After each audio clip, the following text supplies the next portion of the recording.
Thuvia, Maid of Mars by Edgar Rice Burroughs. Chapter 1. Carthoris and Thuvia. Upon a massive bench of polished airsite beneath the gorgeous blooms of a giant pomalia, a woman sat. Her shapely, sandaled foot tapped impatiently upon the jewel-strewn walk that wound beneath the stately sorapus trees across the scarlet sward of Thea. Royal gardens of Thuvandine, Dejah of Parth, as a dark-haired, red-skinned warrior bent low toward her, whispering heated words close to her ear. "Ah, Thuvia of Parth," he cried, "you are cold even before the fiery blasts of my consuming love. No harder than your heart, nor colder, is the hard, cold airsite of this thrice-happy bench which supports your divine and fadeless form. Tell me, O Thuvia of Parth, that I may still hope, that though you do not love me now, yet someday, my princess, I—" The girl sprang to her feet with an exclamation of surprise and displeasure. Her queenly head was poised haughtily upon her smooth red shoulders. Her dark eyes looked angrily into those of the man. "You forget yourself, and the customs of Barsoom, Astok," she said. "I have given you no right thus to address the daughter of Thuvandine, nor have you won such a right." The man reached suddenly forth and grasped her by the arm. "You shall be my princess," he cried. "By the breast of Ishas thou shalt, nor shall any other come between Astok, Prince of Dusar, and his heart's desire. Tell me that there is another, and I shall cut out his foul heart, and fling it to the wild calots of the dead sea bottoms." At touch of the man's hand upon her flesh, the girl went pallid beneath her coppery skin, for the persons of the royal women of the courts of Mars are held but little less than sacred. The act of Astok, Prince of Dusar, was profanation. There was no terror in the eyes of Thuvia, of Parth, only horror for the thing the man had done, and for its possible consequences. "Release me." Her voice was level, frigid. The man muttered incoherently and drew her roughly toward him. "Release me," she repeated sharply, "or I call the guard, and the Prince of Dusar knows what that will mean." Quickly he threw his right arm about her shoulders and strove to draw her face to his lips. With a little cry she struck him full in the mouth, with the massive bracelets that circled her free arm. "Kalat!" she exclaimed. "And then the guard." "The guard?" "Hasten in protection of the Princess of Parth." In answer to her call, a dozen guardsmen came racing across the scarlet sward, their gleaming longswords naked in the sun, the metal of their accoutrements clanking against that of their leathern harness, and in their throats hoarse shouts of rage at the sight which met their eyes. But before they had passed half across the royal garden to where Astok of Dusar still held the struggling girl in his grasp, another figure sprang from a cluster of dense foliage that half hid a golden fountain close at hand. A tall, straight youth he was, with black hair and keen gray eyes, broad of shoulder and narrow, of hip a clean-limbed fighting man. His skin was but faintly tinged with the copper color that marks the red men of Mars from the other races of the dying planet. Was like them, and yet there was a subtle difference greater even than that which lay in his lighter skin and his gray eyes. There was a difference, too, in his movements. He came on in great leaps that carried him so swiftly over the ground that the speed of the guardsmen was as nothing by comparison. Astok still clutched Thuvia's wrist as the young warrior confronted him. The newcomer wasted no time, and he spoke but a single word. "Kalat," he snapped, and then his clenched fist landed beneath the other's chin, lifting him high into the air, and depositing him in a crumpled heap within the center of the pomalia bush, beside the airsite bench. Her champion turned toward the girl. "Kaur, Thuvia of Parth," he cried. "It seems that fate timed my visit well. Kaur, Carthoris of Helium." The princess returned the young man's greeting, and what less could one expect of the son of such a sire? He bowed his acknowledgment of the compliment to his father, John Carter, warlord of Mars. And then the guardsmen, panting from their charge, came up just as the Prince of Dusar, bleeding at the mouth, and with drawn sword, crawled from the entanglement of the Pamalia. Aztok would have leapt to mortal combat with the son of Dejah Thoris, but the guardsmen pressed about him, preventing, though it was clearly evident that naught would have better pleased Carthoris, of helium. "But say the word, Thuvia of Parth," he begged, "and naught will give me greater pleasure than meting to this fellow the punishment he has earned." "It cannot be, Carthoris," she replied, "even though he has forfeited all claim upon my consideration. Yet is he the guest of the Jeddak, my father, and to him alone may he account for the unpardonable act he has committed." "As you say, Thuvia," replied the Heliumite, "but afterward he shall account to Carthoris, Prince of Helium, for this affront to the daughter of my father's friend." As he spoke, though, there burned in his eyes a fire that proclaimed a nearer, dearer cause for his championship of this glorious daughter of Barsoom. The maid's cheek darkened beneath the satin of her transparent skin, and the eyes of Aztok, Prince of Dusar, darkened too, as he read that which passed unspoken between the two in the royal gardens of the Jeddah. "And thou to me," he snapped at Carthoris, answering the young man's challenge. The guards still surrounded Aztok. It was a difficult position for the young officer who commanded it. His prisoner was the son of a mighty Jeddak. He was the guest of Thuvandi Nuntil, but now an honored guest upon whom every royal dignity had been showered. To arrest him forcibly could mean naught else than war. And yet he had done that which in the eyes of the Parth warrior merited death. The young man hesitated. He looked toward his princess. She too guessed all that hung upon the action of the coming moment. For many years Dusar and Tarth had been at peace with each other. Their great merchant ships plied back and forth between the larger cities of the two nations. Even now, far above the gold-shot scarlet dome of the Jeddak's palace, she could see the huge bulk of a giant freighter taking its majestic way through the thin Barsoomian air toward the west and Dusar. By a word she might plunge these two mighty nations into a bloody conflict that would drain them of their bravest blood and their incalculable riches, leaving them all helpless against the inroads of their envious and less powerful neighbors, and at last a prey to the savage green hordes of the dead sea bottoms. No sense of fear influenced her decision, for fear is seldom known to the children of Mars. It was rather a sense of the responsibility that she, the daughter of their Jeddak, felt for the welfare of her father's people. "I called you, Padwar," she said to the lieutenant of the guard, "to protect the person of your princess, and to keep the peace that must not be violated within the royal gardens of the Jeddah. That is all. You will escort me to the palace, and the Prince of Helium will accompany me." Without another glance in the direction of Aztok, she turned, and taking Carthoris' proffered hand, moved slowly toward the massive marble pile that housed the ruler of Parth and his glittering court. On either side marched a file of guardsmen.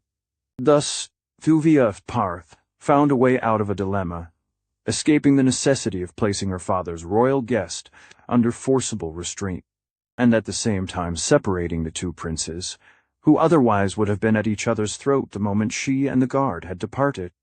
Beside the Pamalia stood Aztok. His dark eyes narrowed to mere slits of hate beneath his lowering brows, as he watched the retreating forms of the woman who had aroused the fiercest passions of his nature, and the man whom he now believed to be the one who stood between his love and its consummation. As they disappeared within the structure, Aztok shrugged his shoulders, and with a murmured oath crossed the gardens toward another wing of the building, where he and his retinue were housed. That night he took formal leave of Thuvandine, and though no mention was made of the happening within the garden, it was plain to see through the cold mask of the Jeddak's courtesy that only the customs of royal hospitality restrained him from voicing the contempt he felt for the Prince of Dusar. Carthoris was not present at the leave-taking, nor was Thuvia. The ceremony was as stiff and formal as court etiquette could make it, and when the last of the Dusarians clambered over the rail of the battleship that had brought them, upon this fateful visit to the court of Tarth, and the mighty engine of destruction had risen slowly from the ways of the landing stage, A note of relief was apparent in the voice of Thuvia as he turned to one of his officers with a word of comment upon a subject foreign to that which had been uppermost in the minds of all for hours. But, after all, was it so foreign? Inform Prince Sovan, he directed, that it is our wish that the fleet which departed for Cal this morning be recalled to cruise to the west of Tar. As the warship, bearing a stock back to the court of his father, turned toward the west, Thuvia of Parth, sitting upon the same bench where the Prince of Dusar had affronted her, watched the twinkling lights of the craft growing smaller in the distance. Beside her, in the brilliant light of the nearer moon, sat Carthoris. His eyes were not upon the dim bulk of the battleship, but on the profile of the girl's upturned face. "Thuvia," he whispered. The girl turned her eyes toward his. His hand stole out to find hers, but she drew her own gently away. "Thuvia, Tarth, I love you," cried the young warrior. "Tell me that it does not offend." She shook her head sadly. "The love of Carthoris of Helium," she said simply, "could be naught but an honor to any woman. But you must not speak, my friend, of bestowing upon me that which I may not reciprocate." The young man got slowly to his feet. His eyes were wide in astonishment. It never had occurred to the Prince of Helium that Thuvia of Parth might love another. "But at Kadabra," he exclaimed, "and later here at your father's court, what did you do, Thuvia of Tarth, that might have warned me that you could not return my love?" "And what did I do, Carthoris of Helium?" she returned. "That might lead you to believe that I did return it." He paused in thought, and then shook his head. "Nothing, Thuvia. That is true, yet I could have sworn you loved me. Indeed, you well knew how near to worship has been my love for you." "And how might I know it, Carthoris?" she asked innocently. "Did you ever tell me as much? Ever before have words of love for me fallen from your lips?" "But you must have known it," he exclaimed. "I am like my father witless in matters of the heart, and of a poor way with women, yet the jewels that strew these royal garden paths trees the flowers. The Swordall must have read the love that has filled my heart since first my eyes were made new, by imaging your perfect face, and form so— How could you alone have been blind to it?" "Do the maids of Helium pay court to their men?" asked Thuvia. "You are playing with me," exclaimed Carthoris. "Say that you are but playing, and that after all you love me, Thuvia." "I cannot tell you that, Carthoris, for I am promised to another." Her tone was level, but was there not within it the hint of an infinite depth of sadness? Who may say, "Promised to another?" Carthoris scarcely breathed the words. His face went almost white, and then his head came up, as befitted him, in whose veins flowed the blood of the overlord of a world. "Carthoris of Helium wishes you every happiness with the man of your choice," he said. And then he hesitated, waiting for her to fill in the name. "Kulan Teeth, Jeddak of Cowl," she replied. "My father's friend and Parth's most puissant ally." The young man looked at her intently for a moment, before he spoke again. "You love him, Thuvia of Tar?" he asked. "I am promised to him," she replied simply. He did not press her. "He is of Barsoom's noblest blood and mightiest fighters," mused Carthoris. "My father's friend and mine would that it might have been another," he muttered almost savagely. What the girl thought was hidden by the mask of her expression, which was tinged only by a little shadow of sadness that might have been for Carthoris herself, or for them both. Carthoris of Helium did not ask, though he noted it, for his loyalty to Colintith was the loyalty of the blood of John Carter of Virginia, for a friend, greater than which could be no loyalty. He raised a jewel-encrusted bit of the girl's magnificent trappings to his lips. "To the honor and happiness of Kulan Tithe and the priceless jewel that has been bestowed upon him," he said, and though his voice was husky, there was the true ring of sincerity in it. "I told you that I loved you, Thuvia, before I knew that you were promised to another. I may not tell you it again, but I am glad that you know it, for there is no dishonor in it either to you or to Kulan Tith or to myself. My love is such that it may embrace as well Kula and Tithif. You love him. There was almost a question in the statement. I am promised to him, she replied. Carthoris backed slowly away. He laid one hand upon his heart, the other upon the pommel of his longsword. These are yours always, he said. A moment later he had entered the palace and was gone from the girl's sight. Had he returned at once, he would have found her prone upon the airside bench, her face buried in her arms. Was she weeping? There was none to see. Carthoris of Helium had come all unannounced to the court of his father's friend that day. He had come alone in a small flyer, sure of the same welcome that always awaited him at Park. As there had been no formality in his coming, there was no need of formality in his going.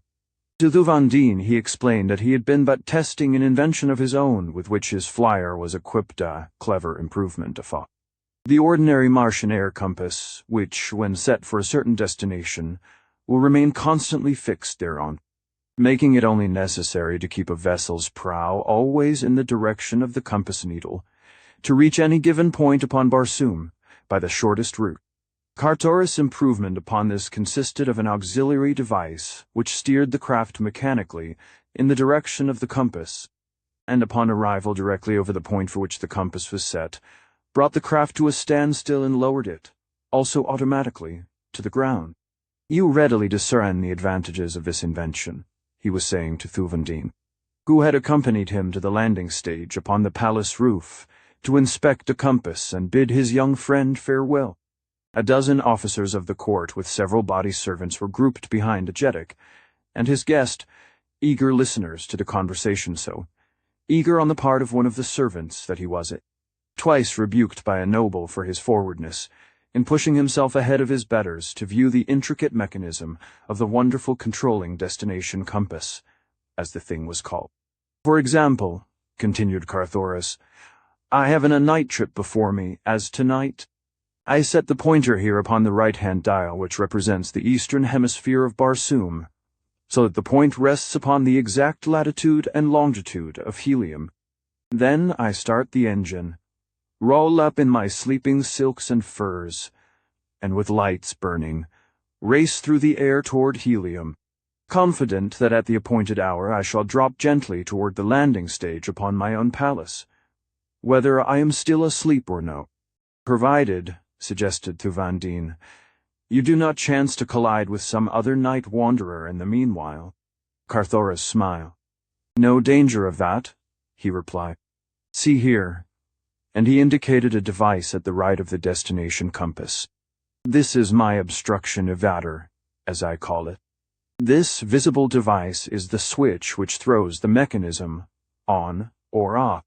The instrument itself is below deck, geared both to the steering apparatus and the control levers. It is quite simple, being nothing more than a radium generator diffusing radioactivity in all directions to a distance of 100 yards or so from the flyer. Should this enveloping force be interrupted in any direction, a delicate instrument immediately apprehends the irregularity, at the same time imparting an impulse to a magnetic device, which in turn actuates the steering mechanism, diverting the bow of the flyer away from the obstacle until the craft's radioactivity sphere is no longer in contact with the obstruction. Then she falls once more into her normal course. Should the disturbance approach from the rear, as in case of a faster-moving craft overhauling me, the mechanism actuates the speed control as well as the steering gear, and the flyer shoots ahead, and either up or down, as the oncoming vessel is upon a lower or higher plane than herself. In aggravated cases, that is when the obstructions are many, or of such a nature as to deflect the bow more than 45 degrees in any direction, or when the craft has reached its destination and dropped to within 100 yards of the ground. The mechanism brings her to a full stop, at the same time sounding a loud alarm which will instantly awaken the pilot. You see, I have anticipated almost every contingency. Thuvia smiled his appreciation of the marvelous device. The forward servant pushed almost to the flyer's side. His eyes were narrowed to slits. All but one. he said. The nobles looked at him in astonishment, and one of them grasped the fellow none too gently by the shoulder to push him back to his proper place. Carthoris raised his hand. "Wait," he urged. "Let us hear what the man has to say. No creation of mortal mind is perfect. Perchance he has detected a weakness that it will be well to know at once. Come, my good fellow, and what may be the one contingency I have overlooked?" As he spoke, Carthoris observed the servant closely for the first time. He saw a man of giant stature and handsome, as are all those of the race of Martian red men, but the fellow's lips were thin and cruel, and across one cheek was the faint white line of a sword cut from the right temple to the corner of the mouth. "Come," urged the Prince of Helium. "Speak." The man hesitated. It was evident that he regretted the temerity that had made him the center of interested observation. But at last, seeing no alternative, he spoke. "It might be tampered with," he said, "by an enemy." Carthoris drew a small key from his leathern pocket pouch. "Look at this," he said, handing it to the man. "If you know aught of locks, you will know that the mechanism which this unlooses is beyond the cunning of a picker of locks. It guards the vitals of the instrument from crafty tampering. Without it, an enemy must half-wreck the device to reach its heart, leaving his handiwork apparent to the most casual observer." The servant took the key, glanced at it shrewdly, and then as he made to return it to Carthoris, dropped it upon the marble flagging. Turning to look for it, he planted the sole of his sandal full upon the glittering object. For an instant he bore all his weight upon the foot that covered the key.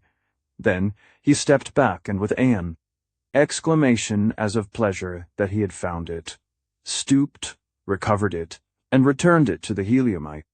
Then he dropped back to his station behind the nobles, and was forgotten. A moment later, Carthoris had made his adieu to Thuvia and his nobles, and with lights twinkling had risen into the starshot, void of the Martian night. Chapter 2. Slavery.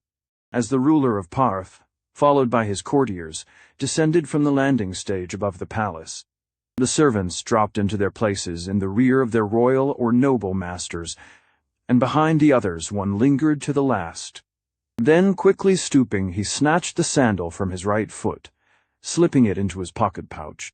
When the party had come to the lower levels and the Dejah had dispersed them by a sign, none noticed that the forward fellow, who had drawn so much attention to himself before the Prince of Helium departed, was no longer among the other servants. To whose retinue he had been attached, none had thought to inquire, for the followers of a Martian noble are many, coming and going at the whim of their master, so that a new face is scarcely ever questioned, as the fact that a man has passed within the palace walls is considered proof positive that his loyalty to the Dejah is beyond question. So rigid is the examination of each who seeks service with the nobles of the court. A good rule that, and only relaxed by courtesy in favor of the retinue of visiting royalty from a friendly foreign power. It was late in the morning of the next day that a giant serving man in the harness of the house of a great Tarth noble passed out into the city from the palace gates. Along one broad avenue, and then another, he strode briskly until he had passed beyond the district of the nobles and had come to the place of shop. Here he sought a pretentious building that rose spire-like toward the heavens, its outer walls elaborately wrought with delicate carvings and intricate mosaics. It was the Palace of Peace, in which were housed the representatives of the foreign powers, or rather in which were located their embassies, for the ministers themselves dwelt in gorgeous palaces within the district occupied by the nobles. Here the man sought the embassy of Dusar. A clerk arose questioningly as he entered, and at his request to have a word with the minister, asked his credentials. The visitor slipped a plain metal armlet from above his elbow, and pointing to an inscription upon its inner surface, whispered a word or two to the clerk. The latter's eyes went wide, and his attitude turned at once to one of deference. He bowed the stranger to a seat, and hastened to an inner room with the armlet in his hand.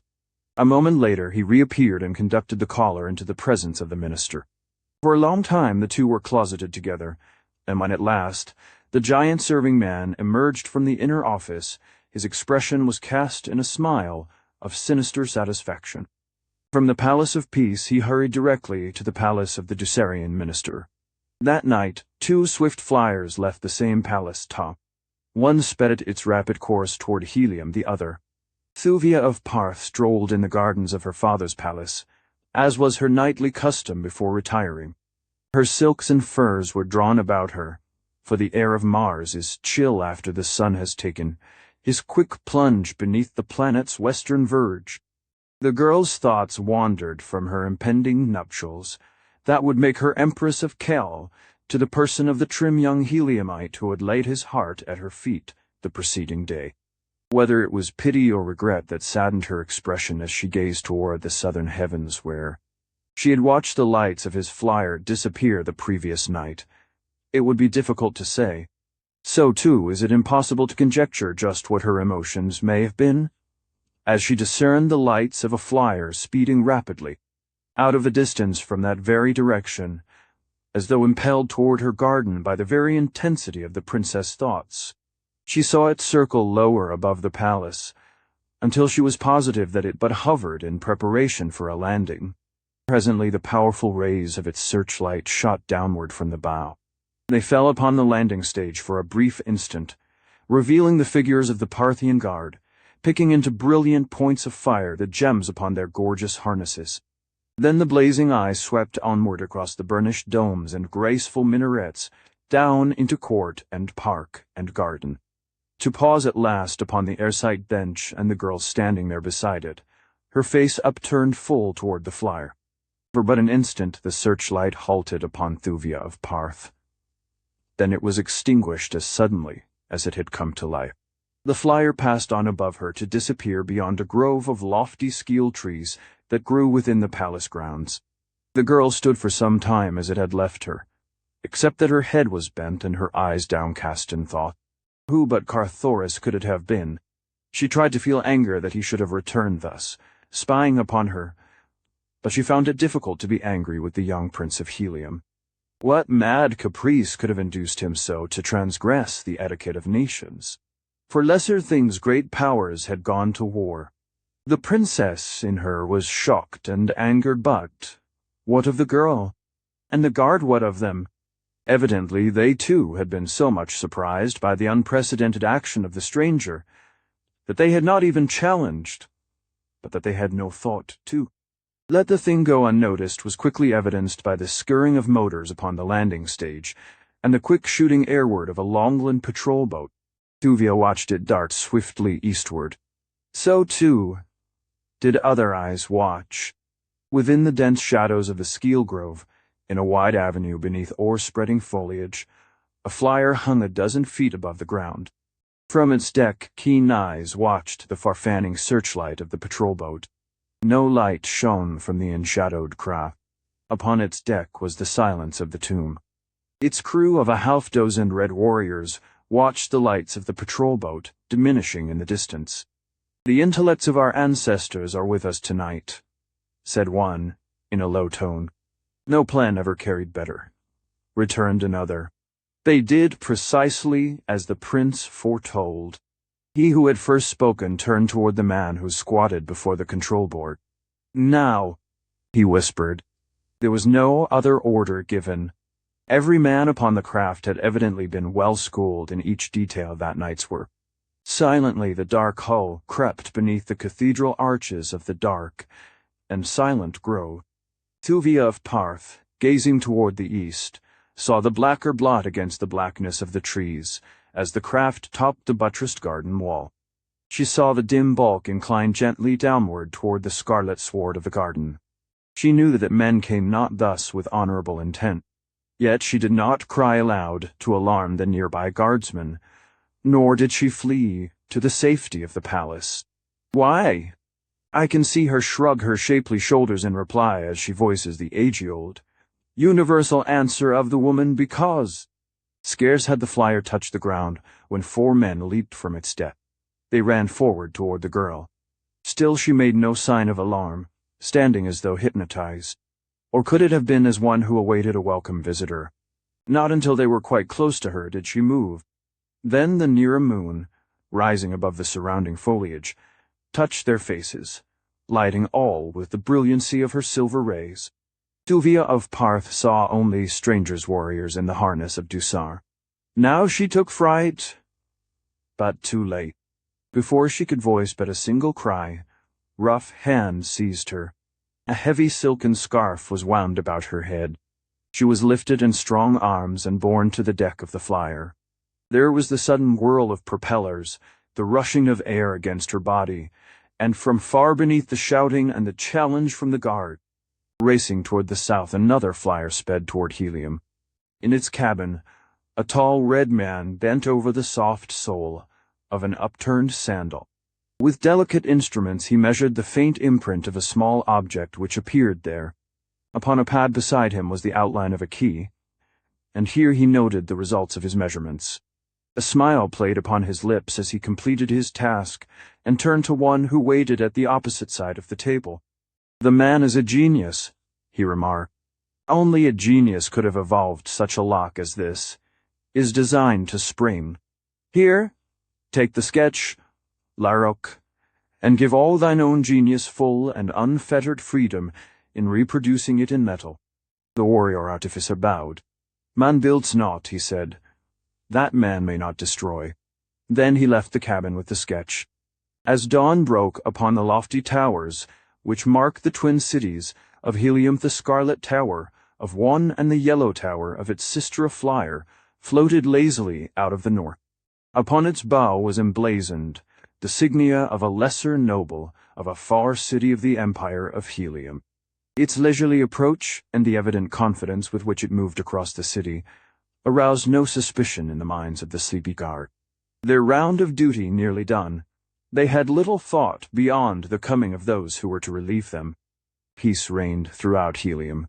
Stagnant, emasculating peace. Helium had no enemies. There was naught to fear. Without haste, the nearest air patrol swung sluggishly about and approached the stranger. At easy speaking distance, the officer upon her deck hailed the incoming craft. The cheery cower and the plausible explanation that the owner had come from distant parts for a few days of pleasure in gay Helium sufficed. The air patrol boat sheered off, passing again upon its way. The stranger continued toward a public landing stage, where she dropped into the ways and came to rest. At about the same time, a warrior entered her cabin. "It is done, Vascor," he said, handing a small metal key to the tall noble, who had just risen from his sleeping silks and furs. "Good," exclaimed the latter. "You must have worked upon it all during the night, Larok." The warrior nodded. "Now, fetch me the heliometic metal you wrought some days since," commanded Vascor. This done, the warrior assisted his master to replace the handsome jeweled metal of his harness with the plainer ornamentsue of an ordinary fighting man of Helium, and with the insignia of the same house that appeared upon the bow of the flyer. Vascor breakfasted on board. Then he emerged upon the aerial dock, entered an elevator, and was borne quickly to the street below, where he was soon engulfed by the early morning throng of workers hastening to their daily duties. Among them his warrior trappings were no more remarkable than as a pair of trousers upon Broadway. All Martian men are warriors, save those physically unable to bear arms. The tradesman and his clerk clank with their martial trappings as they pursue their vocations. The schoolboy, coming into the world as he does, almost adult from the snowy shell that has encompassed his development for 5 long years, knows so little of life, without a sword at his hip, that he would feel the same discomfiture at going abroad unarmed that an earth boy would experience in walking the streets knickerbockerless. Vascor's destination lay in Greater Helium, which lies some 75 miles across the level plain from Lesser Helium. He had landed at the latter city because the air patrol is less suspicious and alert than that above the larger metropolis where lies the palace of the Jedi. As he moved with the throng in the park-like canyon of the thoroughfare, the life of an awakening Martian city was in evidence about him. Houses, raised high upon their slender metal columns for the night, were dropping gently toward the ground. Among the flowers upon the scarlet sward which lies about the buildings, children were already playing. and comely women laughing and chatting with their neighbors as they culled gorgeous blossoms for the vases within doors. The pleasant cower of the Barsoomian greeting fell continually upon the ears of the stranger, as friends and neighbors took up the duties of a new day. The district in which he had landed was Residentiala, district of merchants of the more prosperous sort. Everywhere were evidences of luxury and wealth. Slaves appeared upon every housetop, with gorgeous silks and costly furs, laying them in the sun for airing. Euvalin-crusted women lolled even thus early upon the carven balconies before their sleeping apartments. Later in the day they would repair to the roofs when the slaves had arranged couches and pitched silken canopies to shade them from the sun. Strains of inspiring music groped pleasantly from open windows, for the Martians have solved the problem of attuning Thea nerves pleasantly to the sudden transition from sleep to waking that proves so difficult a thing for most Earth folk. Above him raced the long, light passenger flyers, plying each in its proper plane, between the numerous landing stages for internal passenger traffic. Landing stages that tower high into the heavens are for the great international passenger liners. Freighters have other landing stages at various lower levels, to within a couple of 100 feet of the ground, nor dare any flee or rise or drop from one plane to another, except in certain restricted districts where horizontal traffic is forbidden.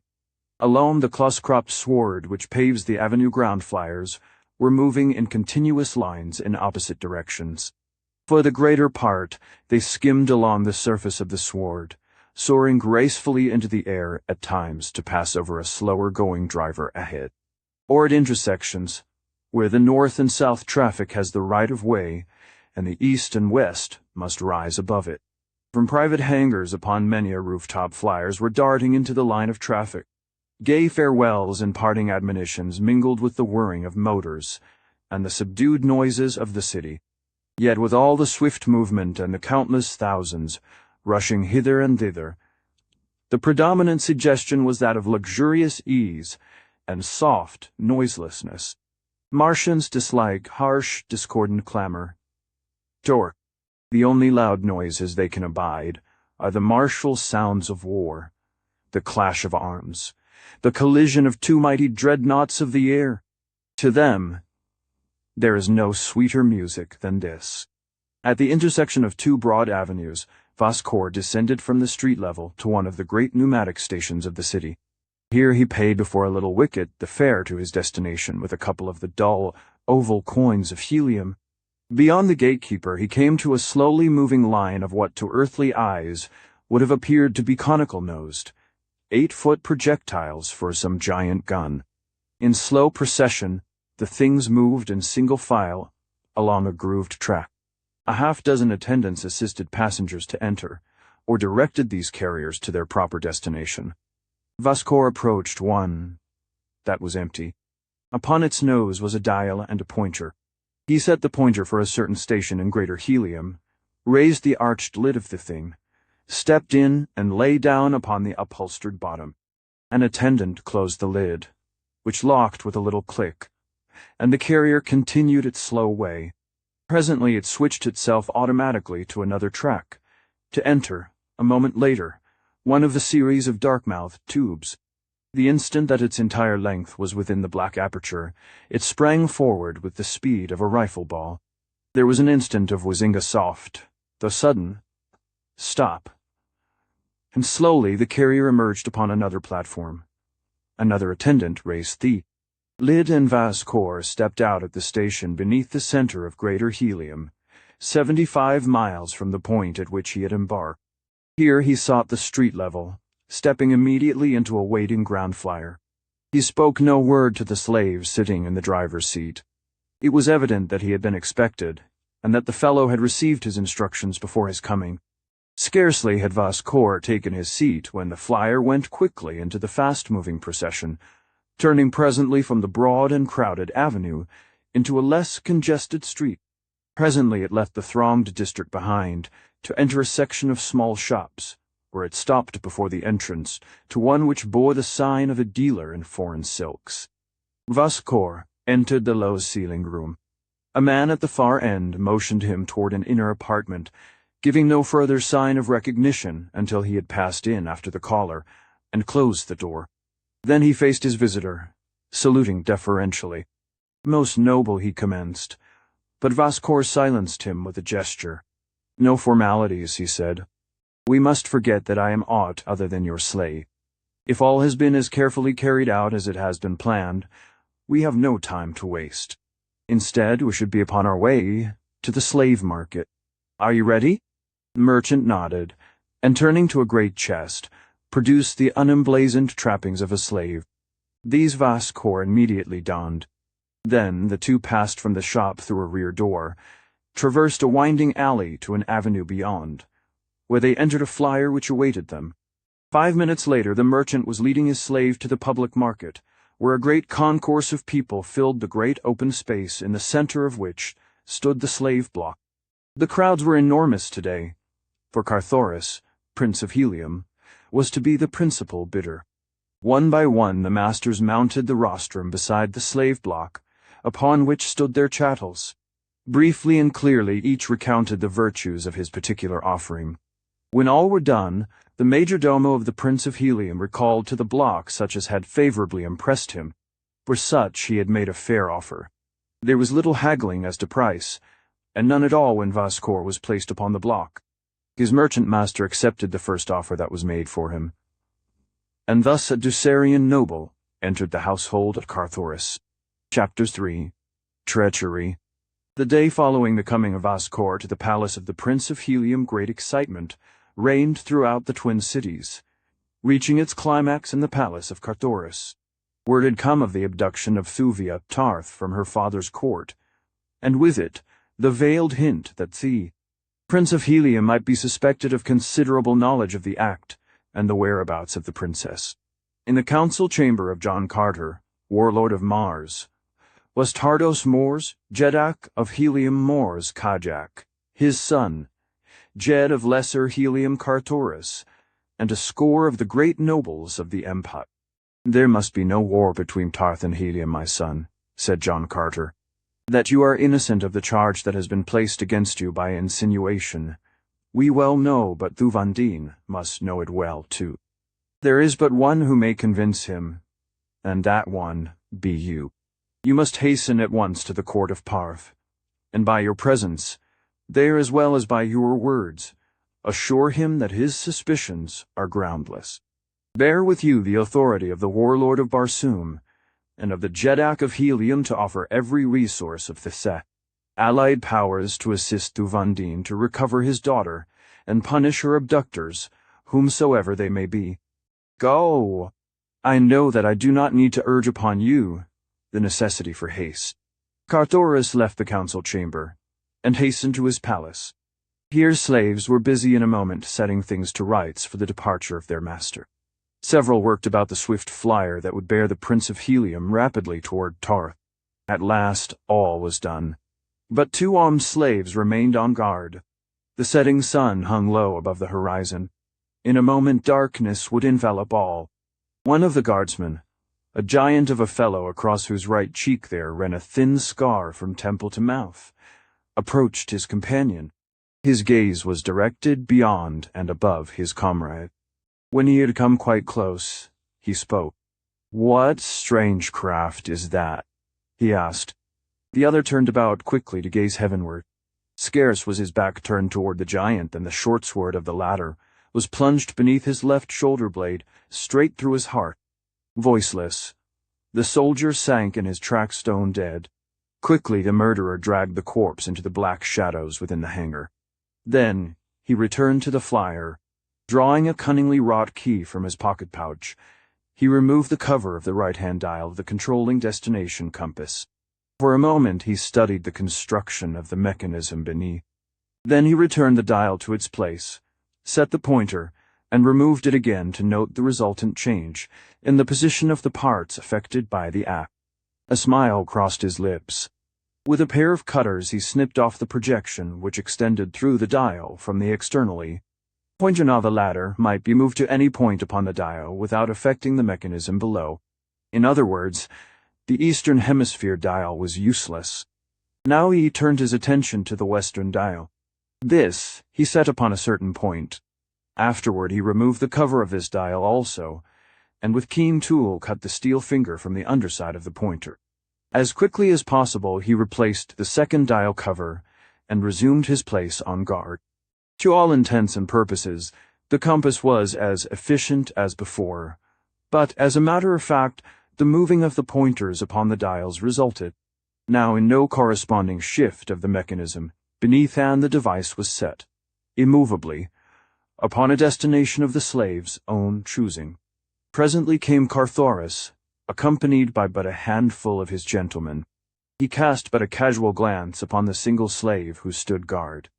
The fellow's thin, cruel lips, and the sword cut that ran from temple to mouth, aroused the suggestion of an unpleasant memory within him. He wondered where Saran Tal had found the man. Then the matter faded from his thoughts, and in another moment the Prince of Helium was laughing and chatting with his companions. Though below the surface his heart was cold with dread, for what contingencies confronted Thuvia of Parth, he could not even guess. First to his mind, naturally, had sprung the thought that Astok of Dusar had stolen the fair Parthian, but almost simultaneously with thee. Report of the abduction had come news of the great fetes at Dusar, in honor of the return of the Jedak's son to the court of his father. It could not have been he, thought Carthoris, for on the very night that Thuvia was taken, Astok had been in Dusar, and yet he entered the flyer, exchanging casual remarks with his companions, as he unlocked the mechanism of the compass and set the pointer upon the capital city of Thoris. With a word of farewell he touched the button which controlled the repulsive rays, and as the flyer rose lightly into the air, the engine purred in answer to the touch of his finger upon a second button. The propellers whirred as his hand drew back the speed lever, and Carthoris, Prince of Helium, was off into the gorgeous Martian night beneath the hurtling moons and the million stars. Scarce had the flyer found its speed ere the man, wrapping his sleeping silks and furs about him, stretched at full length upon the narrow deck to sleep. But sleep did not come at once at his bidding. Instead his thoughts ran riot in his brain, driving sleep away. He recalled the words of Thuvia of Parth, words that had half assured him that she loved him, for when he had asked her if she loved Kulantif, she had answered only that she was promised to him. Now he saw that her reply was open to more than a single construction. It might, of course, mean that she did not love Kulantif, and so, by inference, be taken to mean that she loved another. But what assurance was there that the other was Carthoris of Helium? The more he thought upon it, the more positive he became, that not only was there no assurance in her words that she loved him, but none either in any act of hers. No, the fact was, she did not love him. She loved another. She had not been abducted, had fled willingly with her lover.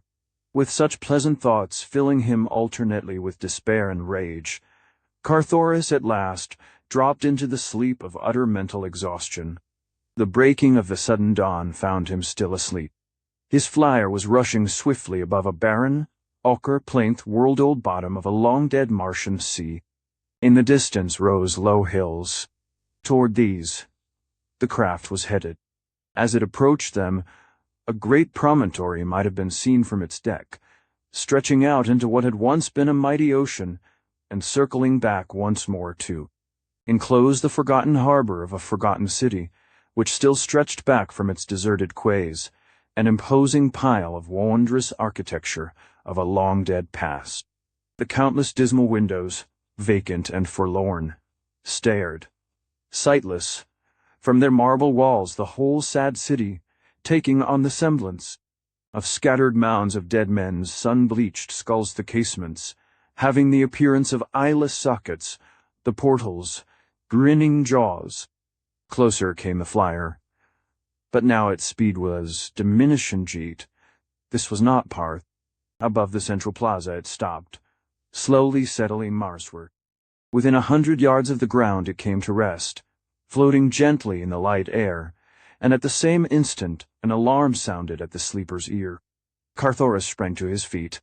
Below him, he looked to see the teeming metropolis of Par. Beside him already, there should have been an air patrol. He gazed about in bewildered astonishment. There indeed was a great city, but it was not Par. No multitude surged through its broad avenues.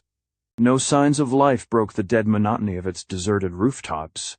No gorgeous silks, no priceless furs lent life and color to the cold marble and the gleaming airside. No patrol boat lay ready with its familiar challenge. Silent and empty lay the great city, empty and silent the surrounding air. What had happened? Carthoris examined the dial of his compass. The pointer was set upon Tarth. Indeed he wide. Could the creature of his genius have thus betrayed him? He would not believe it. Quickly he unlocked the cover, turning it back upon its hinge. A single glance showed him the truth, or at least a part of it, the steel projection that communicated the movement of the pointer upon the dial to the heart of the mechanism beneath had been severed. Who could have done the thing and why? Carthoris could not hazard even a faint guess. But the thing now was to learn in what portion of the world he was, and then take up his interrupted journey once more. If it had been the purpose of some enemy to delay him, he had succeeded well, thought Carthoris. As he unlocked the cover of the second dial, the first having shown that its pointer had not been set at all.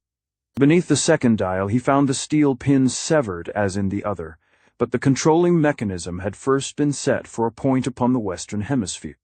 He had just time to judge his location roughly at some place southwest of Helium, and at a considerable distance from the twin cities, when he was startled by a woman's scream beneath him. Leaning over the side of the flyer, he saw what appeared to be a red woman being dragged across the plaza by a huge green warrior roan of those fierce, cruel denizens of the dead sea bottoms and deserted cities of dying Mars. Carthoris waited to see no more. Reaching for the control board, he sent his craft racing plummet-like toward the ground. The green man was hurrying his captive toward a huge thoat that browsed upon the ochre vegetation of the once scarlet-gorgeous plaza. At the same instant, a dozen red warriors leaped from the entrance of a nearby airside palace, pursuing the abductor with naked swords and shouts of rageful warning. Once the woman turned her face upward toward the falling flyer, and in the single swift glance Carthoris saw that it was Thuvia of Par. Chapter 4. A Green Man's Captive. When the light of day broke upon the little craft, to whose deck the Princess of Parth had been snatched from her father's garden, Thuvia saw that the night had wrought a change in her abductors. No longer did their trappings gleam with the metal of Dusar, but instead there was emblazoned there the insignia of the Prince of Helium. The girl felt renewed hope, for she could not believe that in the heart of Carthoris could lie intent to harm her. She spoke to the warrior squatting before the control board. "Last night you wore the trappings of a Dusarian," she said. "Now your metal is that of helium. What means it?" The man looked at her with a grin. "The Prince of Helium is no fool," he said. Just then an officer emerged from the tiny cabin. He reprimanded the warrior for conversing with the prisoner, nor would he himself reply to any of her inquiries. No harm was offered her during the journey, and so they came at last to their destination with the girl no wiser as to her abductors or their purpose than at first. Here the flyer settled slowly into the plaza of one of those mute monuments of Mars dead and forgotten, past the deserted cities that fringe the sad ochre sea bottoms where once rolled the mighty floods, upon whose bosoms moved the maritime commerce of the peoples that are gone forever. Thuvia of Parth was no stranger to such places. During her wanderings in search of the river Is, that time she had set out upon what, for countless ages, had been the last long pilgrimage of Martians, toward the Valley d'Or, where lies the lost sea of Chorus. She had encountered several of these sad reminders of the greatness and the glory of ancient Barsoom, and again during her flight from the temples of the Holy Therns with Tars Tarkas, Jeddak of Thark, she had seen them with their weird and ghostly inmates, the great white apes of Barsoom. She knew, too, that many of them were used now by the nomadic tribes of green men, but that among them all was no city that the red men did not shun. For without exception they stood amidst vast, waterless tracts, unsuited for the continued sustenance of the dominant race of Martians. Why, then, should they be bringing her to such a place? There was but a single answer. Such was the nature of their work that they must needs seek the seclusion that a dead city afforded. The girl trembled at thought of her plight. For 2 days her captors kept her within a huge palace that even in decay reflected the splendor of the age which its youth had known. Just before dawn on the 3rd day she had been aroused by the voices of 2 of her abductors. He should be here by dawn, one was saying. Have her in readiness upon the plaza, else he will never land. The moment he finds that he is in a strange country, he will turn out. Methinks the prince's plan is weak in this one spot. There was no other way, replied the other. It is wondrous work to get them both here at all, and even if we do not succeed in luring him to the ground, we shall have accomplished much.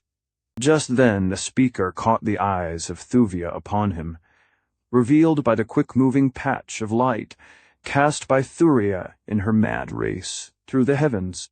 With a quick sign to the other, he ceased speaking, and advancing toward the girl, motioned her to rise. Then he led her out into the night toward the center of the great plaza. Stand here, he commanded, until we come for you. We shall be watching, and should you attempt to escape it will go ill with you, much worse than death. Such are the prince's orders. Then he turned and retraced his steps toward the palace, leaving her alone in the midst of the unseen terrors of the haunted city. For in truth these places are haunted in the belief of many Martians, who still cling to an ancient superstition which teaches that the spirits of holy Therns, who die before their allotted 1,000 years, pass on occasions into the bodies of the great white apes. To Thuvia, however, the real danger of attack by one of these ferocious, man-like beasts was quite sufficient. She no longer believed in the weird soul transmigration that the Therns had taught her before she was rescued from their clutches by John Carter, but she well knew the horrid fate that awaited her should one of the terrible beasts chance to spy her during its nocturnal prowlings. What was that? Surely she could not be mistaken. Something had moved, stealthily, in the shadow of one of the great monoliths that line the avenue where it entered the plaza opposite her. Tharban, jed among the hordes of turquoise, rode swiftly across the ochre vegetation of the dead sea bottom toward the ruins of ancient Aenthor. He had ridden far that night, and fast, for he had but come from the despoiling of the incubator of a neighboring green horde with which the hordes of turquoise were perpetually warring. His giant throat was far from jaded, yet it would be well, thought Tharban, to permit him to graze upon the ochre moss which grows to greater height within the protected courtyards of deserted cities, where the soil is richer than on the sea bottoms, and the plants partly shaded from the sun during the cloudless Martian day. Within the tiny stems of this dry-seeming plant is sufficient moisture for the needs of the huge bodies of the mighty thoats, which can exist for months without water, and for days without even the slight moisture which the ochre moss contains. As Tharban rode noiselessly up the broad avenue, which leads from the quays of Aenthor to the great central plaza, he and his mount might have been mistaken for spectres from a world of dreams. So grotesque the man and beast, so soundless the great thoats padded, nailless feet upon the moss-grown flagging of the ancient pavement. The man was a splendid specimen of his race. Fully 15 feet towered his great height from sole to pate. The moonlight glistened against his glossy green hide, sparkling the jewels of his heavy harness and the ornaments that weighted his 4 muscular arms, while the upcurving tusks that protruded from his lower jaw gleamed white and terrible. At the side of his throat were slung his long radium rifle and his great 40-foot metal-shod spear, while from his own harness depended his longsword and his short sword, as well as his lesser weapons. His protruding eyes and antenna-like ears were turning constantly hither and thither, for Tharban was yet in the country of the enemy, and too, there was always the menace of the great white apes, which, John Carter was wont to say, are the only creatures that can arouse in the breasts of these fierce denizens of the dead sea bottoms even the remotest semblance of fear. As the rider neared the plaza, he reined suddenly in. His slender, tubular ears pointed rigidly forward. An unwanted sound had reached them. Voices. And where there were voices, outside of Turquoise, there, too, were enemies. All the world of wide Barsoom contained naught but enemies for the fierce Turquoisians. Our band dismounted. Keeping in the shadows of the great monoliths that line the avenue of Quay's sleeping Anthor, he approached the plaza. Directly behind him, as a hound at heel, came the slate-gray Thote, his white belly shadowed by his barrel, his vivid yellow feet merging into the yellow of the moss beneath them. In the center of the plaza, Tharban saw the figure of a red woman. A red warrior was conversing with her. Now the man turned and retraced his steps toward the palace at the opposite side of the plaza. Tharban watched until he had disappeared within the yawning portal. Here was a captive worth having. Seldom did a female of their hereditary enemies fall to the lot of a green man. Tharban licked his thin lips. Thuvia of Parth watched the shadow behind the monolith at the opening to the avenue opposite her. She hoped that it might be but the figment of an overwrought imagination. But no. Now, clearly and distinctly, she saw it move. It came from behind the screening shelter of the airside shack. The sudden light of the rising sun fell upon it. The girl trembled. The thing was a huge green warrior. Swiftly it sprang toward her. She screamed and tried to flee, but she had scarce turned toward the palace when a giant hand fell upon her arm. She was whirled about and half dragged, half carried toward a huge Thote that was slowly grazing out of the avenue's mouth onto the ochre moss of the plaza. At the same instant she turned her face upward toward the whirring sound of something above her, and there she saw a swift flyer dropping toward her, the head and shoulders of a man leaning far over the side, but the man's features were deeply shadowed, so that she did not recognize them. Now from behind her came the shouts of her red abductors.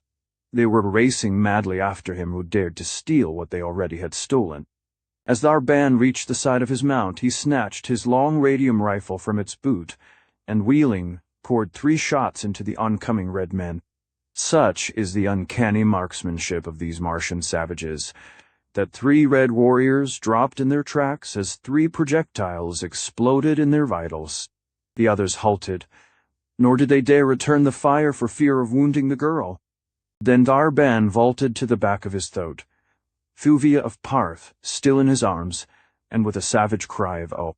triumph disappeared down the black canyon of the avenue of quays, between the sullen palaces of forgotten Anthor. Carthoris' flyer had not touched the ground before he had sprung from its deck to race after the swift Thote, whose 8 long legs were sending it down the avenue at the rate of an express train. But the men of Dusar, who still remained alive, had no mind to permit so valuable a capture to escape them. They had lost the girl. That would be a difficult thing to explain to a stock, but some leniency might be expected could they carry the Prince of Helium to their master instead. So the 3 who remained set upon Carthoris with their longswords, crying to him to surrender. But they might as successfully have cried aloud to Thuvia to cease her mad hurtling through the Barsoomian sky, for Carthoris of Helium was a true son of the warlord of Mars and his incomparable Dejah Thoris. Carthoris' longsword had been already in his hand as he leaped from the deck of the flyer, so the instant that he realized the menace of the 3 red warriors, he wheeled to face them, meeting their onslaught as only John Carter himself might have done. So swift his sword, so mighty and agile his half-earthly muscles, that one of his opponents was down, crimsoning the ochre moss with his lifeblood, when he had scarce made a single pass at Carthoris. Now the 2 remaining Dusarians rushed simultaneously upon the Heliumite. 3 longswords clashed and sparkled in the moonlight, until the great white apes, roused from their slumbers, crept to the lowering windows of the dead city to view the bloody scene beneath them. Thrice was Carthoris touched, so that the red blood ran down his face, blinding him and dyeing his broad chest. With his free hand he wiped the gore from his eyes, and with the fighting smile of his father touching his lips, leaped upon his antagonists with renewed fury. A single cut of his heavy sword severed the head of one of them, and then the other, backing away clear of that point of death, turned and fled toward the palace at his back. Carthoris made no step to pursue. He had other concern than the meeting of even well-deserved punishment to strange men who masqueraded in the metal of his own house, for he had seen that these men were tricked out in the insignia that marked his personal followers. Turning quickly toward his flyer, he was soon rising from the plaza in pursuit of Thor Ban. The red warrior whom he had put to flight turned in the entrance to the palace, and, seeing Carthoris intent, snatched a rifle from those that he and his fellows had left leaning against the wall, as they had rushed out with drawn swords to prevent the theft of their prisoner. Few red men are good shots, for the sword is their chosen weapon, so now as the Dusarian drew bead upon the rising flyer, and touched the button upon his rifle's stock, it was more to chance than proficiency that he owed the partial success of his aim. The projectile grazed the flyer's side, the opaque coating breaking sufficiently to permit daylight to strike in upon the powder file within the bullet's nose. There was a sharp explosion. Carthoris felt his craft reel drunkenly beneath him, and the engine stopped. The momentum the airboat had gained carried her on over the city toward the sea bottom beyond. The red warrior in the plaza fired several more shots, none of which scored. Then a lofty minaret shut the drifting quarry from his view. In the distance before him, Carthoris could see the green warrior bearing Thuvia of Parth away upon his mighty thoat. The direction of his flight was toward the northwest of Anthor, where lay a mountainous country little known to red men. The Heliumite now gave his attention to his injured craft.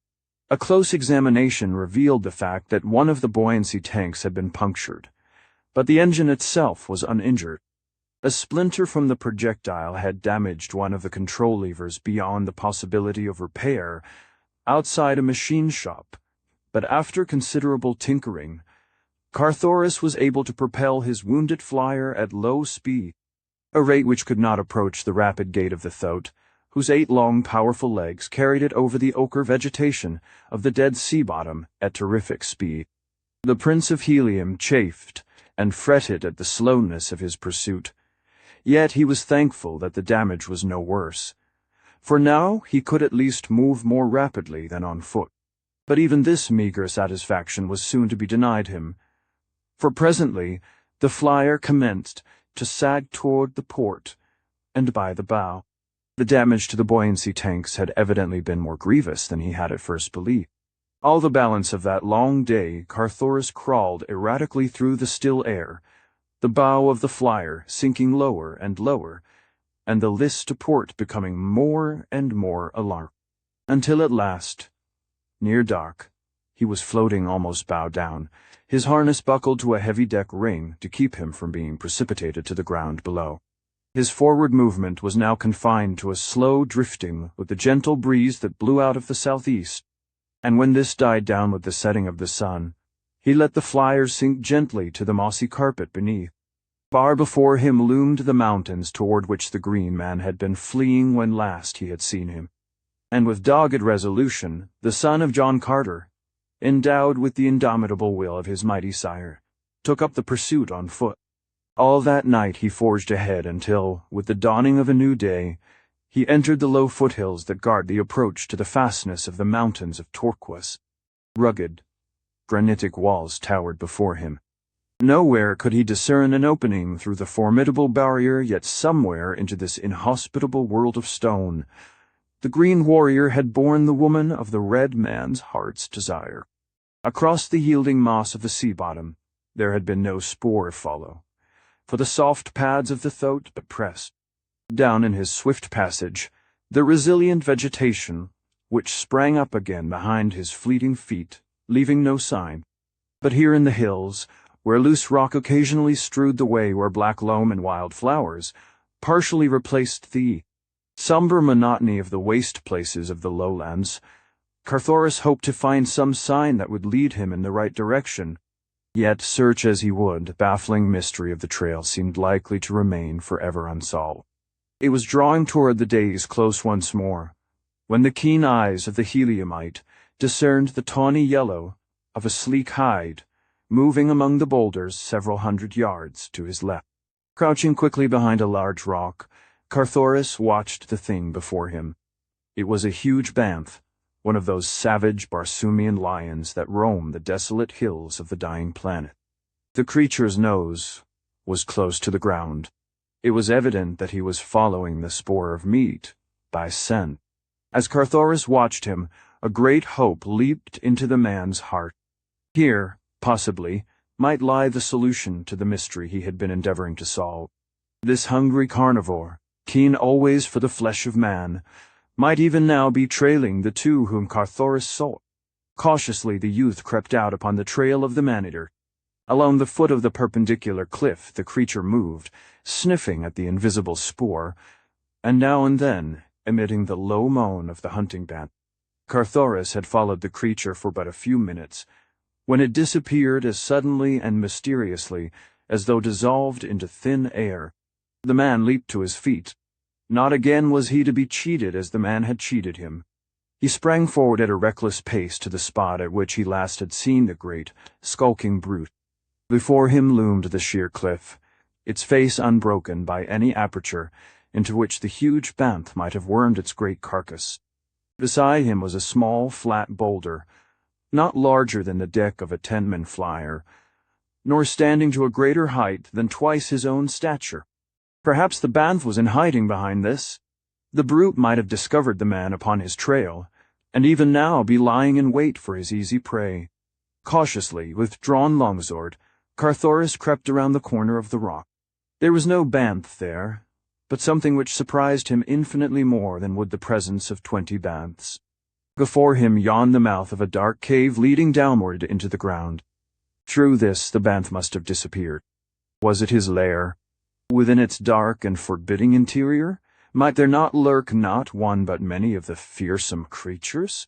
Carthoris did not know, nor, with the thought that had been spurring him onward upon the trail of the creature uppermost in his mind, did he much care for into this gloomy cavern. He was sure the bantha had trailed the green man and his captive, and into it he too would follow, content to give his life in the service of the woman he loved. Not an instant did he hesitate, nor yet did he advance rashly, but with ready sword and cautious steps. For the way was dark, he stole on. As he advanced, the obscurity became impenetrable blackness. Chapter 5. The Fair Race. Downward along a smooth, broad floor led the strange tunnel. For such Carthoris was now convinced, was the nature of the shaft he at first had thought but a cave. Before him he could hear the occasional low moans of the bantha, and presently from behind came a similar uncanny note. Another bantha had entered the passageway on his trail. His position was anything but pleasant. His eyes could not penetrate the darkness even to the distinguishing of his hand before his face, while the banthas, he knew, could see quite well, though absence of light were utter. No other sounds came to his ears than the dismal, bloodthirsty moanings of the beast ahead and the beast behind. The tunnel had led straight, from where he had entered it beneath the side of the rock furthest from the unscalable cliffs, toward the mighty barrier that had baffled him so long. Now it was running almost level, and presently he noted a gradual ascent. The beast behind him was gaining upon him, crowding him perilously close upon the heels of the beast in front. Presently he should have to do battle with one, or both. More firmly he gripped his weapon. Now he could hear the breathing of the bantha at his heels. Not for much longer could he delay the encounter. Long since he had become assured that the tunnel led beneath the cliffs to the opposite side of the barrier, and he had hoped that he might reach the moonlit open before being compelled to grapple with either of the monsters. The sun had been setting as he entered the tunnel, and the way had been sufficiently long to assure him that darkness now reigned upon the world without. He glanced behind him. Blazing out of the darkness, seemingly not 10 paces behind, glared 2 flaming points of fire. As the savage eyes met his, the beast emitted a frightful roar, and then he charged.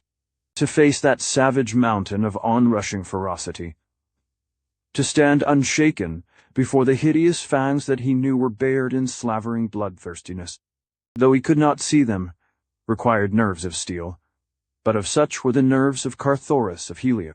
He had the brute's eyes to guide his point, and as true as the sword hand of his mighty sire, his guided the keen point to one of those blazing orbs, even as he leaped lightly to one side. With a hideous scream of pain and rage, the wounded band hurtled, clawing, past him. Then it turned to charge once more, but this time Carthoris saw but a single gleaming point of fiery hate directed upon him. Again the needle point met its flashing target. Again the horrid cry of the stricken beast reverberated through the rocky tunnel, shocking in its torture-laden shrillness, deafening in its terrific volume. But now, as it turned to charge again, the man had no guide whereby to direct his point. He heard the scraping of the padded feet upon the rocky floor. He knew the thing was charging down upon him once again, but he could see nothing. Yet, if he could not see his antagonist, neither could his antagonist now see him. Leaping, as he thought, to the exact center of the tunnel, he held his sword point, ready on a line with the beast's chest. It was all that he could do, hoping that chance might send the point into the savage heart as he went down beneath the great body. So quickly was the thing over that Carthoris could scarce believe his senses as the mighty body rushed madly past him. Either he had not placed himself in the center of the tunnel, or else the blinded band had erred in its calculations. However, the huge body missed him by a foot, and the creature continued on down the tunnel, as though in pursuit of the prey that had eluded him. Carthoris, too, followed the same direction. Nor was it long before his heart was gladdened by the sight of the moonlit exit from the long, dark passage. Before him lay a deep hollow, entirely surrounded by gigantic cliffs. The surface of the valley was dotted with enormous trees, a strange sight so far from a Martian waterway. The ground itself was clothed in brilliant scarlet sward, picked out with innumerable patches of gorgeous wild flowers. Beneath the glorious effulgence of the two moons, the scene was one of indescribable loveliness, tinged with the weirdness of strange enchantment. For only an instant, however, did his gaze rest upon the natural beauties outspread before him. Almost immediately they were riveted upon the figure of a great banth standing across the carcass of a new-killed thoat. The huge beast, his tawny mane bristling around his hideous head, kept his eyes fixed upon another banth that charged erratically hither and thither, with shrill screams of pain and horrid roars of hate and rage. Carthoris quickly guessed that the second brute was the one he had blinded during the fight in the tunnel, but it was the dead thoat that centered his interest more than either of the savage carnivores. The harness was still upon the body of the huge Martian mount, and Carthoris could not doubt but that this was the very animal upon which the green warrior had borne away Thuvia of Pulp. But where were the rider and his prisoner? The Prince of Helium shuddered as he thought upon the probability of the fate that had overtaken them. Human flesh is the food most craved by the fierce Barsoomian lion, whose great carcass and giant thews require enormous quantities of meat to sustain them. 2 human bodies would have but whetted the creature's appetite, and that he had killed and eaten the green man and the red girl seemed only too likely to Carthoris. He had left the carcass of the mighty thoat to be devoured after having consumed the more toothsome portion of his banquet. Now the sightless banth, in its savage, aimless charging and countercharging, had passed beyond the kill of its fellow, and there the light breeze that was blowing wafted the scent of new blood to its nostrils. No longer were its movements erratic. With outstretched tail and foaming jaws it charged straight as an arrow, for the body of the thoat and the day, mighty creature of destruction that stood with forepaws upon the slate-gray side, waiting to defend its meat. When the charging band was 20 paces from the dead thoat, the killer gave vent to its hideous challenge, and with a mighty spring leaped forward to meet it. The battle that ensued awed even the warlike Barsoomian. The mad rending, the hideous and deafening roaring, the implacable savagery of the blood-stained beasts held him in the paralysis of fascination. And when it was over, and the 2 creatures, their heads and shoulders torn to ribbons, lay with their dead jaws still buried in each other's bodies, Carthoris tore himself from the spell only by an effort of the will. Hurrying to the side of the dead Thoat, he searched for traces of the girl he feared had shared the Thoat's fate, but nowhere could he discover anything to confirm his fear. With slightly lightened heart he started out to explore the valley, but scarce a dozen steps had he taken when the glistening of a jeweled bauble lying on the sward caught his eye. As he picked it up, his first glance showed him that it was a woman's hair ornament, and emblazoned upon it was the insignia of the royal house of Par. But sinister discovery, blood, still wet, splotched the magnificent jewels of the setting. Carthoris half choked as the dire possibilities which the thing suggested presented themselves to his imagination. Yet he would not believe it. It was impossible that that radiant creature could have met so hideous an end. It was incredible that the glorious Thuvia should ever cease to be. Upon his already jewel-encrusted harness, to the strap that crossed his great chest, beneath which beat his loyal heart, Carthoris, Prince of Helium, fastened a gleaming thing that Thuvia of Parth had worn, and wearing, had made holy to the Heliumite. Then he proceeded upon his way, into the heart of the unknown valley. For the most part, the giant trees shut off his view to any but the most limited distances. Occasionally he caught glimpses of the towering hills that bounded the valley upon every side, and though they stood out clear beneath the light of the two moons, he knew that they were far off, and that the extent of the valley was immense. For half the night he continued his search, until presently he was brought to a sudden halt by the distant sound of squealing Thoats. Guided by the noise of these habitually angry beasts, he stole forward through the trees, until at last he came upon a level, treeless plain, in the center of which a mighty city reared its burnished domes and vividly colored towers. About the walled city, the red man saw a huge encampment of the green warriors of the Dead Sea bottoms, and as he let his eyes rove carefully over the city, he realized that here was no deserted metropolis of a dead past. But what city could it be? His studies had taught him that in this little explored portion of Barsoom, the fierce tribe of Torquasian green men ruled supreme, and that as yet no red man had succeeded in piercing to the heart of their domain, to return again to the world of civilization. The men of Torquas had perfected huge guns, with which their uncanny marksmanship had permitted them to repulse the few, determined efforts that nearby red nations had made to explore their country by means of battle fleets of airships. That he was within the boundary of Torquas, Carthoris was sure, but that there existed there such a wondrous city he never had dreamed, nor had the chronicles of the past even hinted at such a possibility, for the Torquasians were known to live, as did the other green men of Mars, within the deserted cities that dotted the dying planet. Nor ever had any green horde built so much as a single edifice, other than the low-walled incubators where their young are hatched by the sun's heat. The encircling camp of green warriors lay about 500 yards from the city's walls. Between it and the city was no semblance of breastwork or other protection against rifle or cannon fire, yet distinctly now in the light of the rising sun, Carthoris could see many figures moving along the summit of the high wall, and upon the rooftops beyond. That they were beings like himself he was sure, though they were at too great distance from him for him to be positive that they were red men. Almost immediately after sunrise, the green warriors commenced firing upon the little figures upon the wall. To Carthoris' surprise, the fire was not returned, but presently the last of the city's inhabitants had sought shelter from the weird marksmanship of the green men, and no further sign of life was visible beyond the wall.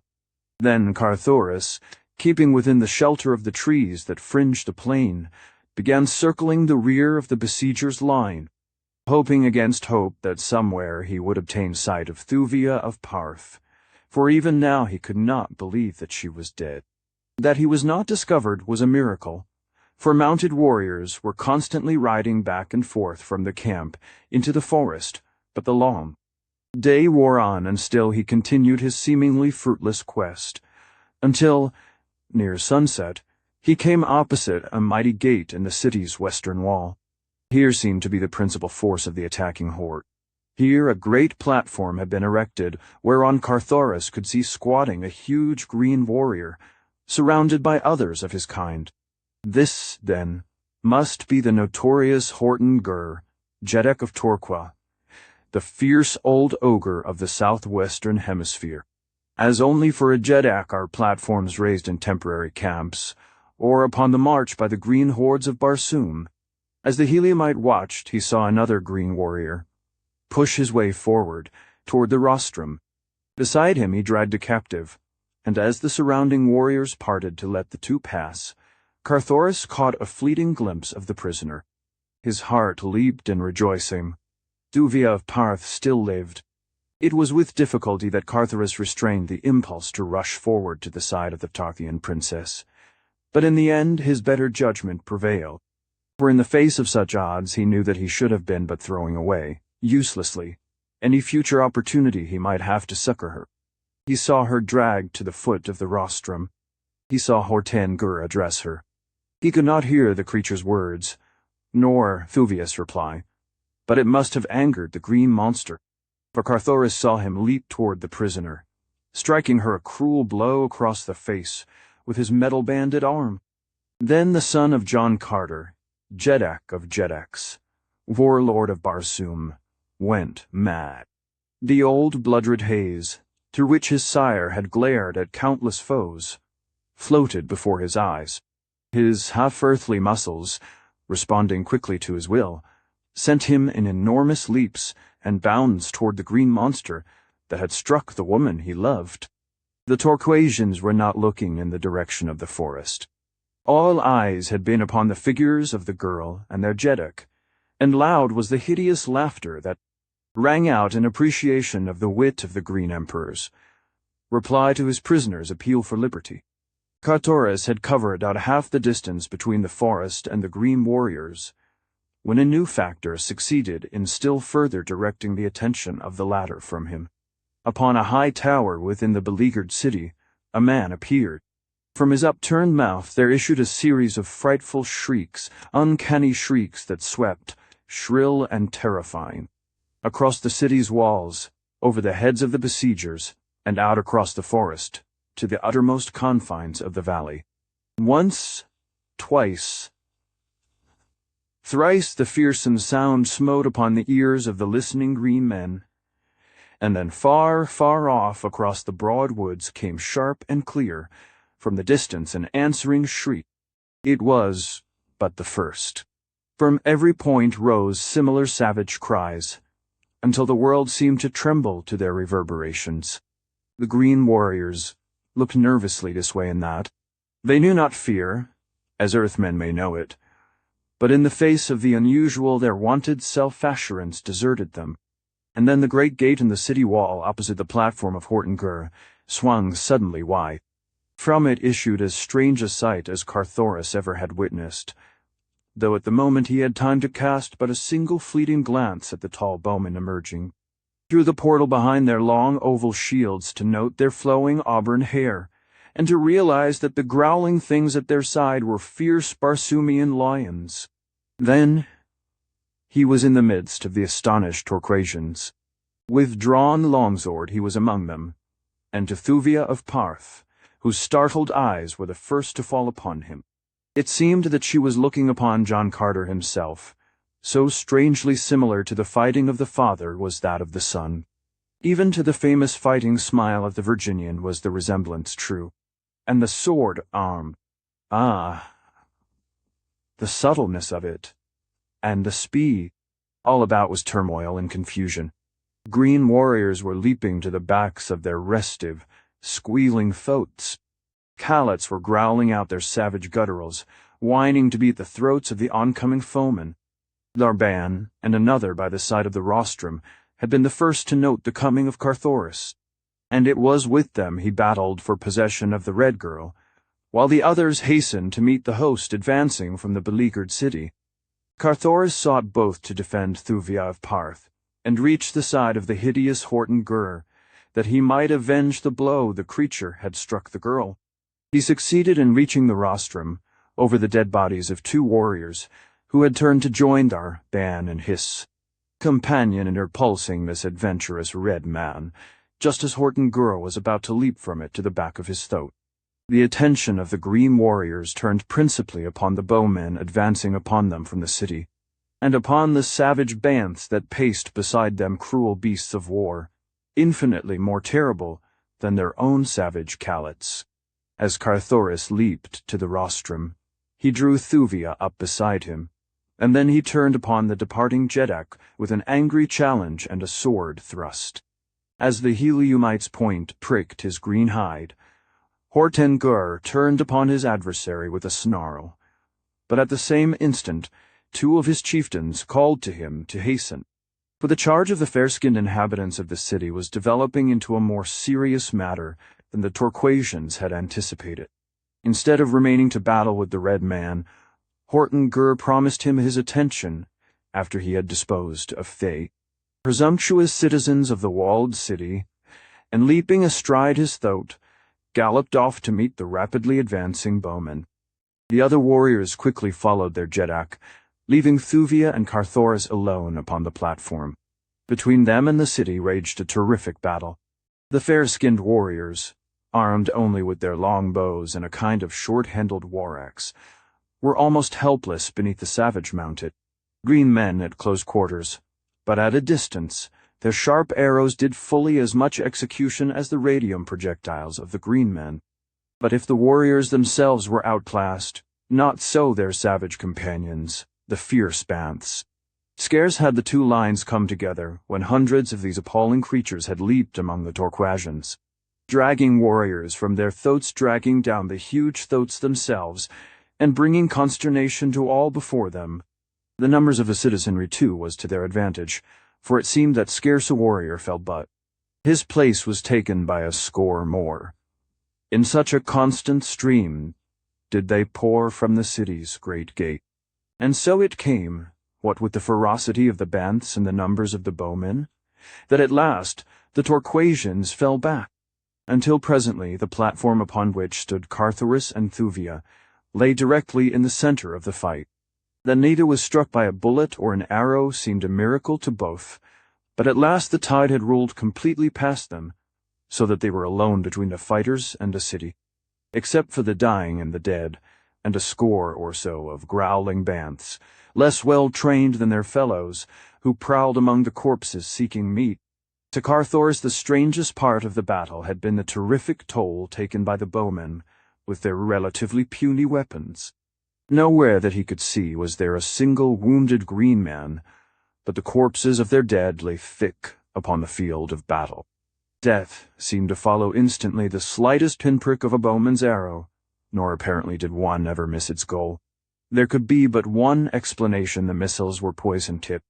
Presently the sounds of conflict died in the distant forest. Quiet reigned, broken only by the growling of the devouring banths. Carthoris turned toward Thuvia of Parth. As yet neither had spoken. "Where are we, Thuvia?" he asked. The girl looked at him questioningly. His very presence had seemed to proclaim a guilty knowledge of her abduction. How else might he have known the destination of the flyer that brought her? Who should know better than the Prince of Helium? She asked in return. Did he not come hither of his own free will? From Air, I came voluntarily upon the trail of the green man who had stolen you. Thuvia, he replied, but from the time I left Helium until I awoke above Anthor, I thought myself bound for Parth. It had been intimated that I had guilty knowledge of your abduction, he explained simply, and I was hastening to the Jeddak, your father, to convince him of the falsity of the charge, and to give my service to your recovery. Before I left Helium, someone tampered with my compass, so that it bore me to Aanthor instead of to Parth. That is all. You believe me? But the warriors who stole me from the garden, she exclaimed. After we arrived at Anthor, they wore the metal of the Prince of Helium. When they took me, they were trapped in Dusarian harness. There seemed but a single explanation. Whoever dared the outrage wished to put the onus upon another. Should he be detected in the act, but once safely away from Parth, he felt safe in having his minions return to their own harness. You believe that I did this thing, Thuvia? He asked. Ah, Carthoris, she replied sadly. I did not wish to believe it, but when everything pointed to you, even then I would not believe it. I did not do it, Thuvia, he said. But let me be entirely honest with you. As much as I love your father, as much as I respect Kula and Tith, to whom you are betrothed, as well as I know the frightful consequences, that must have followed such an act of mine, hurling into war, as it would, 3 of the greatest nations of Barsoomite. Notwithstanding all this, I should not have hesitated to take you thus. Thuvia of Parth, had you even hinted that it would not have displeased you. But you did nothing of the kind, and so I am here, not in my own service, but in yours, and in the service of the man to whom you are promised, to save you for him, if it lies within the power of man to do so, he concluded, almost bitterly. Thuvia of Parth looked into his face for several moments. Her breast was rising and falling, as though to some resistless emotion. She half took a step toward him, her lips parted as though to speak swiftly and impetuously, and then she conquered whatever had moved her. The future acts of the Prince of Helium, she said coldly, must constitute the proof of his past honesty of purpose. Carthoris was hurt by the girl's tone, as much as by the doubt as to his integrity which her words implied. He had half hoped that she might hint that his love would be acceptably. There was due him, at least, a little gratitude for his recent acts in her behalf, but the best he received was cold skepticism. The Prince of Helium shrugged his broad shoulders. The girl noted it, and the little smile that touched his lips, so that it became her turn to be hurt. Of course she had not meant to hurt him. He might have known that after what he had said she could not do anything to encourage him, but he need not have made his indifference quite so palpable. The men of Helium were noted for their gallantry, no for boorishness. Possibly it was the earth blood that flowed in his veins. How could she know that the shrug was but Carthoris' way of attempting, by physical effort, to cast blighting sorrow from his heart? Or that the smile upon his lips was the fighting smile of his father, with which the son gave outward evidence of the determination he had reached to submerge his own great love in his efforts to save Thuvia of Parth for another, because he believed that she loved this other. He reverted to his original question. Where are we? He asked. I do not know. Nor I, replied the girl. Those who stole me from Parth spoke among themselves of Anthor, so that I thought it possible that the ancient city to which they took me was that famous ruin, but where we may be now, I have no idea. When the bowmen return, we shall doubtless learn all that there is to know, said Carthoris. Let us hope that they prove friendly. What race may they be? Only in the most ancient of our legends, and in the mural paintings of the deserted cities of the Dead Sea bottoms, are depicted such a race of auburn-haired, fair-skinned people. Can it be that we have stumbled upon a surviving city of the past, which all Barsoom believes buried beneath the ages? Thuvia was looking toward the forest, into which the green men and the pursuing bowmen had disappeared. From a great distance came the hideous cries of banths, and an occasional shot. It is strange that they do not return, said the girl. One would expect to see the wounded limping or being carried back to the city, replied Carthoris, with a puzzled frown. But how about the wounded nearer the city? Have they carried them within? Both turned their eyes toward the field between them and the walled city, where the fighting had been most furious. There were the banths, still growling about their hideous feast. Carthoris looked at Thuvia in astonishment. Then he pointed toward the field. Where are they? He whispered. What has become of their dead and wounded? Chapter 6. The Jeddak of Lothar. The girl looked her incredulity. They lay in piles, she murmured. There were thousands of them but a minute ago. And now, continued Carthoris, there remain but the banths and the carcasses of the green men. They must have sent forth and carried the dead bowmen away while we were talking, said the girl. It is impossible, replied Carthoris. Thousands of dead lay there upon the field but a moment since. It would have required many hours to have removed them. The thing is uncanny. I had hoped, said Thuvia, "that we might find an asylum with these fair-skinned people. Notwithstanding their valor upon the field of battle, they did not strike me as a ferocious or warlike people. I had been about to suggest that we seek entrance to the city, but now I scarce know if I care to venture among people whose dead vanish into thin air." "Let us chance it," replied Carthoris. "We can be no worse off within their walls than without. Here we may fall prey to the Banths or the no less fierce Torquasians. There, at least, we shall find beings molded after our own images. All that causes me to hesitate," he added, "is the danger of taking you past so many Banths. A single sword would scarce prevail were even a couple of them to charge simultaneously." "Do not fear on that score," replied the girl, smiling. "The Banths will not harm us." As she spoke, she descended from the platform, and with Carthoris at her side stepped fearlessly out upon the bloody field in the direction of the walled city of mystery. They had advanced but a short distance when a Banth, looking up from its gory feast, descried them. With an angry roar, the beast walked quickly in their direction, and at the sound of its voice, a score of others followed its example. Carthoris drew his lomzor. The girl stole a quick glance at his face. She saw the smile upon his lips, and it was as wine to sick nerves for even upon warlike Barsoom, where all men are brave. Woman reacts quickly to quiet indifference to Dangurto, daredeviltry that is without bombast. "You may return your sword," she said. "I told you that the Banths would not harm us. Look!" And as she spoke, she stepped quickly toward the nearest animal. Carthoris would have leaped after her to protect her, but with a gesture she motioned him back. He heard her calling to the Banths in a low, sing-song voice that was half purr. Instantly the great heads went up, and all the wicked eyes were riveted upon the figure of the girl. Then, stealthily, they commenced moving toward her. She had stopped now, and was standing waiting them. One, closer to her than the others, hesitated. She spoke to him imperiously, as a master might speak to a refractory hound. The great carnivore let its head droop, and with tail between its legs came slinking to the girl's feet, and after it came the others until she was entirely surrounded by the savage maniators. Turning, she led them to where Carthoris stood. They growled a little as they neared the man, but a few sharp words of command put them in their places. "How do you do it?" exclaimed Carthoris. "Your father once asked me that same question in the galleries of the Golden Cliffs within the Ots Mountains, beneath the temples of the Therns. I could not answer him, nor can I answer you.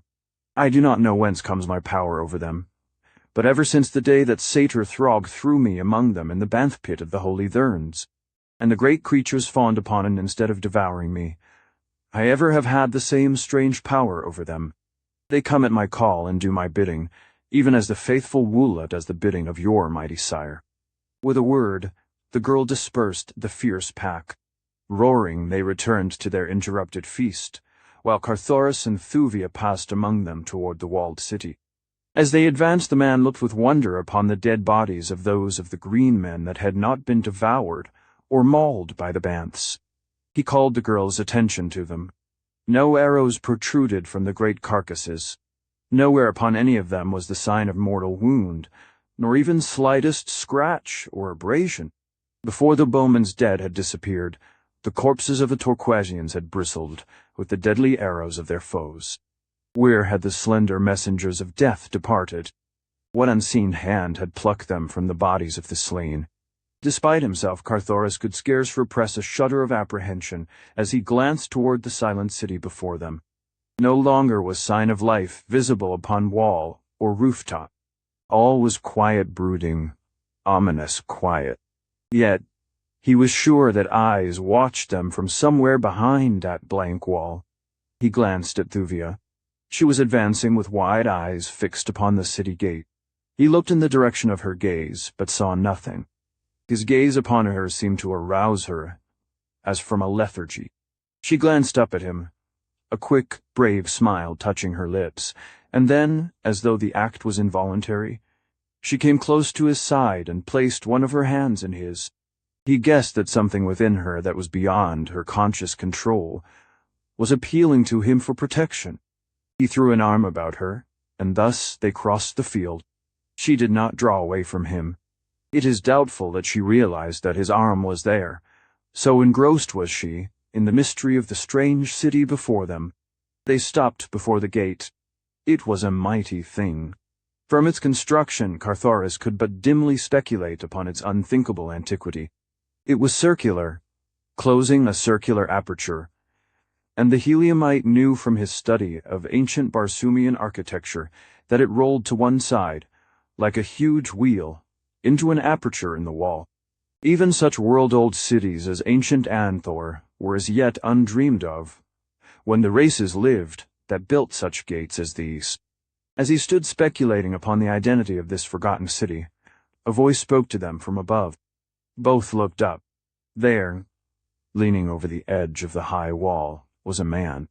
His hair was auburn, his skin fairer, even than that of John Carter, the Virginian. His forehead was high, his eyes large and intelligent. The language that he used was intelligible to the two below, yet there was a marked difference between it and their Barsoomian tongue. "Who are you?" he asked.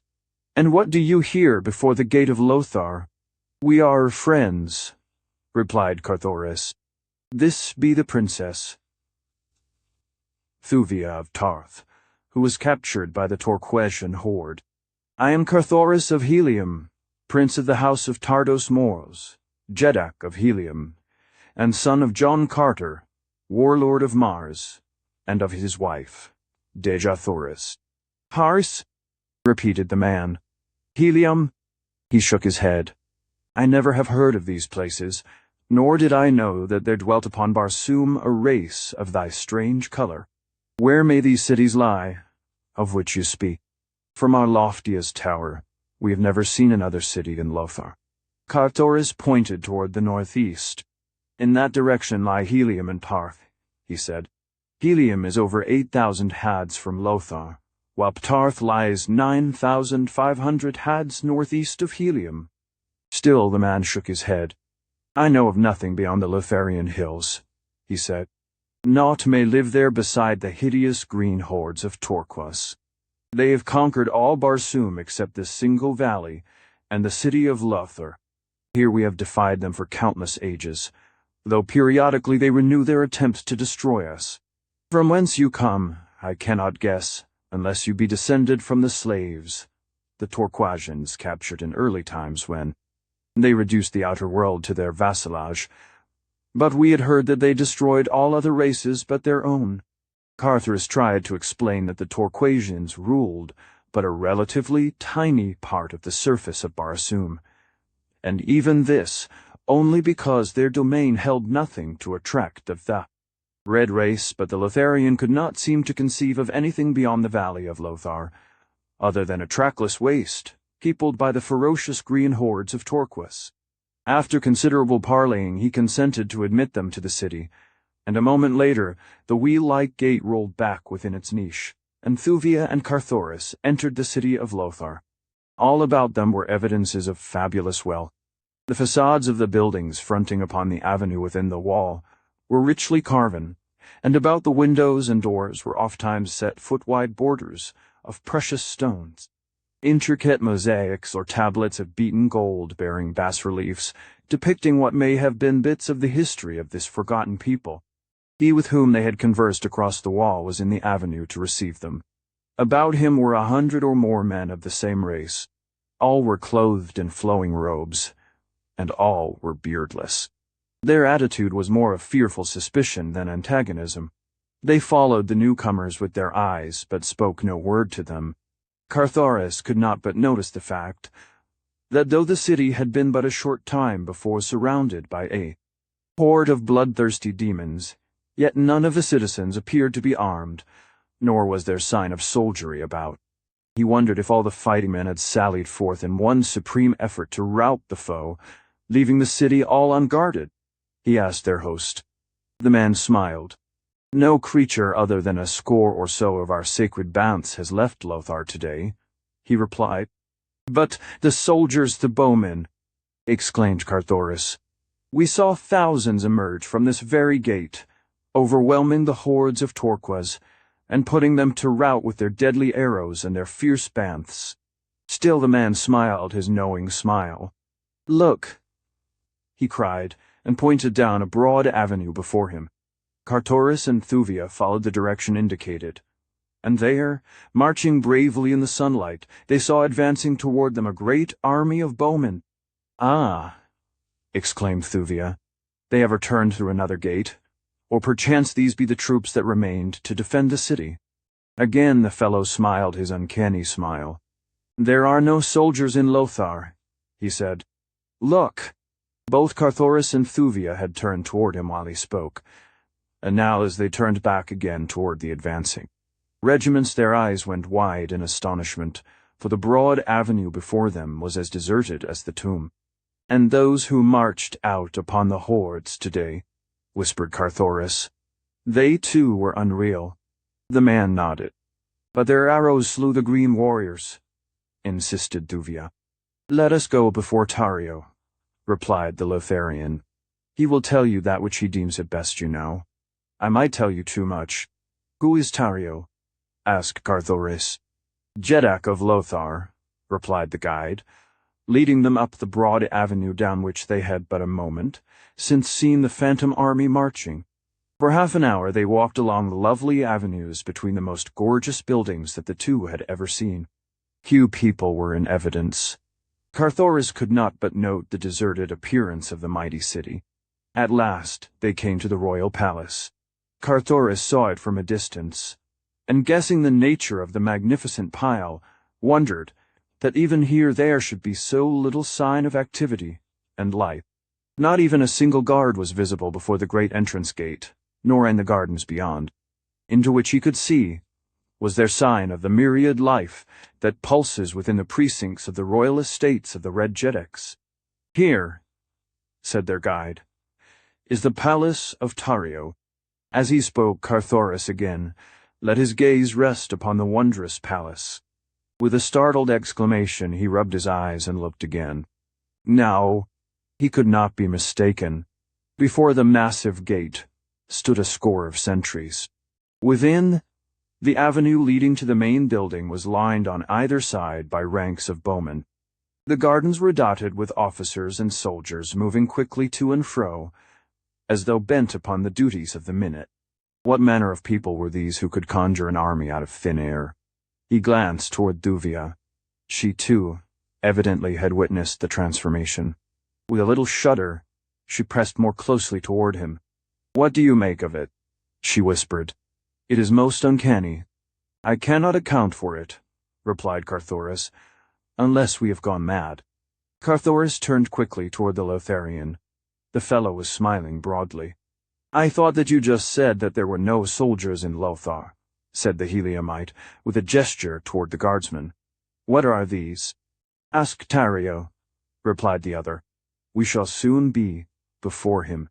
Nor was it long before they entered a lofty chamber at one end of which a man reclined upon a rich couch that stood upon a high dais. As the trio approached, the man turned dreamy eyes sleepily upon them. 20 feet from the dais their conductor halted, and, whispering to Thuvia and Carthoris to follow his example, threw himself headlong to the floor. Then, rising to hands and knees, he commenced crawling toward the foot of the throne, swinging his head to and fro, and wiggling his body as you have seen a hound do when approaching its master. Thuvia glanced quickly toward Carthoris. He was standing erect, with high-held head and arms folded across his broad chest. A haughty smile curved his lips. The man upon the dais was eyeing him intently, and Carthoris of Helium was looking straight in the other's face. "Who be these, Dejah?" asked the man of him who crawled upon his belly along the floor. "O Tario, most glorious Jeddak," replied Dejah, "these be strangers who came with the hordes of Torquas to our gates, saying that they were prisoners of the Green Men. They tell strange tales of cities far beyond Lothar." "Arise, Dejah," commanded Tario, "and ask these two why they show not to Tario the respect that is his due." Dejah arose and faced the strangers. At sight of their erect positions, his face went livid. He leapt toward them. "Creatures!" he screamed. "Down! Down upon your bellies before the last of the Jedaks of Barsoom." Chapter 7. The Phantom Bowman. As Jav leaped toward him, Carthoris laid his hand upon the hilt of his longsword. The Lotharian halted. The great apartment was empty save for the four at the dais. Yet as Jav stepped back from the menace of the Heliumite's threatening attitude, the latter found himself surrounded by a score of bowmen. From whence had they sprung? Both Carthoris and Thuvia looked their astonishment. Now the former's sword leapt from its scabbard, and at the same instant the bowmen drew back their slim shafts. Tario had half raised himself upon one elbow. For the first time he saw the full figure of Thuvia, who had been concealed behind the person of Carthoris. "Enough!" cried the Jedak, raising a protesting hand. But at that very instant the sword of the Heliumite cut viciously at its nearest antagonist. As the keen edge reached its goal, Carthoris let the point fall to the floor. As with wide eyes he stepped backward in consternation, throwing the back of his left hand across his brow. His steel had cut but empty ere his antagonist had vanished. There were no bowmen in the room. "It is evident that these are strangers," said Tario to Jav. "Let us first determine that they knowingly affronted us before we take measures for punishment." Then he turned to Carthoris, but ever his gaze wandered to the perfect lines of Thuvia's glorious figure, which the harness of a Barsoomian princess accentuated rather than concealed. "Who are you?" he asked, "who knows not the etiquette of the court of the last of Jedaks?" "I am Carthoris, Prince of Helium," replied the Heliumite, "and this is Thuvia, Princess of Tar. In the courts of our fathers men do not prostrate themselves before royalty. Not since the firstborn tore their immortal goddess limb from limb have men crawled upon their bellies to any throne upon Barsoom. Now think you that the daughter of one mighty Jedak and the son of another would so humiliate themselves?" Tario looked at Carthoris for a long time. At last he spoke. "There is no other Jedak upon Barsoom than Tario," he said. "There is no other race than that of Lothar, unless the hordes of Torquas may be dignified by such an appellation. Lotharians are white, your skins are red. There are no women left upon Barsoom. Your companion is a woman." He half rose from the couch, leaning far forward and pointing an accusing finger at Carthoris. "You are a lie!" he shrieked. "You are both lies, and you dare to come before Tario, last and mightiest of the Jedaks of Barsoom, and assert your reality. Someone shall pay well for this, Jav, and unless I mistake, it is yourself who has dared thus flippantly to trifle with the good nature of your Jedak. Remove the man. Leave the woman. We shall see if both be lies. And later, Jav, you shall suffer for your temerity. There be few of us left. Kokomo must be fed. Go!" Carthoris could see that Jav trembled as he prostrated himself once more before his ruler, and then, rising, turned toward the Prince of Helium. "Come," he said. "And leave the Princess of Parth here alone?" cried Carthoris. Jav brushed closely past him, whispering, "Follow me, cannot harm her, except to kill, and that he can do whether you remain or not. We had best go now, trust me."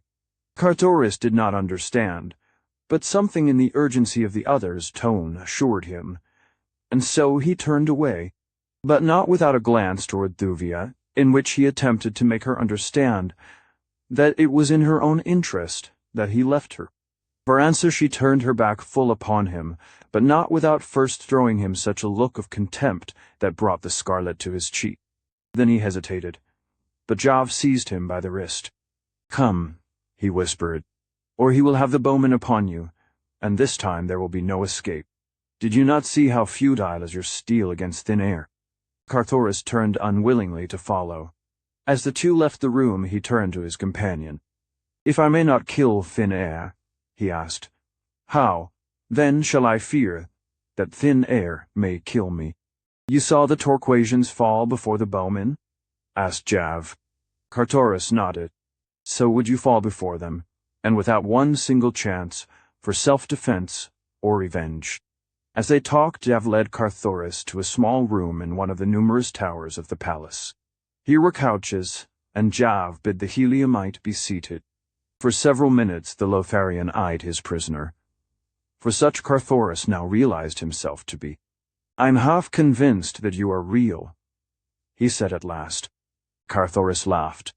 "Of course I am real," he said. "What caused you to doubt it? Can you not see me? Feel me?" "So may I see and feel the bowmen," replied Dejah.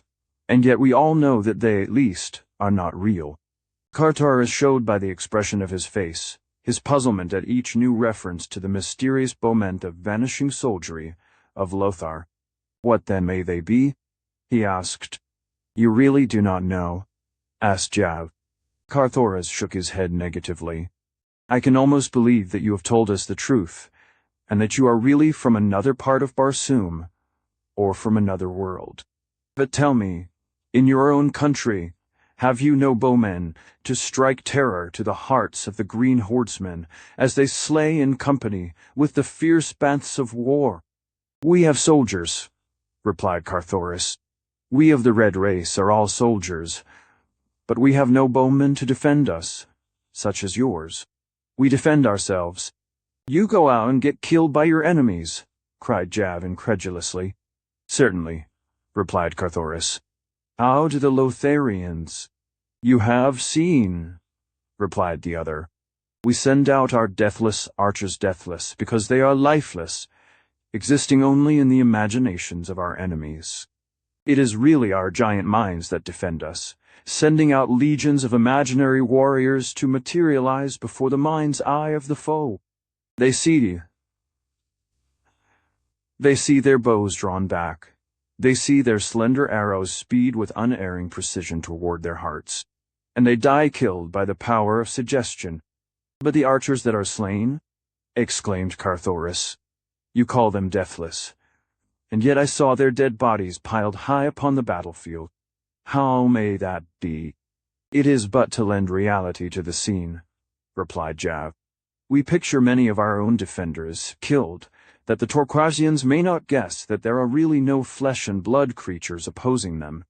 Once that truth became implanted in their minds, it is the theory of many of us, no longer would they fall prey to the suggestion of the deadly arrows. For greater would be the suggestion of the truth, and the more powerful suggestion would prevail it, is law." "And the Banths?" questioned Carthoris. "They too were but creatures of suggestion. Some of them were real," replied Dejah. "Those that accompanied the archers in pursuit of the Torquasians were unreal.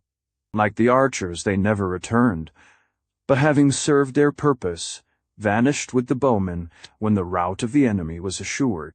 Those that remained about the field were real. Those we loosed as scavengers to devour the bodies of the dead of Torquas. This thing is demanded by the realists among us. I am a realist. Tario is an etherealist. The etherealists maintain that there is no such thing as matter, that all is mind. They say that none of us exists, except in the imagination of his fellows, other than as an intangible, invisible mentality. According to Tario, it is but necessary that we all unite in imagining that there are no dead Torquasians beneath our walls, and there will be none, nor any need of scavenging banths." "You then do not hold Taria's beliefs?" asked Carthoris. "In part only," replied the Lotharian. "I believe, in fact I know, that there are some truly ethereal creatures. Tario is one, I am convinced. He has no existence except in the imaginations of his people. Of course, it is the contention of all us realists that all etherealists are but figments of the imagination. They contend that no food is necessary, nor do they eat, but anyone of the most rudimentary intelligence must realize that food is a necessity to creatures having actual existence." "Yes," agreed Carthoris. "Not having eaten today, I can readily agree with you."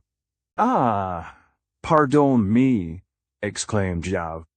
"Pray be seated and satisfy your hunger." And with a wave of his hand he indicated a bountifully laden table that had not been there an instant before he spoke.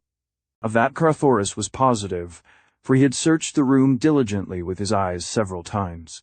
"It is well," continued Dejah, "that you did not fall into the hands of an etherealist. Then, indeed, would you have gone hungry."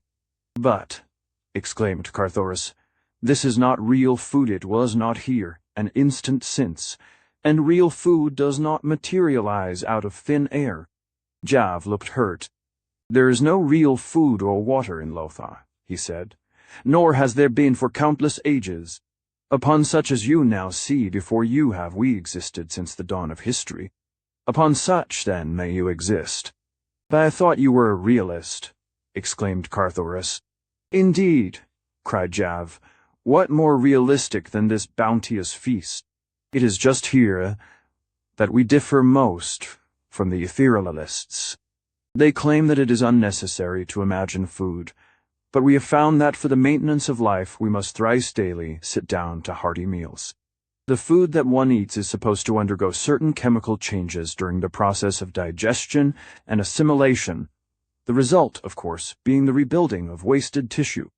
Now we all know that mind is all, though we may differ in the interpretation of its various manifestations.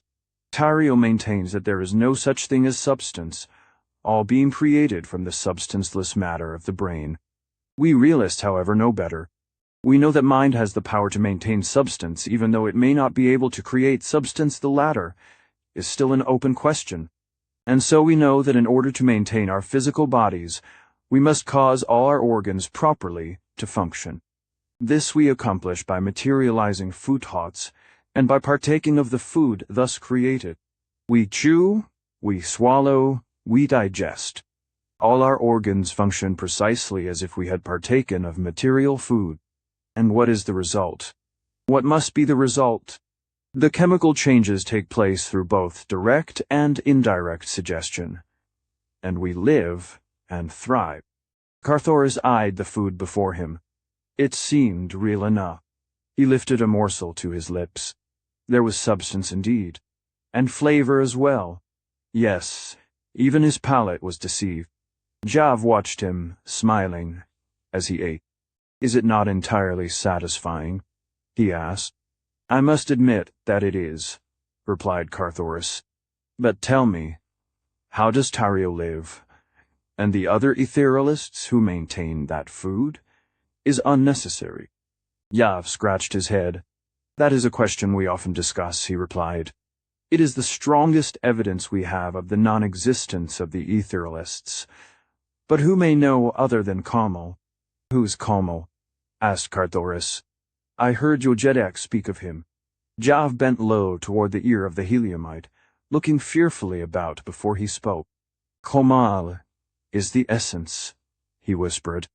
"Even the etherealists admit that mind itself must have substance in order to transmit to imaginings the appearance of substance.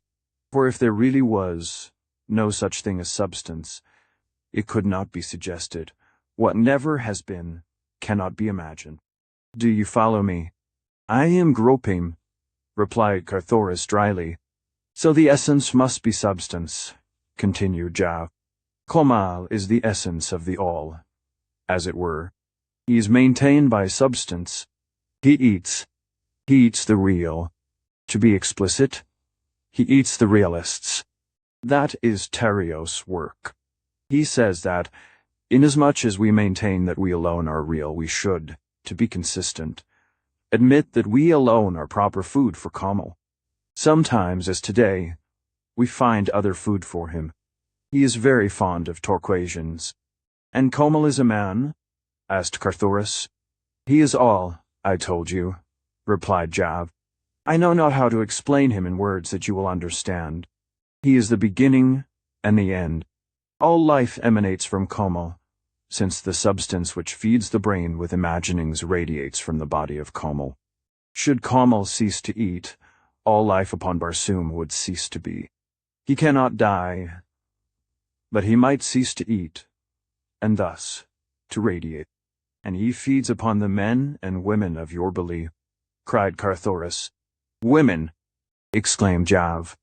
"There are no women in Lothar. The last of the Lotharian females perished ages since, upon that cruel and terrible journey across the muddy plains that fringed the half-dried seas, when the green hordes scourged us across the world to this, our last hiding-place or impregnable fortress of Lothar. Scarce 20,000 men of all the countless millions of our race lived to reach Lothar. Among us were no women and no children. All these had perished by the way. As time went on, we too were dying, and the race fast approaching extinction, when the great truth was revealed to us, that mind is all. Many more died before we perfected our powers. But at last we were able to defy death when we fully understood that death was merely a state of mind. Then came the creation of mind people, or rather the materialization of imaginings. We first put these to practical use when the Torquasians discovered our retreat, and fortunate for us it was that it required ages of search upon their part before they found the single tiny entrance to the valley of Lothar. That day we threw our first bowmen against them. The intention was purely to frighten them away by the vast numbers of bowmen which we could muster upon our walls. All Lothar bristled with the bows and arrows of our ethereal host, but the Torquasians did not frighten. They are lower than the beasts, they know no fear.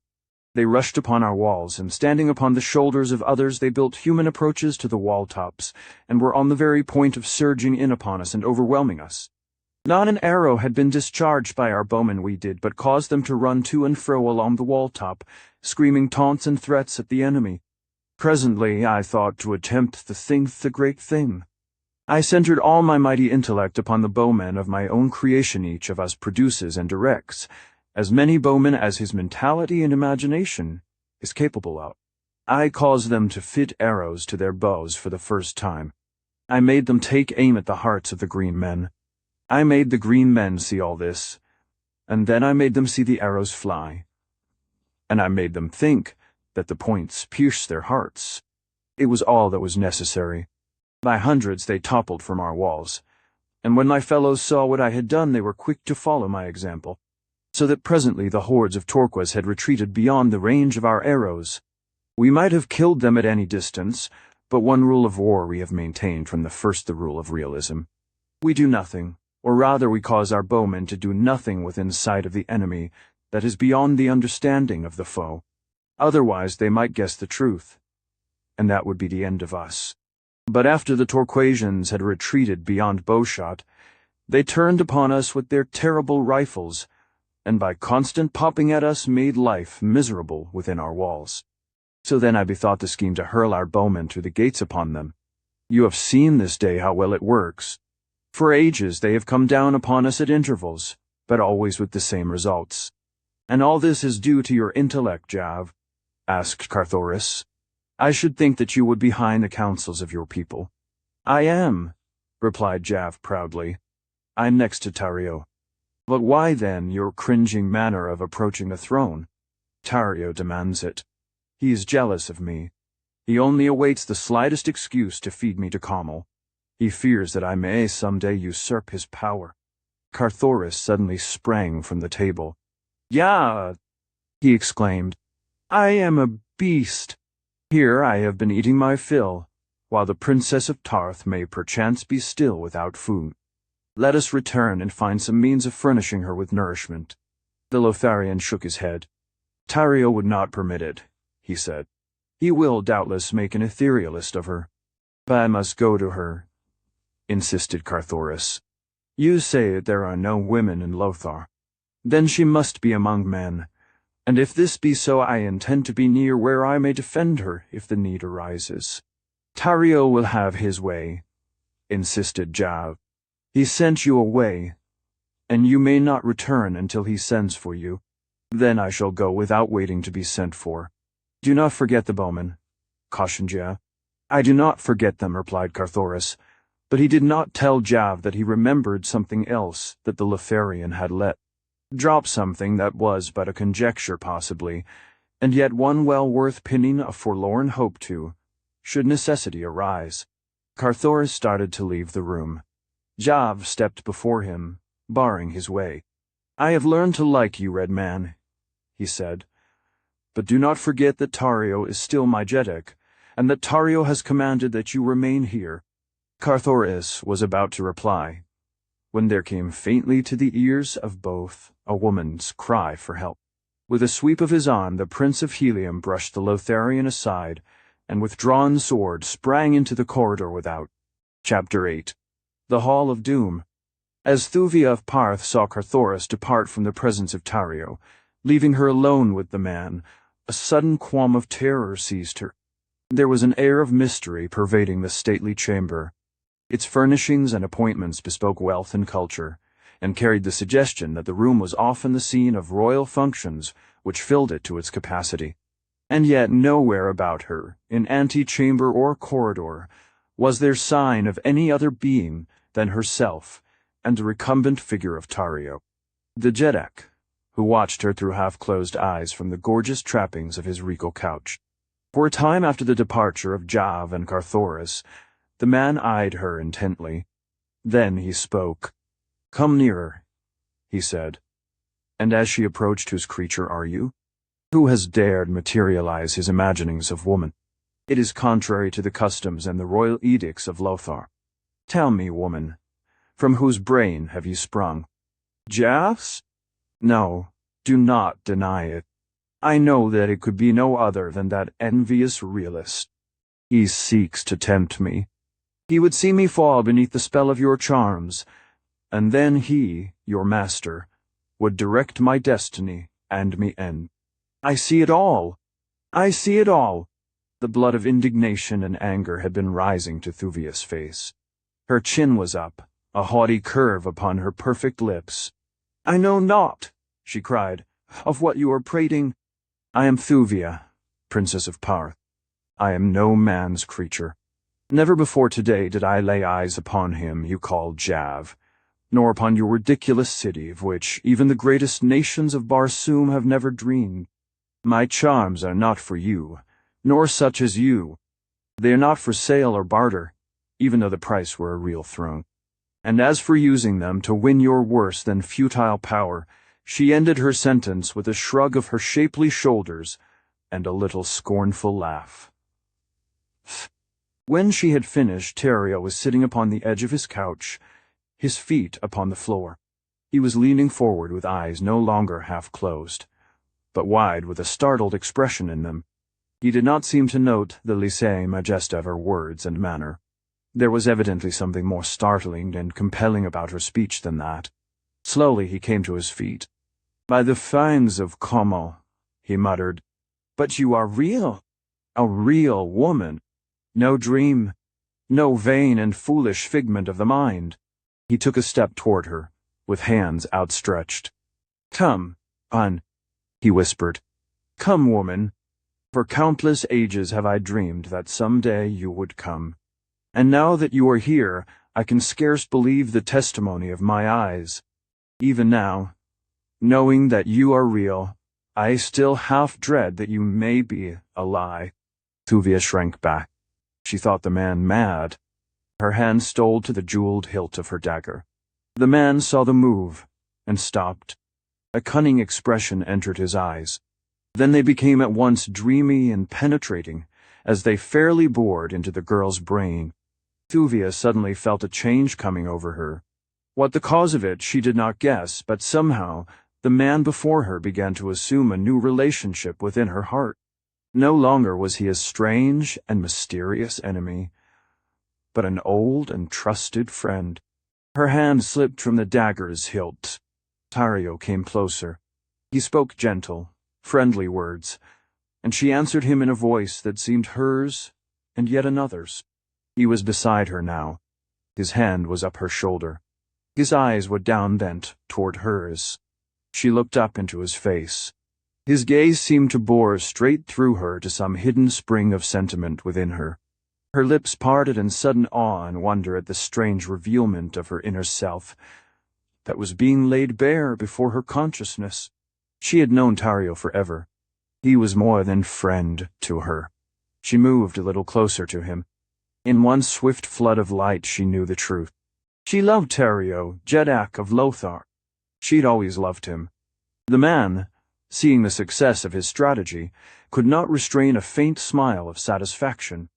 Whether there was something in the expression of his face, or whether from Carthoris of Helium, in a far chamber of the palace, came a more powerful suggestion. Who may say? But something there was that suddenly dispelled the strange, hypnotic influence of the man.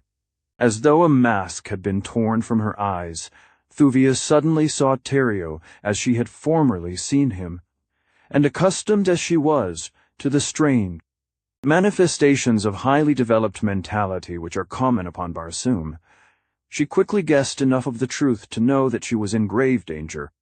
Quickly she took a step backward, tearing herself from his grasp. But the momentary contact had aroused within Terrio all the long-buried passions of his loveless existence. With a muffled cry he sprang upon her, throwing his arms about her, and attempting to drag her lips to his. "Woman," he cried, "lovely woman, Terrio would make you Queen of Lothar. Listen to me. Listen to the love of the last of the Jedaks of Barsoom." Thuvia struggled to free herself from his embrace. "Stop, creature," she cried. "Stop. I do not love you. Stop, or I shall scream for help." Terrio laughed in her face. "Scream for help," he mimicked. "And who within the halls of Lothar is there who might come in answer to your call? Who would dare enter the presence of Terrio, unsummoned?" "There is one," she replied, "who would come, and coming, dare to cut you down upon your own throne, if he thought that you had offered affront to Thuvia of Tarth." "Who, Jav?" asked Terrio. "Not Jav, nor any other soft-skinned Lotharian," she replied, "but a real man, a real warrior Carthoris of Helium." Again the man laughed at her. "You forget the bowman," he reminded her. "What could your red warrior accomplish against my fearless legions?" Again he caught her roughly to him, dragging her towards his couch. "If you will not be my queen," he said, "you shall be my slave." "Neither," cried the girl. As she spoke the single word, there was a quick move of her right hand. Terrio, releasing her, staggered back, both hands pressed to his side. At the same instant, the room filled with bowmen, and then the Jeddak of Lothar sank senseless to the marble floor. At the instant that he lost consciousness, the bowmen were about to release their arrows into Thuvia's heart. Involuntarily, she gave a single cry for help, though she knew that not even Carthoris of Helium could save her now. Then she closed her eyes and waited for the end. No slender shafts pierced her tender side. She raised her lids to see what stayed the hand of her executioners. The room was empty save for herself, and the still form of the Jeddak of Lothar, lying at her feet, a little pool of crimson, staining the white marble of the floor beside him. Terrio was unconscious. Thuvia was amazed. Where were the bowmen? Why had they not loosed their shafts? What could it all mean? An instant before the room had been mysteriously filled with armed men, evidently called to protect their Jeddak, yet now, with the evidence of her deed plain before them, they had vanished as mysteriously as they had come, leaving her alone with the body of their ruler, into whose side she had slipped her long, keen blade. The girl glanced apprehensively about, first for signs of the return of the bowmen, and then for some means of escape. The wall behind the dais was pierced by two small doorways, hidden by heavy hangings. Thuvia was running quickly towards one of these, when she heard the clank of a warrior's metal at the end of the apartment behind her. Ah, if she had but an instant more of time, she could have reached that screening arras, and perchance have found some avenue of escape behind it. But now it was too late. She had been discovered. With a feeling that was akin to apathy, she turned to meet her fate, and there, before her, running swiftly across the broad chamber to her side, was Carthoris, his naked longsword gleaming in his hand. For days she had doubted the intentions of the Heliumite. She had thought him a party to her abduction. Since fate had thrown them together, she had scarce favored him with more than the most perfunctory replies to his remarks, unless at such times as the weird and uncanny happenings at Lothar had surprised her out of her reserve. She knew that Carthoris of Helium would fight for her, but whether to save her for himself or another, she was in doubt. He knew that she was promised to Kolentith, Jeddak of Kal, But if he had been instrumental in her abduction, his motives could not be prompted by loyalty to his friend, or regard for her honor. And yet, as she saw him coming across the marble floor of the audience chamber of Tario of Lothar, his fine eyes filled with apprehension for her safety, his splendid figure personifying all that is finest in the fighting men of martial Mars, she could not believe that any faintest trace of perfidy lurked beneath so glorious an exterior. Never, she thought, in all her life had the sight of any man been so welcome to her. It was with difficulty that she refrained from rushing forward to meet him. She knew that he loved her, but in time she recalled that she was promised to Kulanti. Not even might she trust herself to show too great gratitude to the Heliumite, lest he misunderstand. Carthoris was by her side now. His quick glance had taken in the scene within the room. Still figure of the Jeddak sprawled upon the floor, the girl hastening toward a shrouded exit. "Did he harm you, Thuvia?" he asked. She held up her crimson blade that he might see it. "No," she said. "He did not harm me." A grim smile lighted Carthoris' face. "Praised be our first ancestor," he murmured. "And now let us see if we may not make good our escape from this accursed city before the Lotharians discover that their Jeddak is no more." With the firm authority that sat so well upon him, in whose veins flowed the blood of John Carter, of Virginia, and Dejah of Thoris, of Helia, he grasped her hand, and turning back across the hall, strode toward the great doorway through which Jav had brought them into the presence of the Jeddak earlier in the day. They had almost reached the threshold when a figure sprang into the apartment through another entrance. It was Yav. He, too, took in the scene within at a glance. Carthoris turned to face him, his sword ready in his hand, and his great body shielding the slender figure of the girl. "Come, Jav of Lothar," he cried. "Let us face the issue at once, for only one of us may leave this chamber alive with Thuvia of Tark." Then, seeing that the man wore no sword, he exclaimed, "Bring on your bowmen, then, or come with us as my prisoner, until we have safely passed the outer portals of thy ghostly city." "You have killed Tario," exclaimed Jav, ignoring the other's challenge. "You have killed Tario. I see his blood upon the Florio blood-reel death. Tario was, after all, as real as I. Yet he was an etherealist. He would not materialize his sustenance. Can it be that they are right? Well, we too are right. And all these ages we have been quarreling, each saying that the other was wrong. However, he is dead now. Of that I am glad.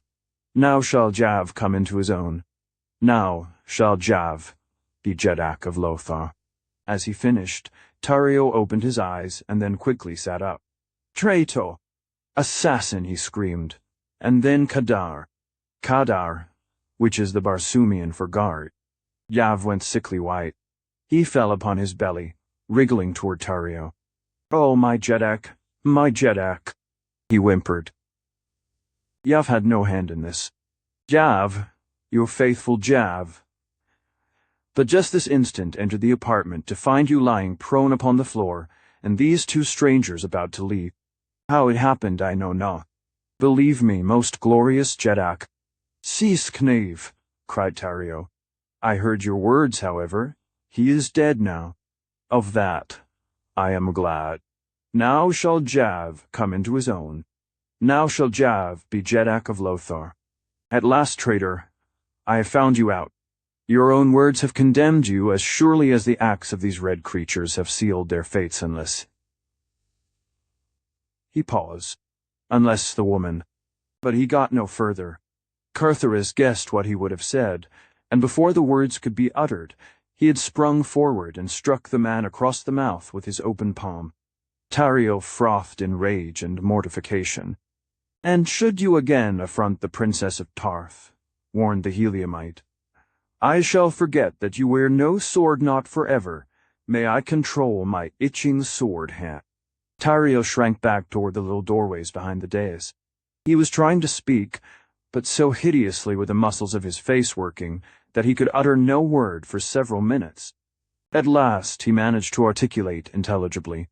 "Dee!" he shrieked. "Dee!" And then he turned toward the exit at his back. Yav leaped forward, screaming in terror. "Have pity, Tario! Have pity! Remember the long ages that I have served you faithfully. Remember all that I have done for Lothar. Do not condemn me now to the death hideous. Save me! Save me!" But Tario only laughed a mocking laugh, and continued to back toward the hangings that hid the little doorway. Yav turned toward Carthoris. "Stop him!" he screamed. "Stop him! If you love life, let him not leave this room." And as he spoke, he leaped in pursuit of his Jeddak. Carthoris followed Jav's example, but the last of the Jeddaks of Barsoom was too quick for them.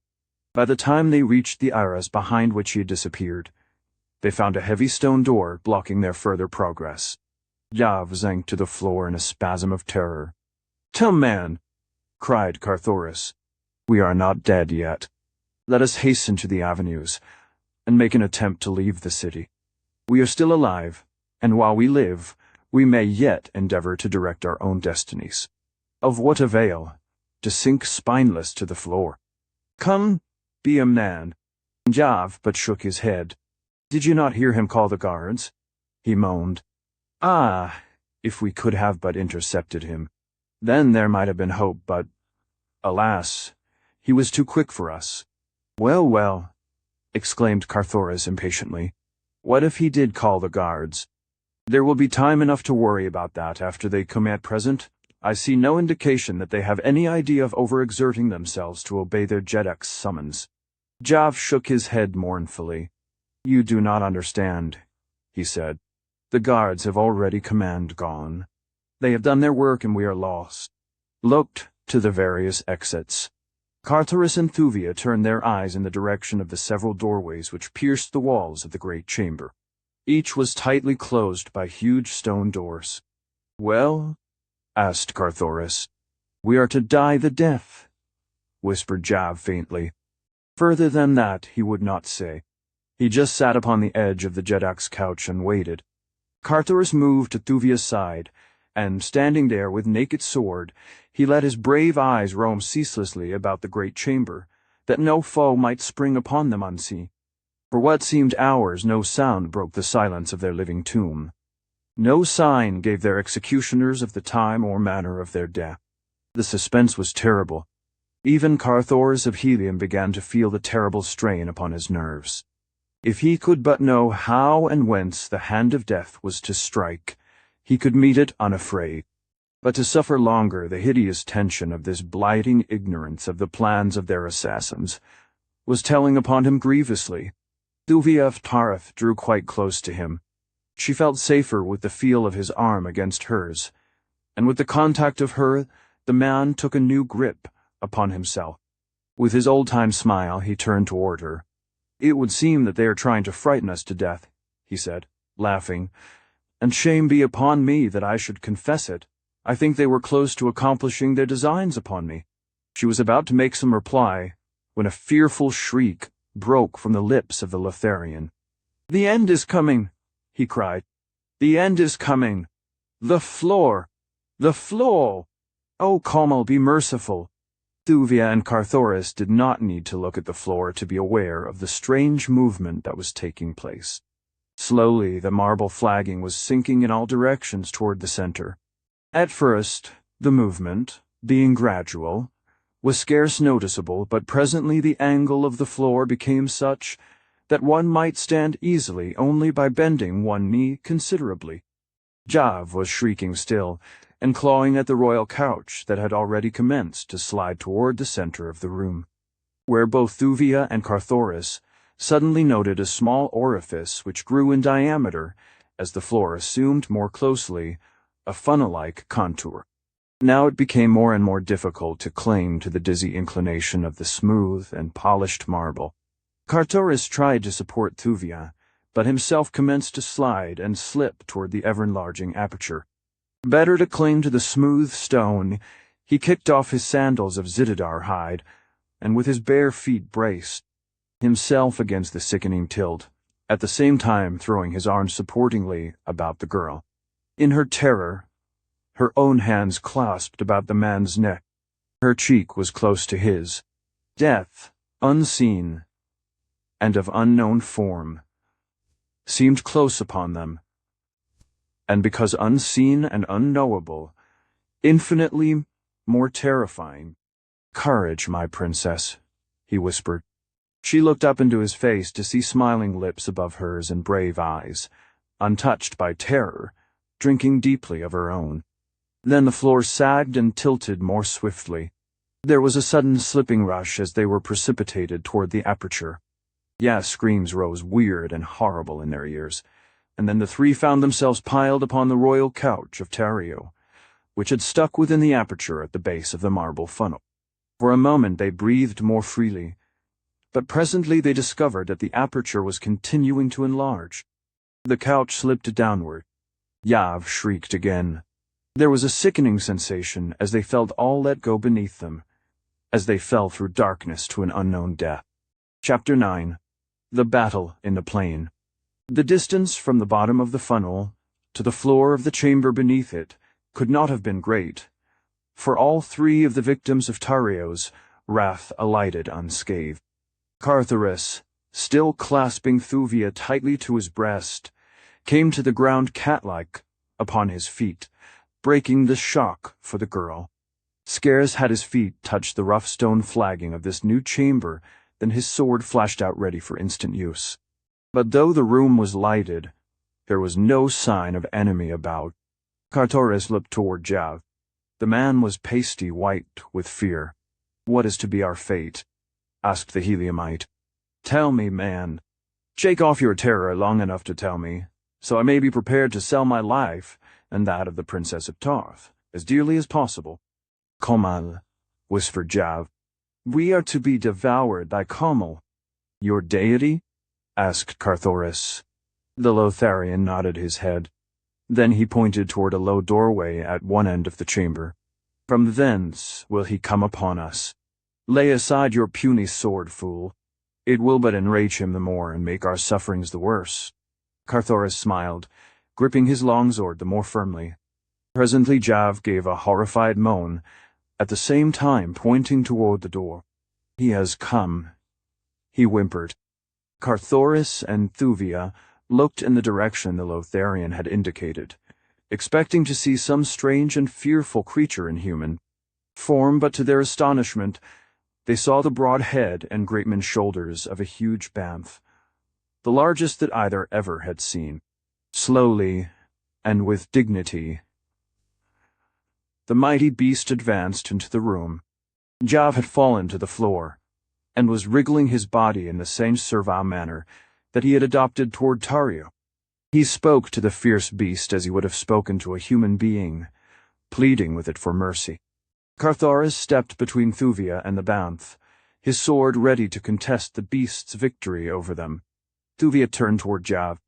"Is this Komal your god?" she asked. Jav nodded affirmatively. The girl smiled, and then, brushing past Carthoris, she stepped swiftly toward the growling carnivore. In low, firm tones, she spoke to it as she had spoken to the banths of the Golden Cliffs and the scavengers before the walls of Lothar. The beast ceased its growling. With lowered head and cat-like purr, it came slinking to the girl's feet. Thuvia turned toward Carthoris. "It is but a bantha," she said. "We have nothing to fear from it." Carthoris smiled. "I did not fear it," he replied, "for I too believed it to be only a bantha, and I have my longsword." Jav sat up and gazed at the spectacle before him, the slender girl weaving her fingers in the tawny mane of the huge creature that he had thought divine, while Komal rubbed his hideous snout against her side. "So this is your god," laughed Thuvia. Jav looked bewildered. He scarce knew whether he dare chance offending Komal or not, for so strong is the power of superstition that even though we know that we have been reverencing a sham, yet still we hesitate to admit the validity of our newfound convictions. "Yes," he said, "this is Komal. For ages the enemies of Tario have been hurled to this pit to fill his maw, for Commel must be fed. "Is there any way out of his chamber to the avenues of the city?" asked Carthoris. Yav shrugged. "I do not know," he replied. "Never have I been here before, nor ever have I cared to do so." "Come," suggested Thuvia. "Let us explore. There must be a way out." Together the three approached the doorway, through which Commel had entered the apartment that was to have witnessed their deaths. Beyond was a low-roofed lair, with a small door at the far end. This, to their delight, opened to the lifting of an ordinary latch, letting them into a circular arena, surrounded by tiers of seats. "Here is where Commel is fed in public," explained Dejah. "Had Tario dared, it would have been here that our fates had been sealed, but he feared too much thy keen blade, Red Man, and so he hurled us all downward to the pit." I did not know how closely connected were the two chambers. "Now we may easily reach the avenues and the city gates. Only the bowmen may dispute the right of way, and, knowing their secret, I doubt that they have power to harm us." Another door led to a flight of steps that rose from the arena level upward to the seats to an exit at the back of the hall. Beyond this was a straight, broad corridor, running directly through the palace to the gardens at the side. No one appeared to question them as they advanced, mighty Commel pacing by the girl's side. "Where are the people of the Palacidedak's retinue?" asked Carthoris. "Even in the city streets as we came through, I scarce saw sign of a human being, yet all about are evidences of a mighty population." Yav sighed. "Poor Lothar," he said. "It is indeed a city of ghosts. There are scarce 1,000 of us left, who once were numbered in the millions. Our great city is peopled by the creatures of our own imaginings. For our own needs, we do not take the trouble to materialize these peoples of our brain, yet they are apparent to us. Even now, I see great throngs lining the avenue, hastening to and fro in the round of their duties. I see women and children laughing on the balconies. These we are forbidden to materialize, but yet I see them, they are here. But why not?" he mused. "No longer need I fear Tarioe has done his worst, and failed. Why not, indeed? Stay, friends," he continued. "Would you see Lothar in all her glory?" Carthoris and Thuvia nodded their assent, more out of courtesy than because they fully grasped the import of his mutterings. Yav gazed at them penetratingly for an instant, then with a wave of his hand cried, "Look!" The sight that met them was awe-inspiring. Where before there had been naught but deserted pavements and scarlet swords, yawning windows and tenantless doors, now swarmed a countless multitude of happy, laughing people. "It is the past," said Dejah in a low voice. "They do not see this day, but live the old dead past of ancient Lotharth dead, and crumbled Lothar of antiquity, which stood upon the shore of Throxus, mightiest of the 5 oceans. See those fine, upstanding men, swinging along the broad avenue? See the young girls and the women smile upon them? See the men greet them with love and respect? Those be seafarers coming up from their ships which lie at the quays at the city's edge. Brave men they are. But the glory of Lothar has fate. See their weapons. They alone bore arms, for they crossed the 5 seas to strange places where dangers were. With their passing passed the martial spirit of the Lotharians, leaving, as the ages rolled by, a race of spineless cowards. We hated war, and so we trained not our youth in warlike ways. Thus followed our undoing, for when the seas dried and the green hordes encroached upon us, we could do naught but flee. But we remembered the seafaring bowmen of the days of our glory. It is the memory of these which we hurl upon our enemies." As Dejah ceased speaking, the picture faded, and once more the 3 took up their way toward the distant gates, along deserted avenues. Twice they sighted Lotharians of flesh and blood. At sight of them, and the huge band which they must have recognized as Commel, the citizens turned and fled. "They will carry word of our flight to Tario," cried Dejah, "and soon he will send his bowmen after us. Let us hope that our theory is correct, and that their shafts are powerless against minds cognizant of their unreality. Otherwise we are doomed. Explain, Red Man, to the woman the truths that I have explained to you, that she may meet the arrows with a stronger counter-suggestion of immunity." Carthoris did as Dejah bid him, but they came to the great gates without sign of pursuit developing. Here Dejah set in motion the mechanism that rolled the huge, wheel-like gate aside, and a moment later the three, accompanied by the Banth, stepped out into the plain before Lothar. Scarce had they covered 100 yards when the sound of many men shouting arose behind them. As they turned, they saw a company of bowmen debouching upon the plain from the gate through which they had but just passed. Upon the wall above the gate were a number of Lotharians, among whom Dejah recognized Tario. The Jeddak stood glaring at them, evidently concentrating all the forces of his trained mind upon them. That he was making a supreme effort to render his imaginary creatures deadly was apparent. Dejah turned white and commenced to tremble. At the crucial moment, he appeared to lose the courage of his conviction. The great Banth turned back toward the advancing bowmen and growled. Carthoris placed himself between Thuvia and the enemy, and facing them, awaited the outcome of their charge. Suddenly an inspiration came to Carthoris. "Hurry your own bowmen against Tarios," he cried to Dejah. "Let us see a materialized battle between two mentalities." The suggestion seemed to hearten the Lotharian, and in another moment the three stood behind solid ranks. Of huge bowmen who hurled taunts and menaces at the advancing company, emerging from the walled city. Dejah was a new man the moment his battalion stood between him and Tario. One could almost have sworn the man believed these creatures of his strange, hypnotic power to be real flesh and blood. With hoarse battle cries they charged the bowmen of Tario. Barbed shafts flew thick and fast. Men fell, and the ground was red with gore. Carthoris and Thuvia had difficulty in reconciling the reality of it all with their knowledge of the truth. They saw Utan, after Utan Marsh, from the gate in perfect step to reinforce the outnumbered company, which Tario had first sent forth to arrest them. They saw Dejah's forces grow correspondingly, until all about them rolled a sea of fighting, cursing warriors, and the dead lay in heaps about the field.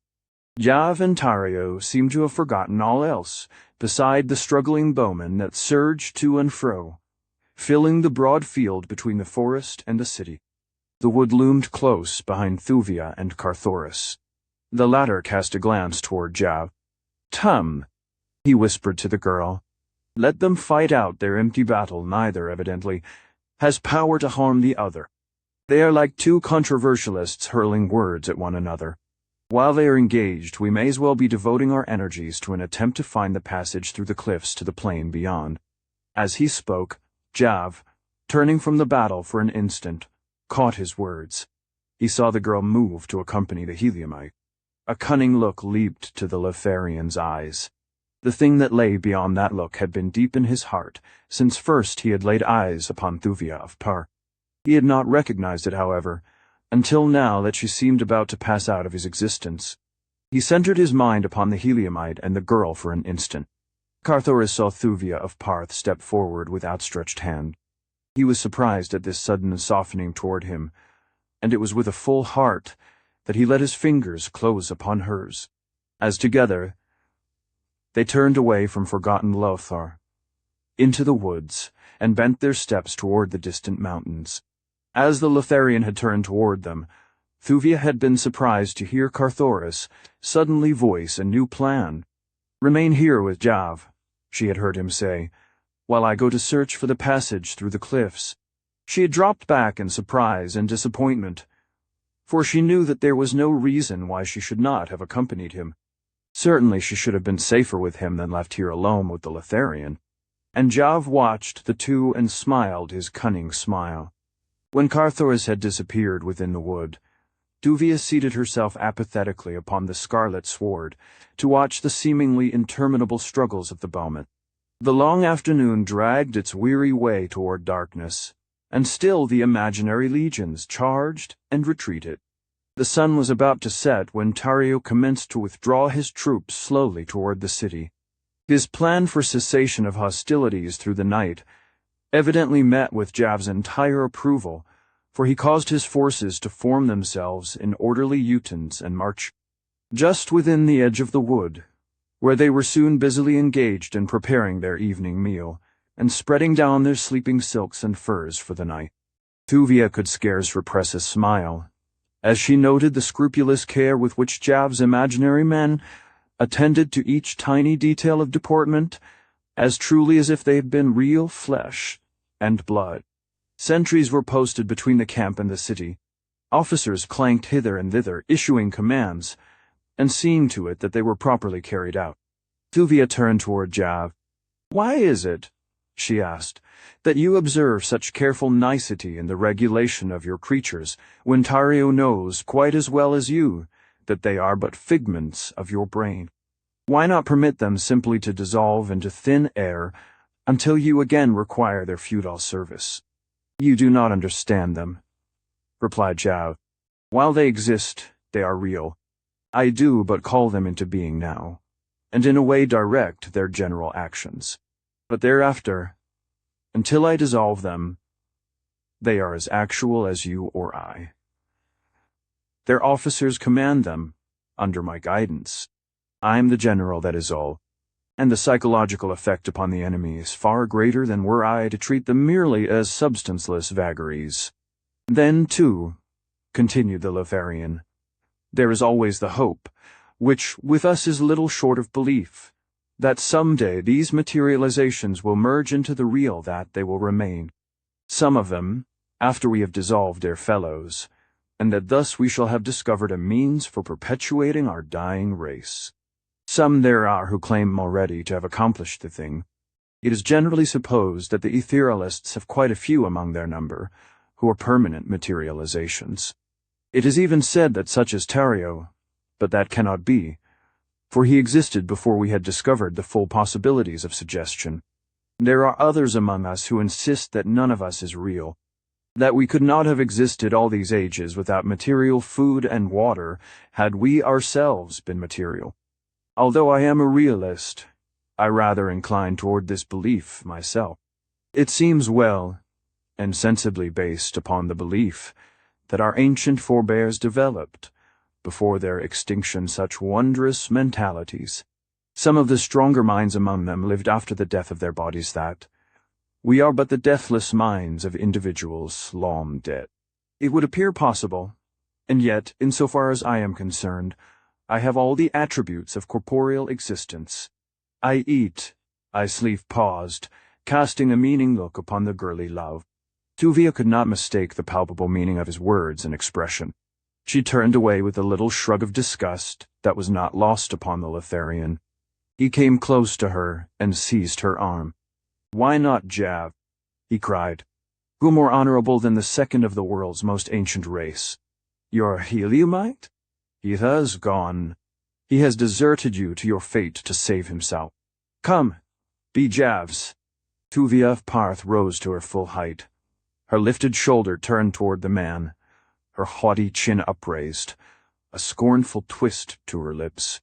"You lie," she said quietly. "The Heliumite knows less of disloyalty than he knows of fear, and of fear he is as ignorant as the unhatched young." "Then where is he?" taunted the Lotharian. "I tell you he has fled the valley. He has left you to your fate. But Dejah will see that it is a pleasant one. Tomorrow we shall return into Lothar at the head of my victorious army, and I shall be Jeddak and you shall be my consort. Come!" And he attempted to crush her to his breast. The girl struggled to free herself, striking at the man with her metal armlets. Yet still he drew her toward him, until both were suddenly startled by a hideous growl that rumbled from the dark wood close behind them. Chapter 10 Comac, the Bowman. As Carthoris moved through the forest toward the distant cliffs with Thuvia's hand still tight pressed in his, he wondered a little at the girl's continued silence. Yet the contact of her cool palm against his was so pleasant that he feared to break the spell of her newfound reliance in him by speaking. Onward through the dim wood, They passed until the shadows of the quick-coming Martian night commenced to close down upon them. Then it was that Carthoris turned to speak to the girl at his side. They must plan together for the future. It was his idea to pass through the cliffs at once if they could locate the passage, and he was quite positive that they were now close to it, but he wanted her assent to the proposition. As his eyes rested upon her, he was struck by her strangely ethereal appearance. She seemed suddenly to have dissolved into the tenuous substance of a dream, and as he continued to gaze upon her, she faded slowly from his sight. For an instant he was dumbfounded, and then the whole truth flashed suddenly upon him. Yav had caused him to believe that Thuvia was accompanying him through the wood, while, as a matter of fact, he had detained the girl for himself. Carthoris was horrified. He cursed himself for his stupidity, and yet he knew that the fiendish power which the Lotharian had invoked to confuse him might have deceived any. Scarce had he realized the truth than he had started to retrace his steps toward Lothar. But now he moved at a trot, the earthly views that he had inherited from his father carrying him swiftly over the soft carpet of fallen leaves and rank grass. Thuria's brilliant light flooded the plain before the walled city of Lothar, as Carthoris broke from the wood opposite the great gate that had given the fugitives egress from the city earlier in the day. At first he saw no indication that there was another than himself anywhere about. The plain was deserted. No myriad bowmen camped now beneath the overhanging verdure of the giant trees. No gory heaps of tortured dead defaced the beauty of the scarlet sward. All was silence. All was peace.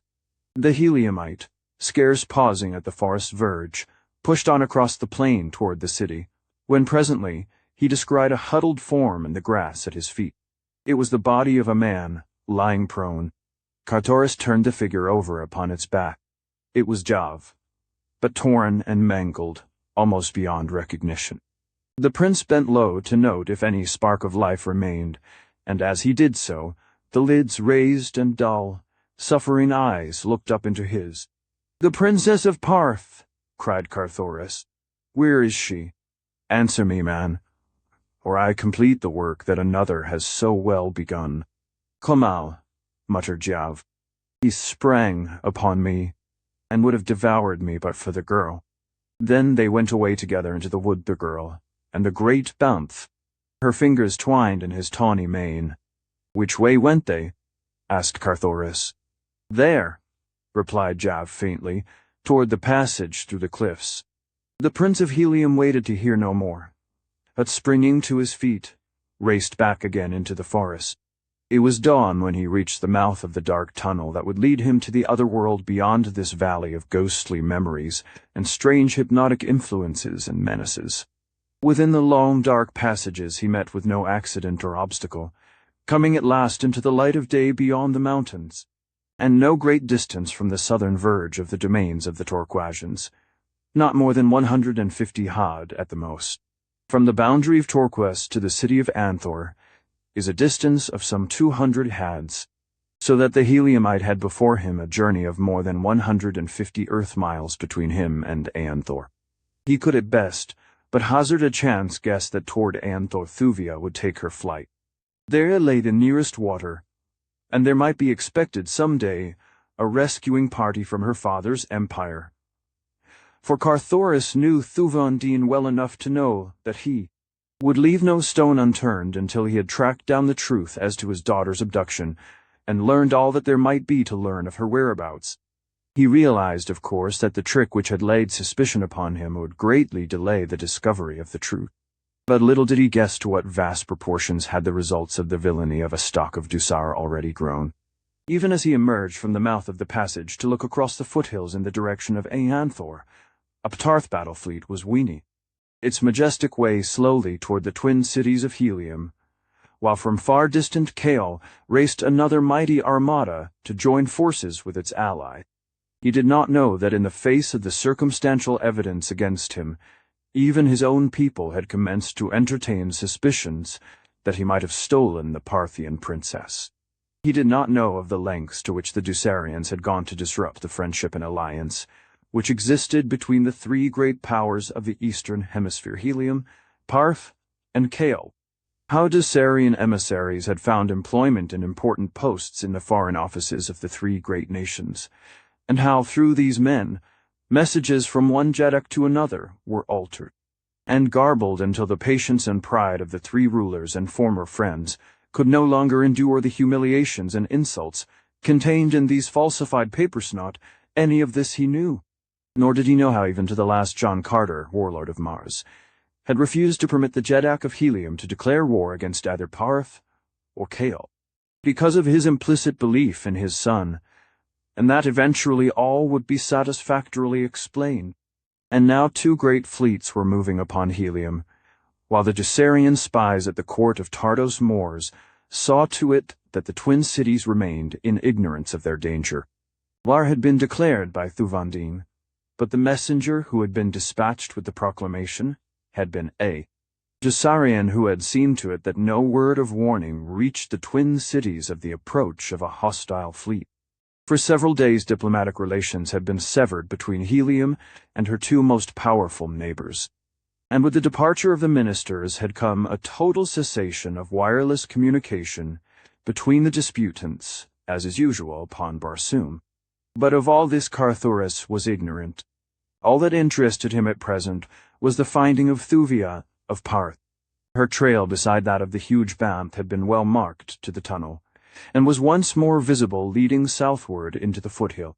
As he followed rapidly downward toward the Dead Sea bottom, where he knew he must lose the spoor in the resilient ochre vegetation, he was suddenly surprised to see a naked man approaching him from the northeast. As the fellow drew closer, Carthoris halted to await his coming.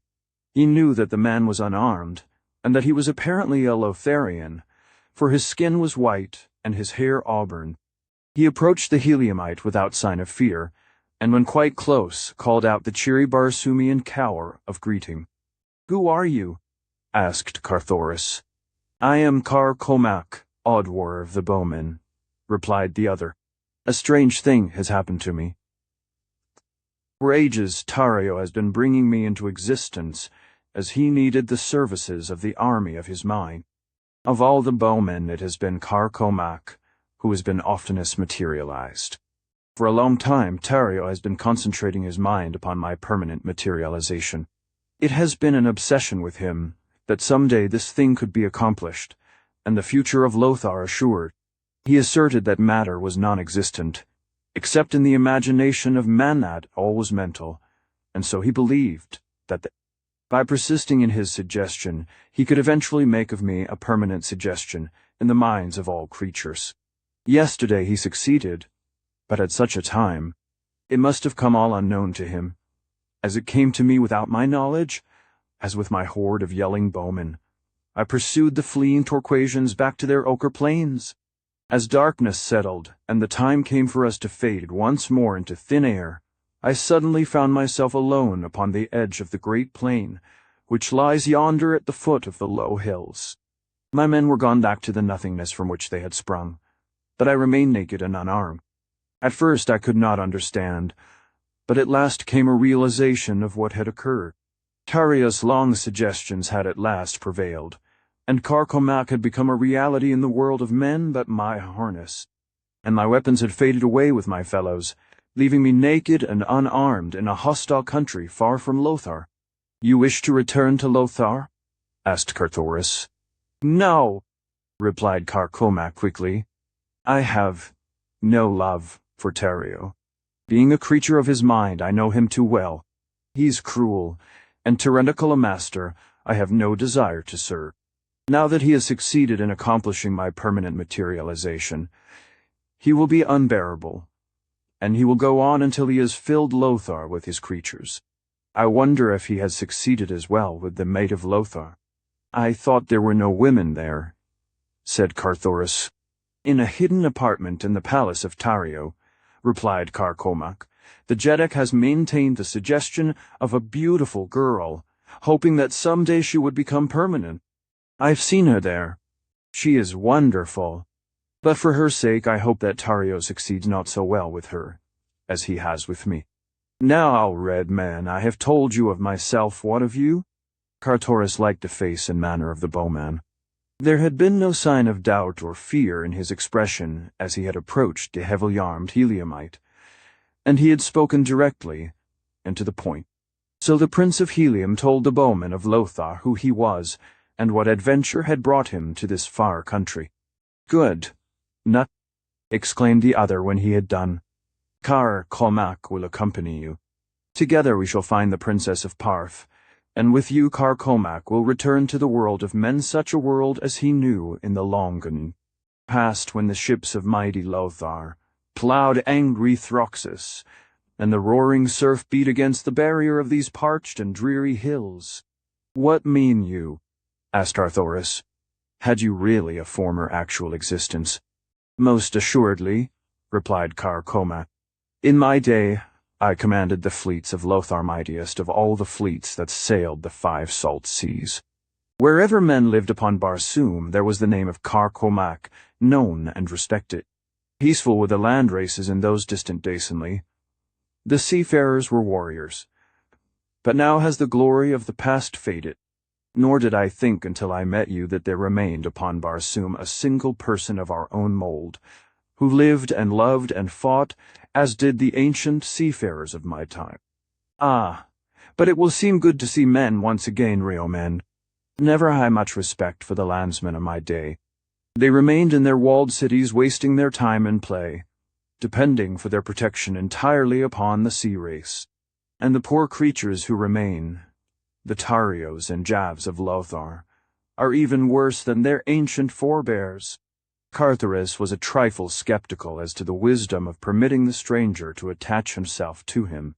There was always the chance that he was but the essence of some hypnotic treachery, which Tario or Jav was attempting to exert upon the Heliumite, and yet, so sincere had been the manner and the words of the bowman, so much the fighting man did he seem, but Carthoris could not find it in his heart to doubt him. The outcome of the matter was that he gave the naked Odror leave to accompany him, and together they set out upon the spoor of Thuvia and Commel. Down to the ochre sea bottom the trail led. There it disappeared, as Carthoris had known that it would, but where it entered the plain its direction had been toward Anthor, and so toward Anthor the two turned their faces. It was a long and tedious journey, fraught with many dangers. The bowman could not travel at the pace set by Carthoris, whose muscles carried him with great rapidity over the face of the small planet, the force of gravity of which exerts so much less retarding power than that of the earth. 50 miles a day is a fair average for a Barsoomian, but the son of John Carter might easily have covered 100 or more miles had he cared to desert his newfound comrade. All the way they were in constant danger of discovery by roving bands of Torquasians, and especially was this true before they reached the boundary of Torquas. Good fortune was with them, however, and although they sighted 2 detachments of the savage green men, they were not themselves seen, and so they came, upon the morning of the 3rd day, within sight of the glistening domes of distant Anthor. Throughout the journey, Carthoris had ever strained his eyes ahead in search of Thuvia and the great Banth, but not till now had he seen aught to give him hope. This morning, far ahead, halfway between themselves and Anthor, the men saw 2 tiny figures moving toward the city. For a moment they watched them intently. Then Carthoris, convinced, leaped forward at a rapid run, Car Cormac following as swiftly as he could. The Heliumite shouted to attract the girl's attention, and presently he was rewarded by seeing her turn and stand looking toward him. At her side the great Banth stood with up-pricked ears, watching the approaching man. Not yet could Thuvia of Parth have recognized Carthoris, though that it was he she must have been convinced, for she waited there for him without sign of fear. Presently he saw her point toward the northwest, beyond him. Without slackening his pace, he turned his eyes in the direction she indicated. Racing silently over the thick vegetation, not half a mile behind, came a score of fierce green warriors, charging him upon their mighty thoats.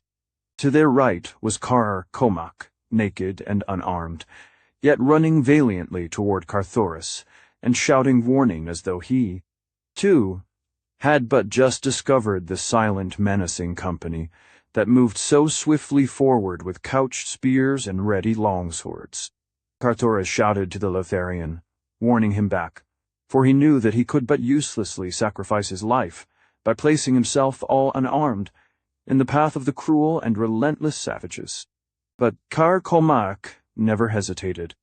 With shouts of encouragement to his new friend, he hurried onward toward the Prince of Helium. The red man's heart leaped in response to this exhibition of courage and self-sacrifice. He regretted now that he had not thought to give Car Comac one of his swords, but it was too late to attempt it. For should he wait for the Lotharian to overtake him or return to meet him, the Torquasians would reach Thuvia of Parth before he could do so. Even as it was, it would be nip and tuck as to who came first to her side. Again he turned his face in her direction, and now, from Anther Way, he saw a new force hastening toward them too. Medium-sized warcraft hand, even at the distance they still were from him, he discerned the device of Dusar upon their bows. Now, indeed, seemed little hope for Thuvia of Parth, with savage warriors of the hordes of Torquas charging toward her from one direction, and no less implacable enemies, in the form of the creatures of a stock, Prince of Dusar, bearing down upon her from another, while only a Banff, a red warrior, and an unarmed bowman were near to defend her. Her plight was quite hopeless, and her cause already lost ere ever it was contested. As Thuvia saw Carthoris approaching, she felt again that unaccountable sensation of entire relief from responsibility and fear that she had experienced upon a former occasion.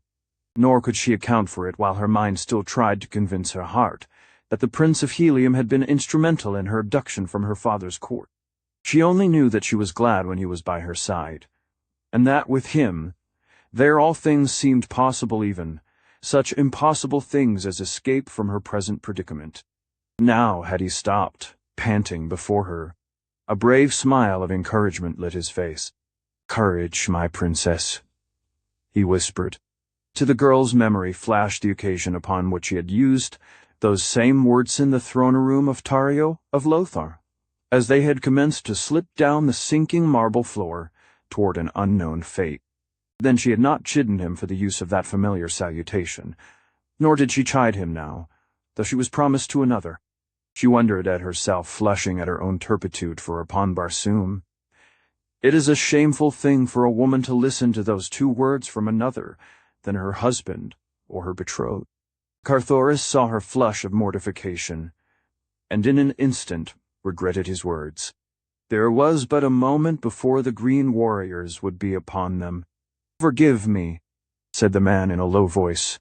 "Let my great love be my excuse that, and the belief that I have but a moment more of life." And with the words he turned to meet the foremost of the green warriors. The fellow was charging with couched spear, but Carthoris leaped to one side, and as the great thoat and its rider hurtled harmlessly past him, he swung his longsword in a mighty cut that clove the green carcass in twain. At the same moment Car Comac leaped with bare hands, clawing at the leg of another of the huge riders. The balance of the horde raced into close quarters. Dismounting the better to wield their favorite longswords, the Dusarian flyers touched the soft carpet of the ochre-clad sea bottom, disgorging 50 fighting men from their bowels, and into the swirling sea of cutting, slashing swords sprang Comal, the great band. Chapter 11. Green Men and White Apes. A Torquasian sword smote a glancing blow across the forehead of Carthoris. He had a fleeting vision of soft arms about his neck, and warm lips close to his before he lost consciousness.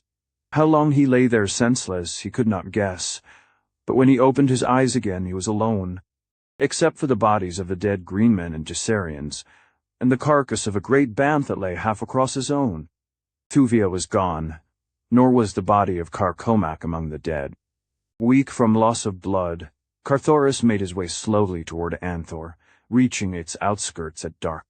He wanted water more than any other thing, and so he kept on up a broad avenue toward the great central plaza, where he knew the precious fluid was to be found in a half-ruined building opposite the great palace of the ancient Jedek, who once had ruled this mighty city.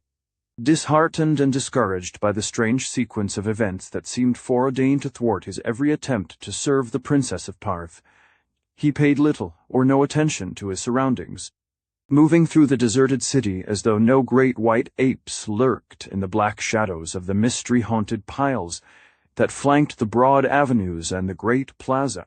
But if Carthoris was careless of his surroundings, not so other eyes that watched his entrance into the plaza and followed his slow footsteps toward the marble pile that housed the tiny, half-choked spring whose water one might gain only by scratching a deep hole in the red sand that covered it. And as the heliumite entered the small building, a dozen mighty, grotesque figures emerged from the doorway of the palace to speed noiselessly across the plaza toward him. For half an hour Carthoris remained in the building, digging for water and gaining the few much-needed drops which were the fruits of his labor. Then he rose and slowly left the structure. Scarce had he stepped beyond the threshold than 12 Torquasian warriors leaped upon him. No time, then, to draw Lomzord, but swift from his harness, flew his long, slim dagger. And as he went down beneath them, more than a single green heart ceased beating at the bite of that keen point. Then they overpowered him and took his weapons away, but only 9 of the 12 warriors who had crossed the plaza returned with their prize. They dragged their prisoner roughly to the palace pits, where in utter darkness they chained him with rusty links to the solid masonry of the wall. "Tomorrow our band will speak with you," they said. "Now he sleeps. But wait will be his pleasure, when he learns who has wandered amongst Usand. Great will be the pleasure of the Hortain Gur, when Garban drags before him the mad fool who dared trick the great Jeddak with his sword." Then they left him to the silence and the darkness. For what seemed hours Carthoris squatted upon the stone floor of his prison, his back against the wall in which was sunk the heavy eye-bolt that secured the chain which held him. Then, from out of the mysterious blackness before him, there came to his ears the sound of naked feet, moving stealthily upon stone, approaching nearer and nearer to where he lay, unarmed and defenseless. Minutes past minutes had seemed hours, during which time periods of sepulchral silence would be followed by a repetition of the uncanny scraping of naked feet slinking warily upon him. At last he heard a sudden rush of unshod soles across the empty blackness, and at a little distance a scuffling sound, heavy breathing, and once what he thought the muttered imprecation of a man battling against great odds. Then the clanging of a chain, and a noise as of the snapping back against stone of a broken link. Again came silence, but for a moment only. Now he heard once more the soft feet approaching him. He thought that he discerned wicked eyes gleaming fearfully at him through the darkness. He knew that he could hear the heavy breathing of powerful lungs. Then came the rush of many feet toward him, and the things were upon him. Hands terminating in man-like fingers clutched at his throat and arms and legs.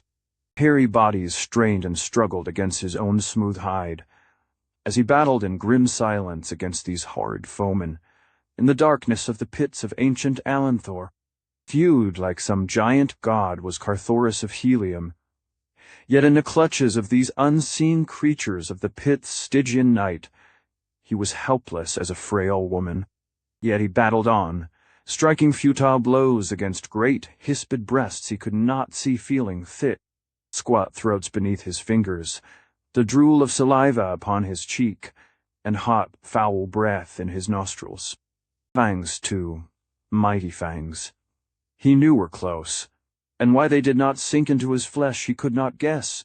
At last he became aware of the mighty surging of a number of his antagonists back and forth, upon the great chain that held him, and presently came the same sound that he had heard at a little distance from him a short time before he had been attacked. His chain had parted, and the broken end snapped back against the stone wall. Now he was seized upon either side and dragged at a rapid pace through the dark corridor, stored what fate he could not even guess. At first he had thought his foes might be of the tribe of Torquas, but their hairy bodies belied that belief. Now he was at last quite sure of their identity, though why they had not killed and devoured him at once he could not imagine. After half an hour or more of rapid racing through the underground passages that are a distinguishing feature of all Barsoomian cities, modern as well as ancient, his captors suddenly emerged into the moonlight of a courtyard, far from the central plaza. Immediately Carthoris saw that he was in the power of a tribe of the great white apes of Barsoom. All that had caused him doubt before as to the identity of his attackers was the hairiness of their breasts. For the white apes are entirely hairless, except for a great shock bristling from their heads. Now he saw the cause of that which had deceived him across the chest. Of each of them were strips of hairy hide, usually of banthe, in imitation of the harness of the green warriors who so often camped at their deserted city. Carthoris had read of the existence of tribes of apes that seemed to be progressing slowly toward higher standards of intelligence. Into the hands of such, he realized, he had fallen, but what were their intentions toward him? As he glanced about the courtyard, he saw fully 50 of the hideous beasts, squatting on their haunches, and at a little distance from him another human being, closely guarded. As his eyes met those of his fellow captive, a smile lit the other's face, and Kaor, Red Man, burst from his lips. It was Comac, the bowman. Kaor, cried Carthoris in response. How came you here, and what befell the princess? Red men like yourself descended in mighty ships that sailed the air, even as the great ships of my distant day sailed the 5 seas, replied Carcoma. They fought with the green men of Torquas. They slew Como, god of Lothar. I thought they were your friends, and I was glad when finally those of them who survived the battle carried the red girl to one of his ships and sailed away with her into the safety of the high air. Then the green men seized me and carried me to a great empty city, where they chained me to a wall in a black pit. Afterward came these, and dragged me hither. And what of you, Red Man? Carthoris related all that had befallen him, and as the 2 men talked, the great apes squatted about them, watching them intently. What are we to do now? Asked the bowman. Our case looks rather hopeless, replied Carthoris ruefully. These creatures are born maniators. Why they have not already devoured us I cannot imagine there, he whispered. See? The end is coming. Carcomac looked in the direction Carthoris indicated to see a huge ape advancing with a mighty bludgeon. It is thus they like best to kill their prey, said Carthoris. Must we die without a struggle? Asked Carcomac. Not I, replied Carthoris, though I know how futile our best defense must be against these mighty brutes. Oh, for a longsword. Or a good bow, added Carcomac, and a utan of bowmen. At the words, Carthoris half sprang to his feet, only to be dragged roughly down by his guard. Carcomac, he cried, why cannot you do what Tario and Jav did? They had no bowmen other than those of their own creation. You must know the secret of their power. Call forth your own utan, Carcomac. The Lotharian looked at Carthoris in wide-eyed astonishment as the full purport of the suggestion bore in upon his understanding. Why not? He murmured. The savage ape bearing the mighty bludgeon was slinking toward Carthoris. The heliumite's fingers were working as he kept his eyes upon his executioner. Carcomac bent his gaze penetratingly upon the apes. The effort of his mind was evidenced in the sweat upon his contracted brows. The creature that was to slay the red man was almost within arm's reach of his prey, when Carthoris heard a hoarse shout from the opposite side of the courtyard. In common with the squatting apes and the demon with the club, he turned in the direction of the sound, to see a company of sturdy bowmen rushing from the doorway of a nearby building.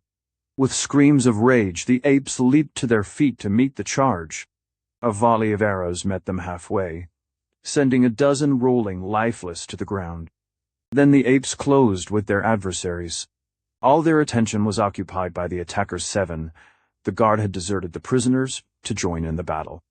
Come, whispered Carcoma. Now may we escape while their attention is diverted from us by my bowmen.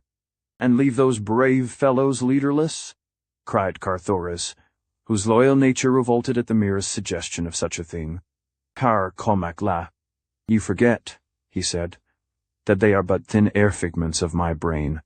They will vanish, unscathed, when we have no further need for them. Praised be your first ancestor, Redman, that you thought of this chance in time.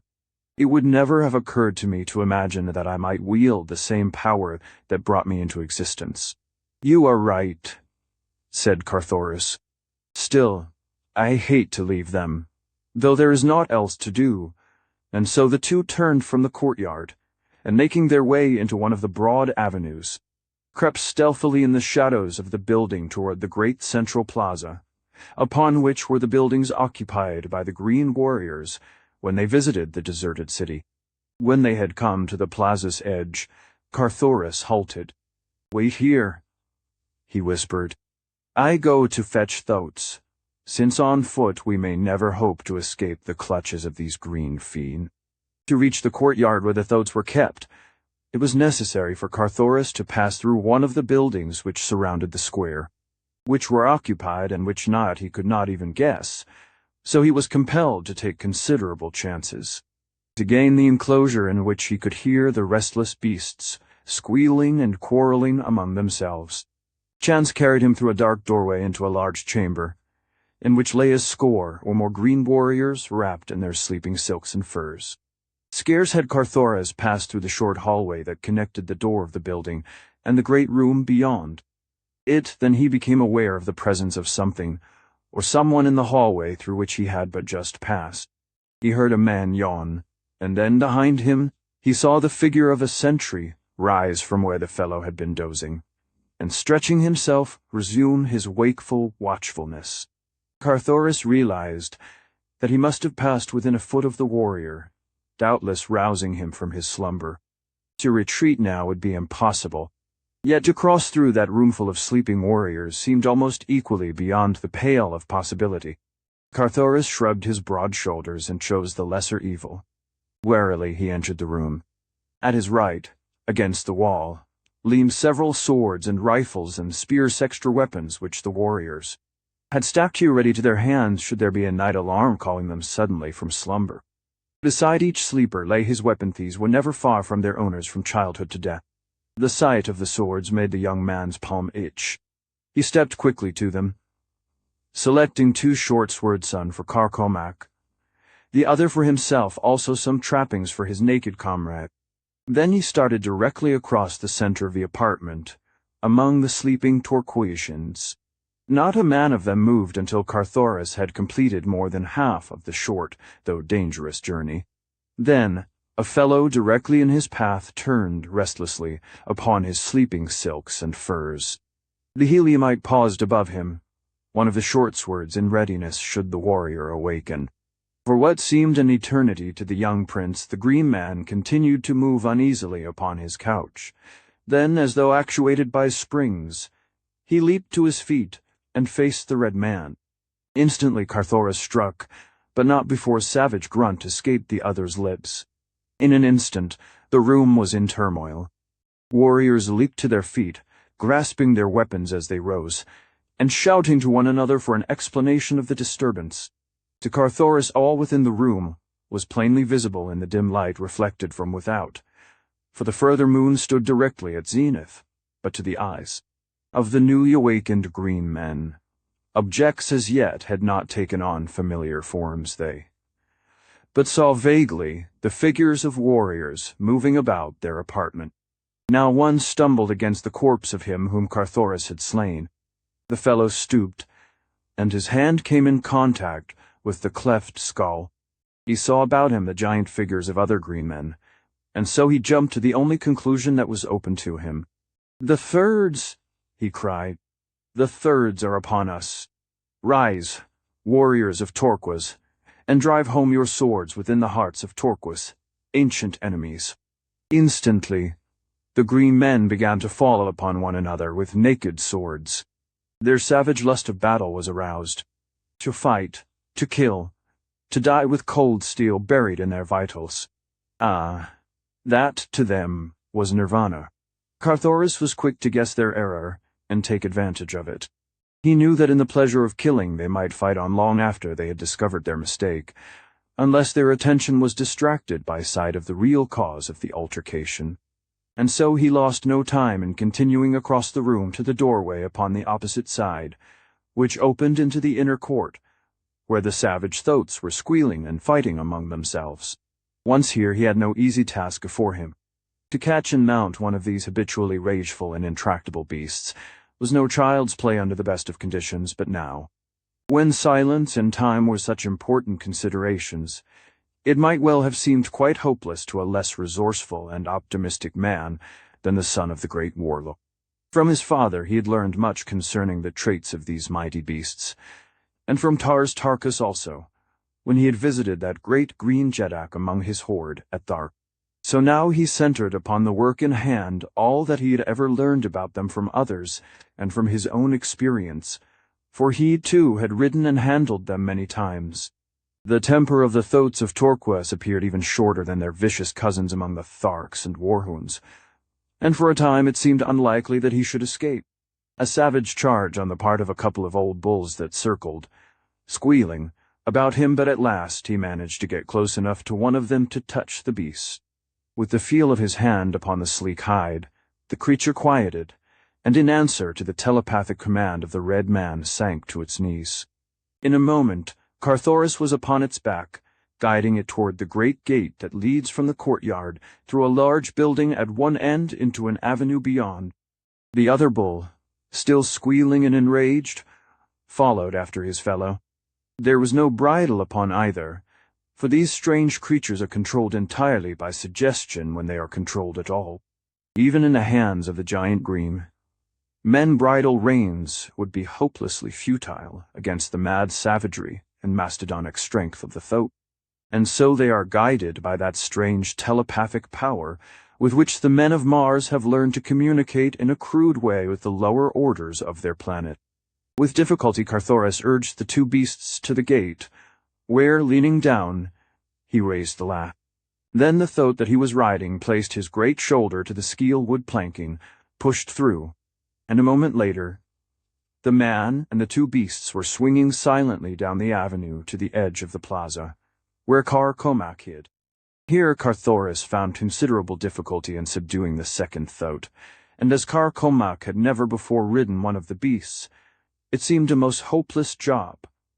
But at last the bowman managed to scramble to the sleek back, and again the two beasts fled softly down the moss-grown avenues toward the open sea bottom beyond the city. All that night and the following day, and the second night, they rode toward the northeast. No indication of pursuit developed, and at dawn of the second day, Carthoris saw in the distance the waving ribbon of great trees that marked one of the long Barsoomian waterways. Immediately they abandoned their thoats and approached the cultivated district on foot.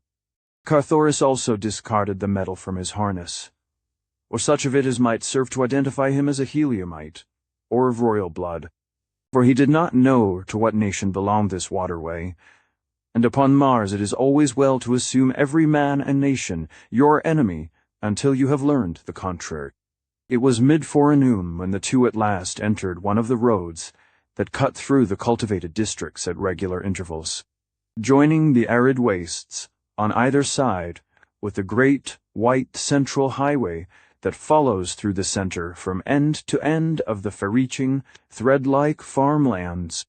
The high wall surrounding the fields served as a protection against surprise by raiding green hordes, as well as keeping the savage bants and other carnivora from the domestic animals and the human beings upon the farms.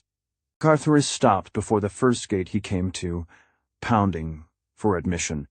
The young man who answered his summons greeted the two hospitably, though he looked with considerable wonder upon the white skin and auburn hair of the bowman. After he had listened for a moment to a partial narration of their escape from the Torquasians, he invited them within, took them to his house, and bade the servants there prepare food for them. As they waited in the low-ceiled, pleasant living room of the farmhouse until the meal should be ready, Carthoris drew his host into conversation that he might learn his nationality, and thus the nation under whose dominion lay the waterway where circumstance had placed him. "I am Havas," said the young man, son of Vaskor, of Dejah, a noble, in the retinue of a stock, prince of Dejah. At present, I am dwar of the road for this district. Carthoris was very glad that he had not disclosed his identity, for though he had no idea of anything that had transpired since he had left Helium, or that a stock was at the bottom of all his misfortunes, he well knew that the Dusarian had no love for him, and that he could hope for no assistance within the dominions of Dusar. "And who are you?" asked Tauvas. "By your appearance I take you for a fighting man, but I see no insignia upon your harness. Can it be that you are a Panthan?" Now, these wandering soldiers of fortune are common upon Barsoom, where most men love to fight. They sell their services wherever war exists, and in the occasional brief intervals when there is no organized warfare between the Red Nations. They join one of the numerous expeditions that are constantly being dispatched against the Green Men in protection of the waterways that traverse the wilder portions of the globe. When their service is over, they discard the metal of the nation they have been serving until they shall have found a new master. In the intervals, they wear no insignia, their war-worn harness and grim weapons being sufficient to attest their calling. The suggestion was a happy one, and Carthoris embraced the chance it afforded to account satisfactorily for himself. There was, however, a single drawback. In times of war, such Panthans as happened to be within the domain of a belligerent nation were compelled to don the insignia of that nation and fight with her warriors. As far as Carthoris knew, Dusar was not at war with any other nation, but there was never any telling when one red nation would be flying at the throat of a neighbor. Even though the great and powerful alliance at the head of which was his father, John Carter, had managed to maintain a long peace upon the greater portion of Barsoom. A pleasant smile lighted Halva's face as Carthoris admitted his vocation. "It is well," exclaimed the young man, "that you chance to come hither, for here you will find the means of obtaining service in short order. My father, Vaskor, is even now with me, having come hither to recruit a force for the new war against Helium." Chapter 12. To save Dusar.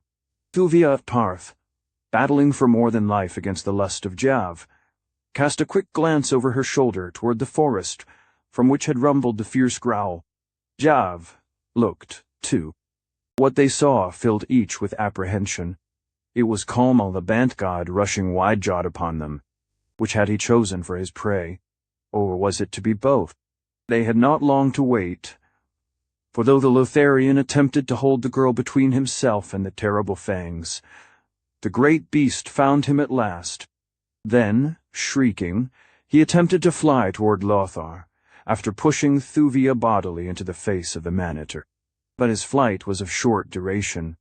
In a moment Kalmal was upon him, rending his throat and chest with demoniacal fury. The girl reached their side a moment later, but it was with difficulty that she tore the mad beast from its prey.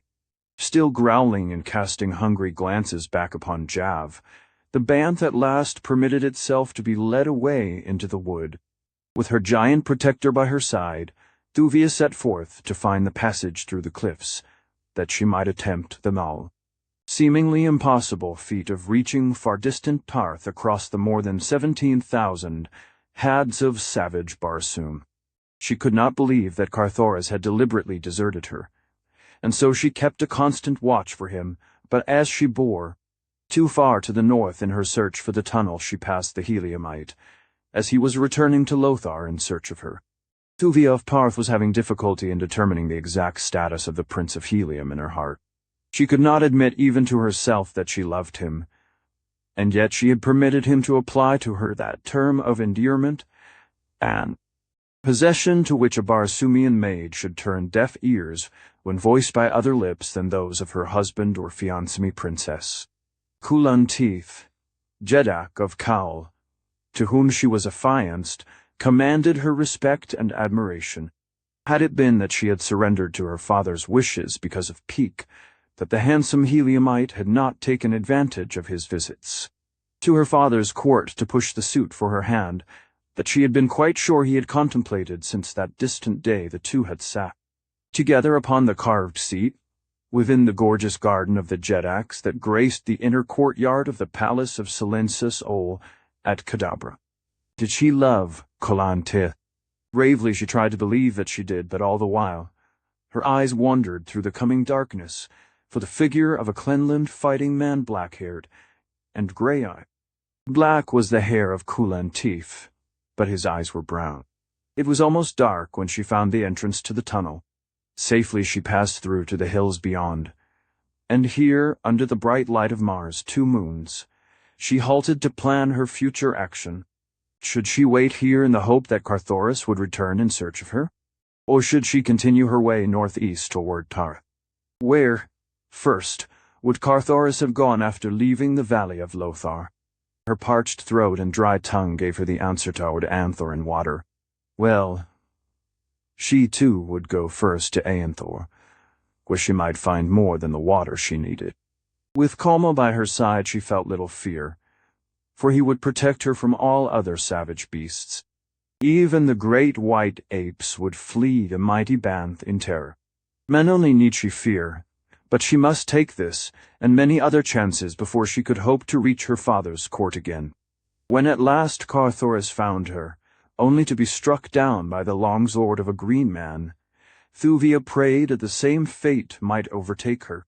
The sight of the red warriors leaping from their flyers had, for a moment, filled her with renewed hope that Carthoris of Helium might be only stunned, and that they would rescue him. But when she saw the Ducerian metal upon their harness, and that they sought only to escape with her alone from the charging Torquasians, she gave up. Komal, too, was dead across the body of the Heliumite. She was indeed alone now. There was none to protect her. The Ducerian warriors dragged her to the deck of the nearest flyer. All about them the green warriors surged in an attempt to wrest her from the red. At last those who had not died in the conflict gained the decks of the 2 craft. The engines throbbed and purred, the propellers whirred. Quickly the swift boats shot heavenward. Thuvia of Tarth glanced about her. A man stood near, smiling down into her face. With a gasp of recognition, she looked full into his eyes, and then with a little moan of terror and understanding, she buried her face in her hands and sank to the polished skeelwood deck. It was Astok, Prince of Dusar, who bent above her. Swift were the flyers of Astok of Dusar, and great the need for reaching his father's court as quickly as possible. For the fleets of war of Helium and Parth and Kaol were scattered far and wide above Barsoom. Nor would it go well with Astok of Dusar should any one of them discover Thuvia of Parth, a prisoner upon his own vessel.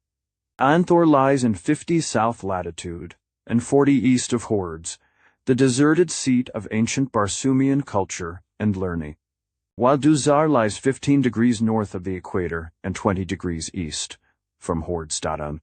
Great though the distance is, the flyers covered it without a stop. Long before they had reached their destination, Thuvia of Parth had learned several things that cleared up the doubts that had assailed her mind for many days. Scarce had they risen above Aenthor, than she recognized one of the crew as a member of the crew of that other flyer that had borne her from her father's gardens to Aenthor. The presence of Astok upon their craft settled the whole question. She had been stolen by emissaries of the Ducerian Prince Carthoris. Of Helium had had nothing to do with it. Nor did Astok deny the charge when she accused him. He only smiled and pleaded his love for her.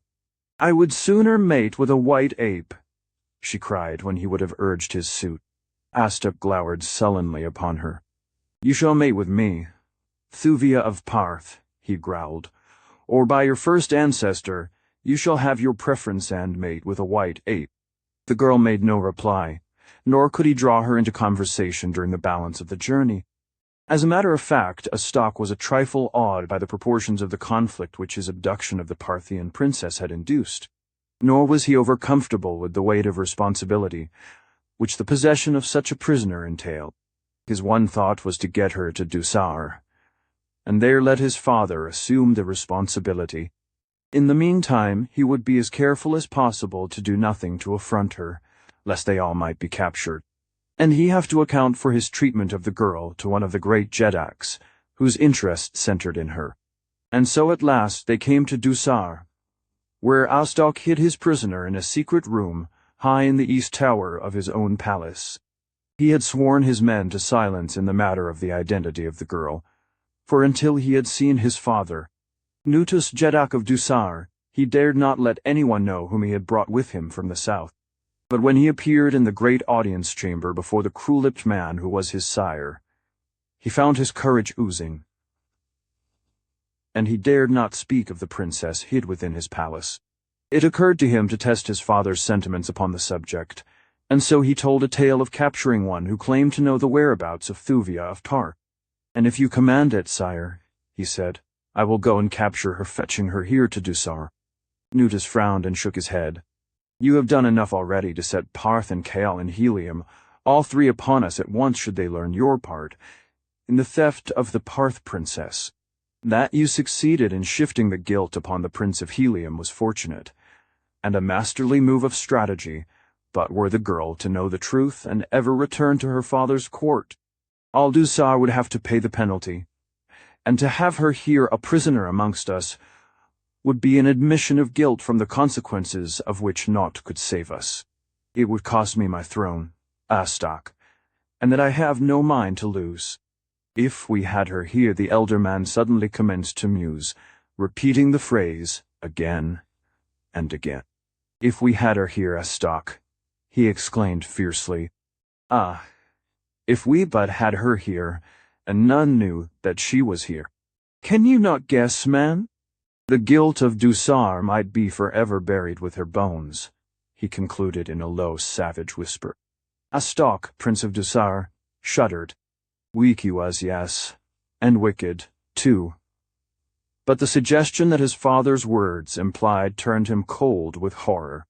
Cruel to their enemies are the men of Mars, but the word enemies is commonly interpreted to mean men only. Assassination runs riot in the great Barsoomian cities yet. To murder a woman is a crime so unthinkable that even the most hardened of the paid assassins would shrink from you in horror should you suggest such a thing to him. Nutus was apparently oblivious to his son's all too patent terror at his suggestion. Presently, he continued, "You say that you know where the girl lies hid, since she was stolen from your people at Einar. Should she be found by any one of the three powers, her unsupported story would be sufficient to turn them all against us." "There is but one way, Astok," cried the older man. "You must return at once to her hiding place and fetch her hither in all secrecy. And look you here, return not to Dusar without her, upon pain of death." Astok, Prince of Dusar, well knew his royal father's temper. He knew that in the tyrant's heart there pulsed no single throb of love for any creature. Astok's mother had been a slave woman. Nutus had never loved her. He had never loved another. In youth he had tried to find a bride at the courts of several of his powerful neighbors, but their women would have none of him. After a dozen daughters of his own nobility had sought self-destruction rather than wed him, he had given up, and then it had been that he had legally wed one of his slaves, that he might have a son to stand among the Jeds when Nutus died and a new Jeddak was chosen. Slowly Astok withdrew from the presence of his father. With white face and shaking limbs, he made his way to his own palace. As he crossed the courtyard, his glance chanced to wander to the great east tower, looming high against the azure of the sky. At sight of it, beads of sweat broke out upon his brow. Issus! No other hand than his could be trusted to do the horrid thing. With his own fingers he must crush the life from that perfect throat, or plunge the silent blade into the red, red heart. Her heart, the heart that he had hoped would brim with love for him, but had it done so? He recalled the haughty contempt with which his protestations of love had been received. He went cold and then hot to the memory of it. His compunctions cooled as the self-satisfaction of a near revenge crowded out the finer instincts that had, for a moment, asserted themselves as the good that he had inherited from the slave woman was once again submerged in the bad blood that had come down to him from his royal sire, as in the end it always was. A cold smile supplanted the terror that had dilated his eyes. He turned his steps toward the tower, He would see her before he set out upon the journey that was to blind his father to the fact that the girl was already in Dejah. Quietly he passed in through the secret way, ascending a spiral runway to the apartment in which the Princess of Tarth was immured. As he entered the room, he saw the girl leaning upon the sill of the east casement, gazing out across the rooftops of Dejah toward distant Tarth. He hated Thoris. The thought of it filled him with rage. Why not finish her now and have it done with? At the sound of his step, she turned quickly toward him. Ah, how beautiful she was! His sudden determination faded beneath the glorious light of her wondrous beauty. He would wait until he had returned from his little journey of deception. Maybe there might be some other way then. Some other hand to strike the blow with that face, with those eyes before him. He could never do it. Of that he was positive. He had always gloried in the cruelty of his nature. But, Ishus, he was not that cruel. No, another must be Fundan whom he could trust. He was still looking at her as she stood there before him, meeting his gaze steadily and unafraid. He felt the hot passion of his love mounting higher and higher. Why not sue once more? If she would relent, all might yet be well. Even if his father could not be persuaded, they could fly to Parth, laying all the blame of the knavery and intrigue that had thrown 4 great nations into war upon the shoulders of Nutus. And who was there that would doubt the justice of the charge? Thuvia, he said, I come once again, for the last time, to lay my heart at your feet. Tarth and Cal and Dejah are battling with Helium because of you. Wed me, Thuvia, and all may yet be as it should be. The girl shook her head. Wait, he commanded, before she could speak. Know the truth before you speak words that may seal not only your own fate, but that of the thousands of warriors who battle because of you. Refuse to wed me willingly, and Dusar would be laid waste, should ever the truth be known to Parth and Cal and Helium. They would raze our cities, leaving not one stone upon another. They would scatter our peoples across the face of Barsoom from the frozen north to the frozen south, hunting them down and slaying them, until this great nation remained only as a hated memory in the minds of men. But while they are exterminating the Dusarians, countless thousands of their own warriors must perish, and all because of the stubbornness of a single woman who would not wed the prince who loves her. Refuse, Thuvia of Tarth, and there remains but a single alternative, and no man must ever know your fate. Only a handful of loyal servitors besides my royal father and myself know that you were stolen from the gardens of Thuvandin by Astok, Prince of Dusar, or that today you be imprisoned in my palace. Refuse, Thuvia of Tarth, and you must die. To save Dusar there is no other way. Nutus the Jedak has so decreed. I have spoken. For a long moment the girl let her level gaze rest full upon the face of Astok of Dusar. Then she spoke, and though the words were few, the unimpassioned tone carried unfathomable depths of cold contempt. Better all that you have threatened, she said, than you. Then she turned her back upon him and went to stand once more before the east window, gazing with sad eyes toward distant Tar. Astok wheeled and left the room, returning after a short interval of time with food and drink. Here, he said, is sustenance until I return again. The next to enter this apartment will be your executioner. Commend yourself to your ancestors, Thuvia of Parth, for within a few days you shall be with them. Then he was gone. Half an hour later he was interviewing an officer high in the navy of Dusar. Whither went Vaskor? He asked. He is not at his palace. South to the great waterway that skirts Torquas, replied the other. His son, Halvas, is dwar of the road there, and thither has Vaskor gone to enlist recruits among the workers on the farms. Good, said Astok, and a half-hour more found him rising above Dusar in his swiftest flyer. Chapter 13. Turjum. The Pantan. The face of Carthoris of Helium gave no token of the emotions that convulsed him inwardly as he heard from The lips of Halvas that Helium was at war with Dusar, and that fate had thrown him into the service of the enemy. That he might utilize this opportunity to the good of Helium scarce sufficed to outweigh the chagrin he felt that he was not fighting in the open at the head of his own loyal troops. To escape the Ducerians might prove an easy matter, and then again it might not. Should they suspect his loyalty, and the loyalty of an impressed Panthan was always open to suspicion, he might not find an opportunity to elude their vigilance until after the termination of the war, which might occur within days, or, again, only after long and weary years of bloodshed. He recalled that history recorded wars in which actual military operations had been carried on without cessation for 500 or 600 years.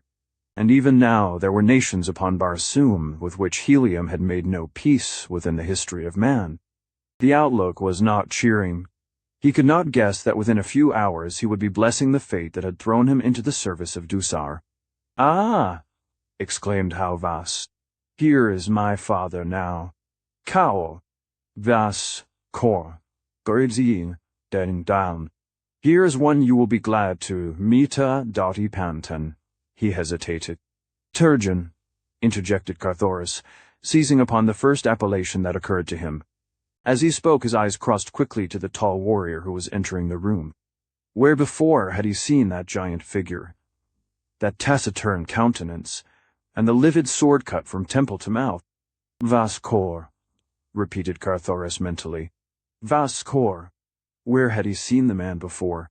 And then the noble spoke, and like a flash it all came back to Carthoris, the forward servant upon the landing stage at Tarth, that time that he had been explaining the intricacies of his new compass to Thuvandine, the lone slave that had guarded his own hangar that night. He had left upon his ill-fated journey, for Tarthi journey, that had brought him so mysteriously to far Anthor. "Vas-Kor," he repeated aloud. "Blessed be your ancestors for this meeting, nor did the Ducerian guess the well of meaning that lay beneath that hackneyed phrase with which a Barsoomian acknowledges an introduction. And blessed be yours, Turgeon," replied Vas-Kor. Now came the introduction of Car-Comac to Vas-Kor, and as Carthoris went through the little ceremony, there came to him the only explanation he might make to account for the white skin and auburn hair of the bowman, for he feared that the truth might not be believed, and thus suspicion be cast upon them both from the beginning. "Car-Comac," he explained, "is, as you can see, a Thurn. He has wandered far from his icebound southern temples in search of adventure. I came upon him in the pits of Anthor, but though I have known him so short a time, I can vouch for his bravery and loyalty. Since the destruction of the fabric of their false religion by John Carter, the majority of the Thurns had gladly accepted the new order of things, so that it was now no longer uncommon to see them mingling with the multitudes of red men in any of the great cities of the outer world. So Vas-Kor neither felt nor expressed any great astonishment. All during the interview Carthoris watched, cat-like, for some indication that Vas-Kor recognized in the battered Panthan the erstwhile gorgeous prince of Helium. But the sleepless nights, the long days of marching and fighting, the wounds and the dried blood had evidently sufficed to obliterate the last remnant of his likeness to his former self, and then Vas-Kor had seen him but twice in all his life. Little wonder that he did not know him. During the evening Vas-Kor announced that on the morrow they should depart north toward Dusar, picking up recruits at various stations along the way. In a great field behind the house, a flyer lay a fair-sized cruiser transport that would accommodate many men, yet swift and well-armed also. Here Carthoris slept, and Car-Comac too, with the other recruits, under guard of the regular Ducerian warriors that manned the craft. Toward midnight, Vas-Kor returned to the vessel from his son's house, repairing at once to his cabin. Carthoris, with one of the Ducerians, was on watch. It was with difficulty that the Heliumite repressed a cold smile as the noble passed within a foot of him, within a foot of the long, slim, heliomitic blade that swung in his harness. How easy it would have been. How easy to avenge the cowardly trick that had been played upon him, to avenge Helium and Tarth, and Thuvia. But his hand moved not toward the dagger's hilt, for first Vaskor must serve a better purpose. He might know where Thuvia of Parth lay hidden now. If it had truly been Dusarians that had spirited her away during the fight before Anthor. And then, too, there was the instigator of the entire foul plot. He must pay the penalty, and who better than Vaskor could lead the Prince of Helium to a stalk of Dusar? Faintly out of the night, there came to Carthoris' ears the purring of a distant motor. He scanned the heavens. Yes, there it was far in the north, dimly outlined against the dark void of space that stretched illimitably beyond it. The faint suggestion of a flyer passing, unlighted, through the Barsoomian night. Carthoris, knowing not whether the craft might be friend or foe of Dusar, gave no sign that he had seen, but turned his eyes in another direction, leaving the matter to the Dusarian who stood watch with him. Presently the fellow discovered the oncoming craft, and sounded the low alarm which brought the balance of the watch, and an officer from their sleeping silks and furs upon the deck nearby. The cruiser transport lay without lights, and resting as she was upon the ground, must have been entirely invisible to the oncoming flyer, which all presently recognized as a small craft. It soon became evident that the stranger intended making a landing, for she was now spiraling slowly above them, dropping lower and lower in each graceful curve. "It is the Thuvia," whispered one of the Dusarian warriors. "I would know her in the blackness of the pits among 10,000 other craft." "Right you are," exclaimed Vaskor, who had come on deck, and then he hailed, "Kaura Thuvia." "Kaur," came presently from above after a brief silence. "Then what ship?" "Cruiser transport Kalxus, Vaskor of Dusar." "Good," came from above. "Is there safe landing alongside?" "Yes, close in to starboard." "Wait. We will show our lights." And a moment later the smaller craft settled close beside the Kalxus, and the lights of the latter were immediately extinguished once more. Several figures could be seen slipping over the side of the Thuvia and advancing toward the Kalxus. Ever suspicious, the Dusarians stood ready to receive the visitors as friends or foes, as closer inspection might prove them.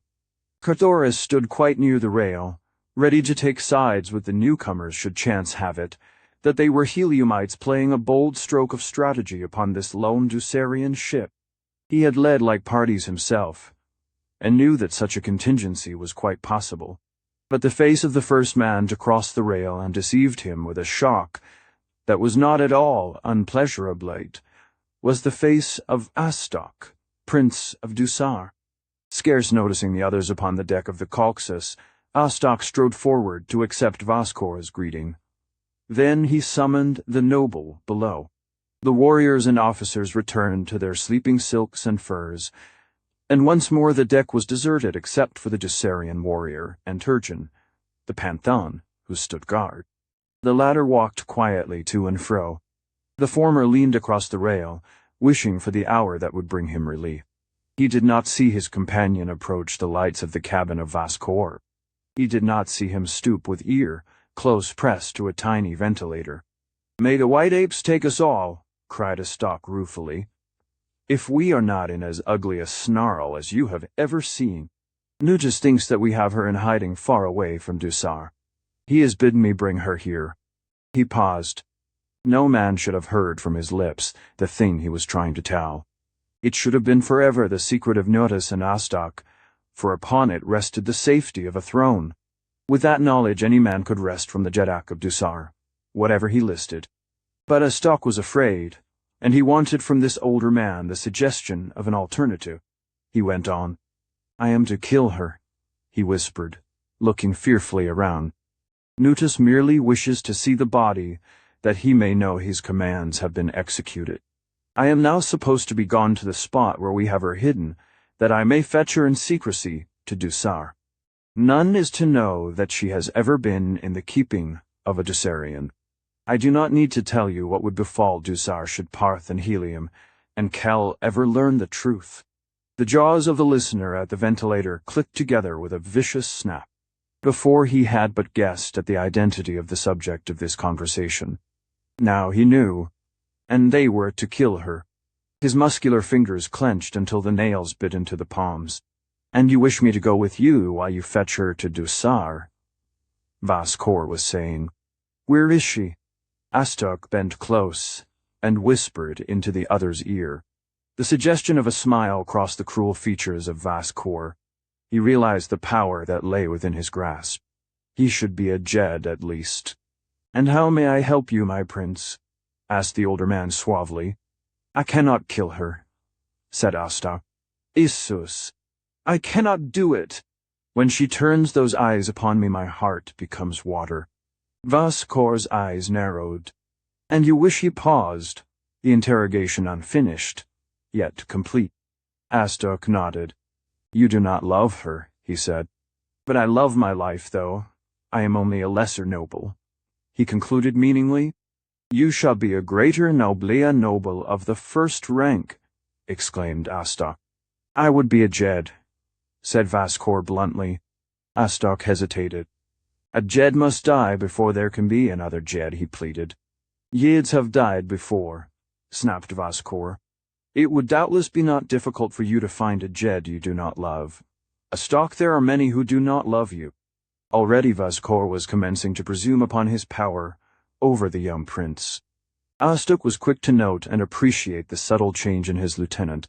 A cunning scheme entered his weak and wicked brain. "As you say, Vascour," he exclaimed, "you shall be a Jed when the thing is done." And then to himself, "Nor will it then be difficult for me to find a Jed I do not love." "When shall we return to Dusar?" asked the noble. "At once," replied Astok. "Let us get under way, now there is naught to keep you here. I had intended sailing on the morrow, picking up such recruits as the various dwarves of the roads might have collected for me, as we returned to Dusar." "Let the recruits wait," said Astok. "Or, better still, come you to Dusar upon the Thuvia, leaving the Calxes to follow and pick up the recruits." "Yes," acquiesced Vascour. "That is the better plan. Come, I am ready." And he rose to accompany Astok to the latter's flyer. The listener at the ventilator came to his feet slowly, like an old man.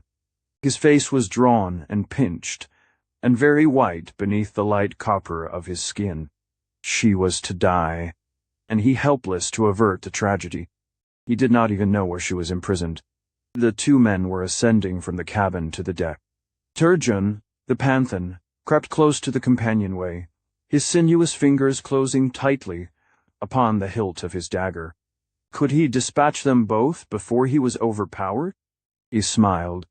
He could slay an entire Utan of her enemies in his present state of mind. They were almost abreast of him now. Astok was speaking.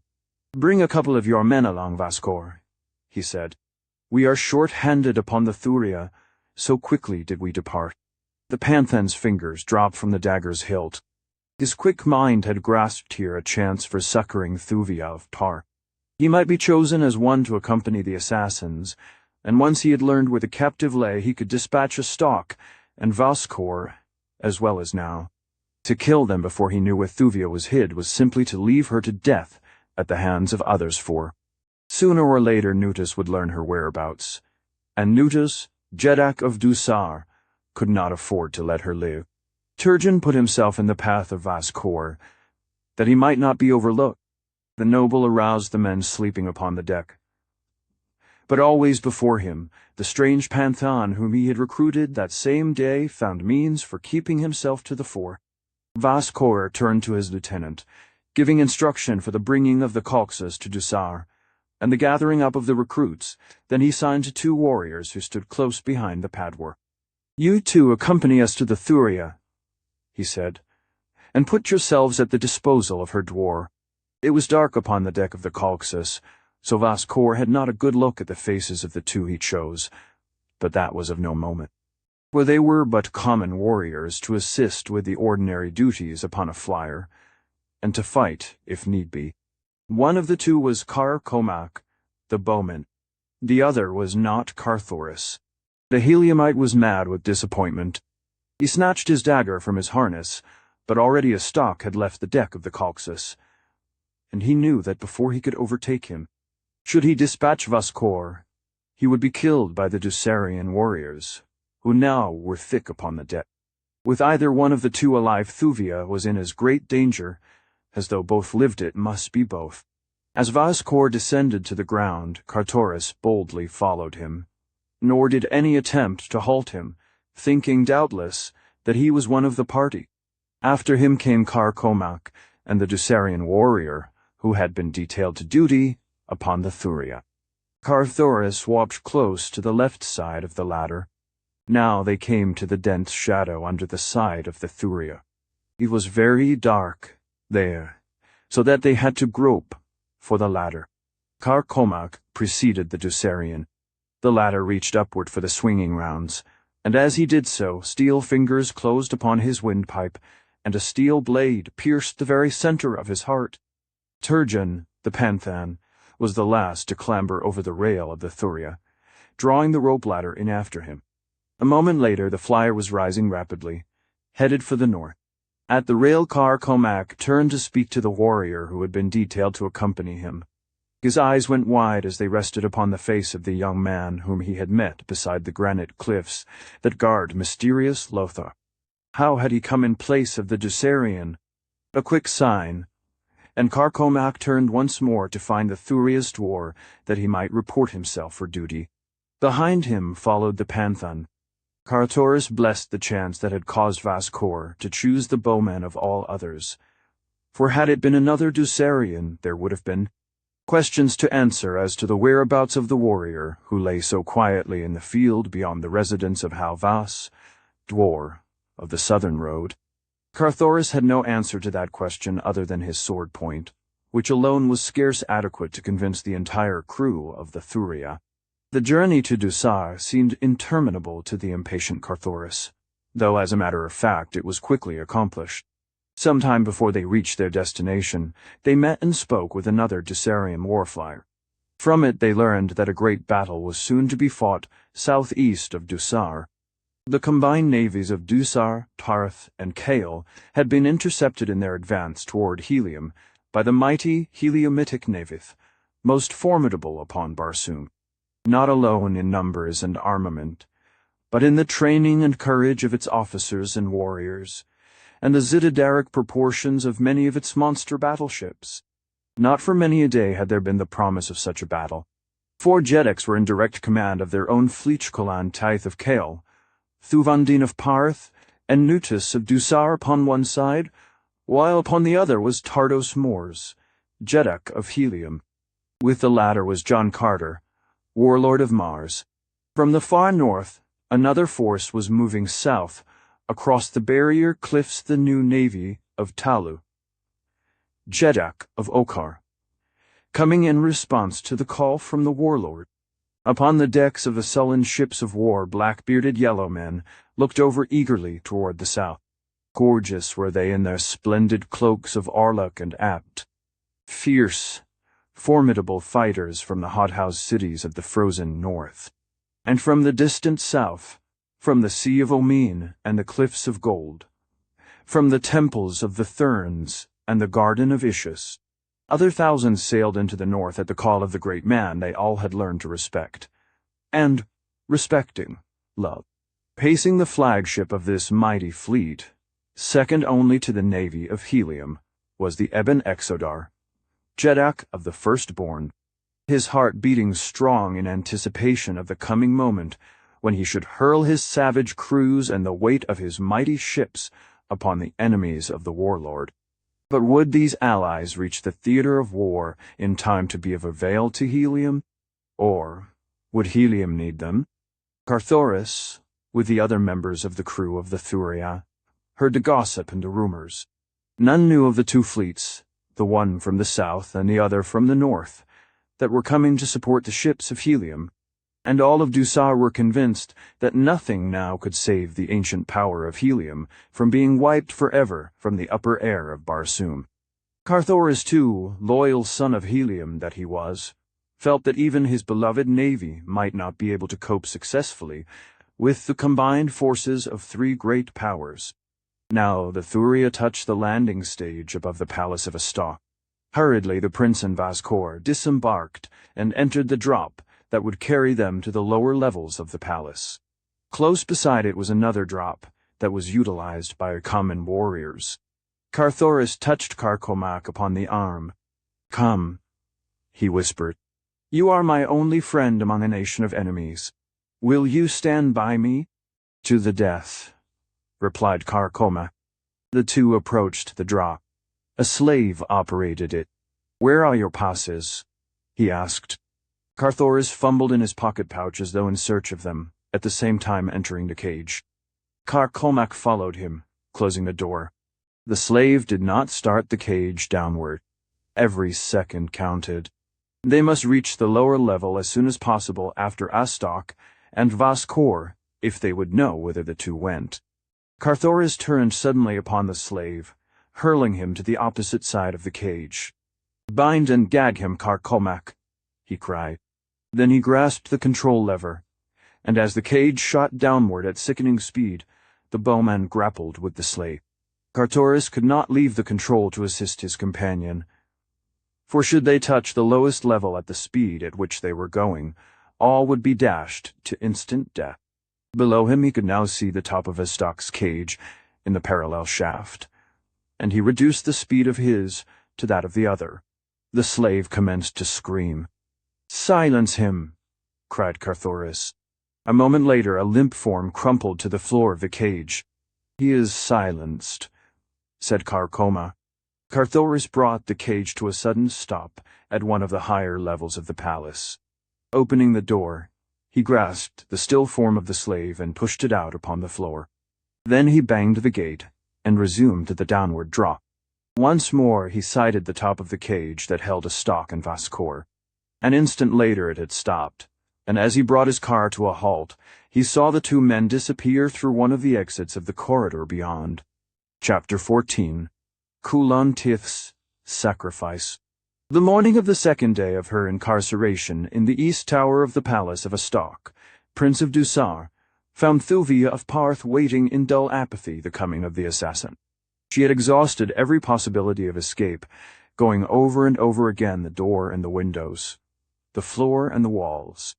The solid airtight slabs, she could not even scratch the tough Barsoomian glass of the windows, would have shattered to nothing less than a heavy sledge in the hands of a strong man. The door and the lock were impregnable. There was no escape, and they had stripped her of her weapons so that she could not even anticipate the hour of her doom, thus robbing them of the satisfaction of witnessing her last moments. When would they come? Would Astok do the deed with his own hands? She doubted that he had the courage for it. At heart he was a coward. She had known it since first she had heard him brag as, a visitor at the court of her father, he had sought to impress her with his valor. She could not help but compare him with another.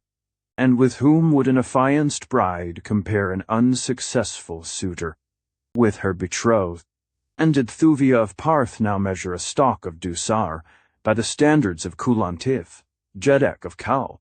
She was about to die, her thoughts were her own to do with, as she pleased, yet, furthest from them, was Kulantith. Instead the figure of the tall and comely Heliumite filled her mind, crowding therefrom all other images. She dreamed of his noble face, the quiet dignity of his bearing, the smile that lit his eyes as he conversed with his friends, and the smile that touched his lips as he fought with his enemies, the fighting smile of his Virginian sire. And Thuvia of Parth, true daughter of Barsoom, found her breath quickening, and heart leaping to the memory of this other smile that she would never see again. With a little half-sob the girl sank to the pile of silks and furs that were tumbled in confusion beneath the east windows, burying her face in her arms. In the corridor outside her prison room, two men had paused in heated argument. "I tell you again, Astok," one was saying, "that I shall not do this thing unless you be present in the room." There was little of the respect due royalty in the tone of the speaker's voice. The other, noting it, flushed. "Do not impose too far upon my friendship for you, Vascour," he snapped.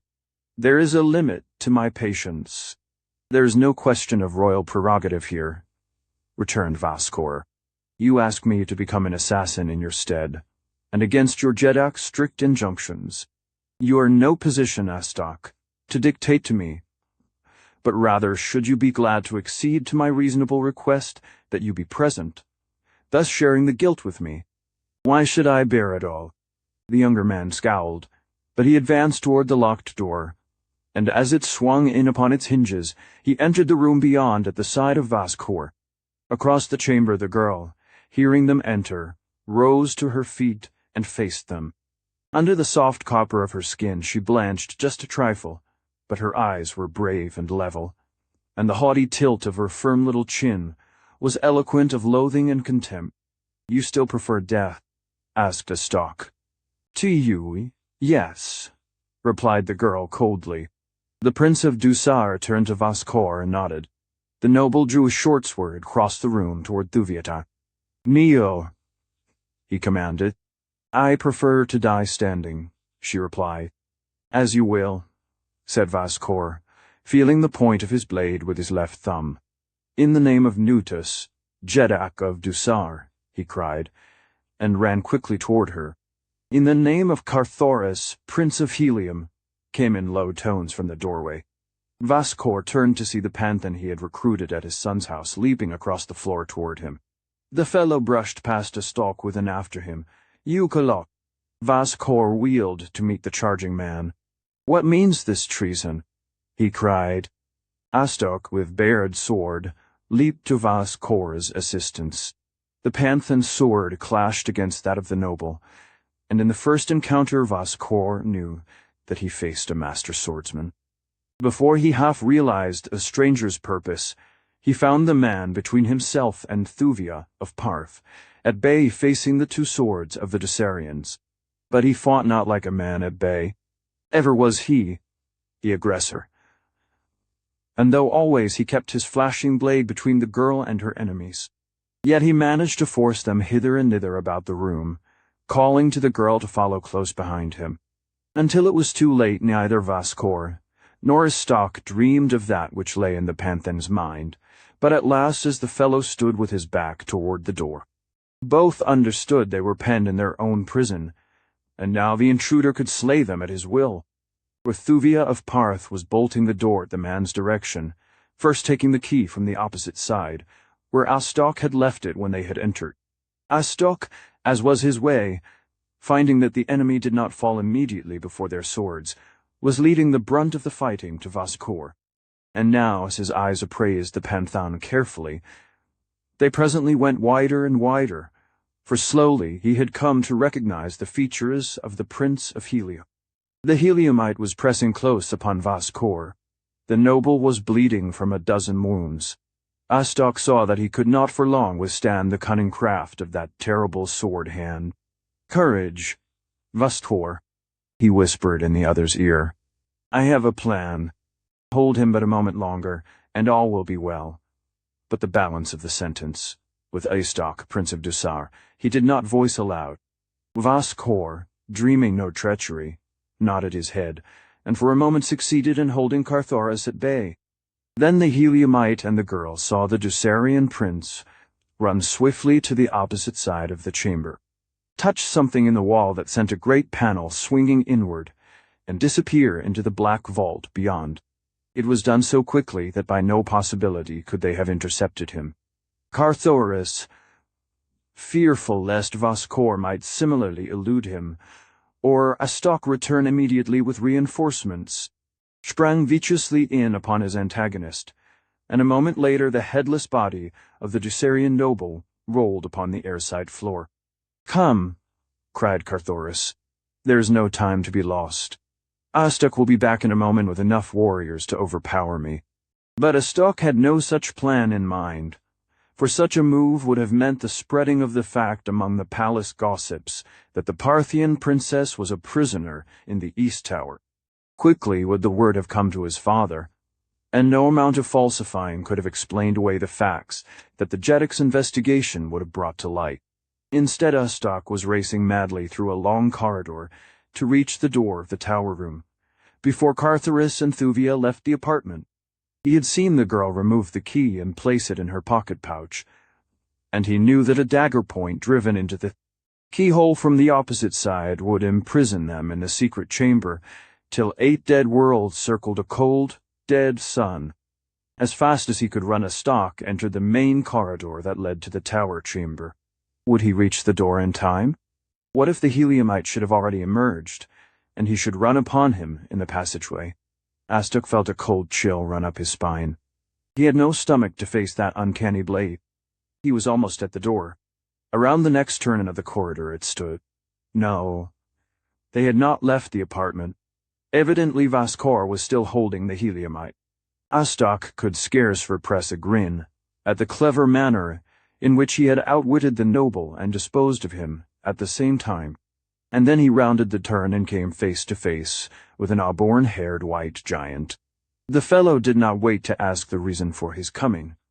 Instead he leaped upon him with a lomzor, so that Astok had to parry a dozen vicious cuts before he could disengage himself and flee back down the runway. A moment later, Carthoris and Thuvia entered the corridor from the secret chamber.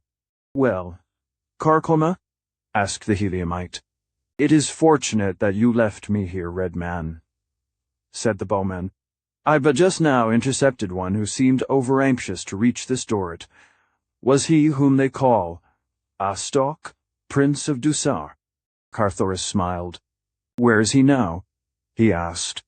"He escaped my blade and ran down this corridor," replied Carcoma. "We must lose no time, then," exclaimed Carthoris. "He will have the guard upon us yet." Together the three hastened along the winding passages through which Carthoris and Carcomac had tracked the Dusarians. By the marks of the latter's sandals and the thin dust that overspread the floors of these seldomest passageways, they had come to the chamber at the entrances to the lifts before they met with opposition. Here they found a handful of guardsmen and an officer who, seeing that they were strangers, questioned their presence in the palace of Astok. Once more, Carthoris and Carcomac had recourse to their blades, and before they had won their way to one of the lifts, the noise of the conflict must have aroused the entire palace, for they heard men shouting, and as they passed the many levels on their quick passage to the landing stage, they saw armed men running hither and thither in search of the cause of the commotion. Beside the stage lay the Thuvia, with 3 warriors on guard. Again, the heliumite and the Lotharian fought shoulder to shoulder, but the battle was soon over, for the Prince of Helium alone would have been a match for any 3 that Dusar could produce. Scarce had the Thuvia risen from the ways ere 100 or more fighting men leaped to view upon the landing stage. At their head was a stalk of Dusar, and as he saw the 2 he had thought so safely in his power slipping from his grasp, he danced with rage and chagrin, shaking his fists and hurling abuse and vile insults at them. With her bow inclined upward at a dizzy angle, the Thuvia shot meteor-like into the sky. From a dozen points swift patrol boats darted after her, for the scene upon the landing stage above the palace of the Prince of Dusar had not gone unnoticed. A dozen ton shots grazed the Thuvia's side, and as Carthoris could not leave the control levers, Thuvia of Parth turned the muzzles of the craft's rapid-fire guns upon the enemy as she clung to the steep and slippery surface of the deck. It was a noble race and a noble fight, one against a score now, for other Dusarian craft had joined in the pursuit, but Astok, Prince of Dusar, had built well when he built the Thuvia. None in the navy of his sire possessed a swifter flyer, no other craft so well armored or so well armed. One by one the pursuers were distanced, and as the last of them fell out of range behind, Carthoris dropped the Thuvia's nose to a horizontal plane. As with lever drawn to the last notch, she tore through the thin air of dying Mars toward the east and Park. 13,500 hads away lay Partha stiff, 30-hour journey for the swiftest of flyers, and between Dusar and Tarf might Lee half the navy of Dusar, for in this direction was the reported seat of the great naval battle that even now might be in progress. Could Carthoris have known precisely where the great fleets of the contending nations lay, he would have hastened to them without delay, for in the return of Thuvia to her sire lay the greatest hope of peace. Half the distance they covered without sighting a single warship, and then Carcomac called Carthoris' attention to distant craft that rested upon the ochre vegetation of the great dead sea bottom, above which the Thuvia was speeding. About the vessel many figures could be seen swarming. With the aid of powerful glasses, the Heliumite saw that they were green warriors, and that they were repeatedly charging down upon the crew of the stranded airship. The nationality of the latter he could not make out at so great a distance. It was not necessary to change the course of the Thuvia to permit of passing directly above the scene of battle. But Carthoris dropped his craft a few hundred feet that he might have a better and closer view. If the ship was of a friendly power, he could do no less than stop and direct his guns upon her enemies. Though with the precious freight he carried he scarcely felt justified in landing, for he could offer but 2 swords and reinforcements scarce enough to warrant jeopardizing the safety of the Princess of Thoris. As they came close above the stricken ship, they could see that it would be but a question of minutes before the green horde would swarm across the armored bulwarks to glut the ferocity of their bloodlust upon the defenders. "It would be futile to descend," said Carthoris to Thuvia. "The craft may even be of Dejah. She shows no insignia. All that we may do is fire upon the hordemen," and as he spoke, he stepped to one of the guns and deflected its muzzle toward the green warriors at the ship's side. At the first shot from the Thuvia, those upon the vessel below evidently discovered her for the first time. Immediately, a device fluttered from the bow of the warship on the ground. Thuvia of Parth caught her breath quickly, glancing at Carthoris. The device was that of Kulantif, Jeddak of Kalthaman, to whom the Princess of Parth was betrothed. How easy for the Heliumite to pass on, leaving his rival to the fate that could not for long be averted.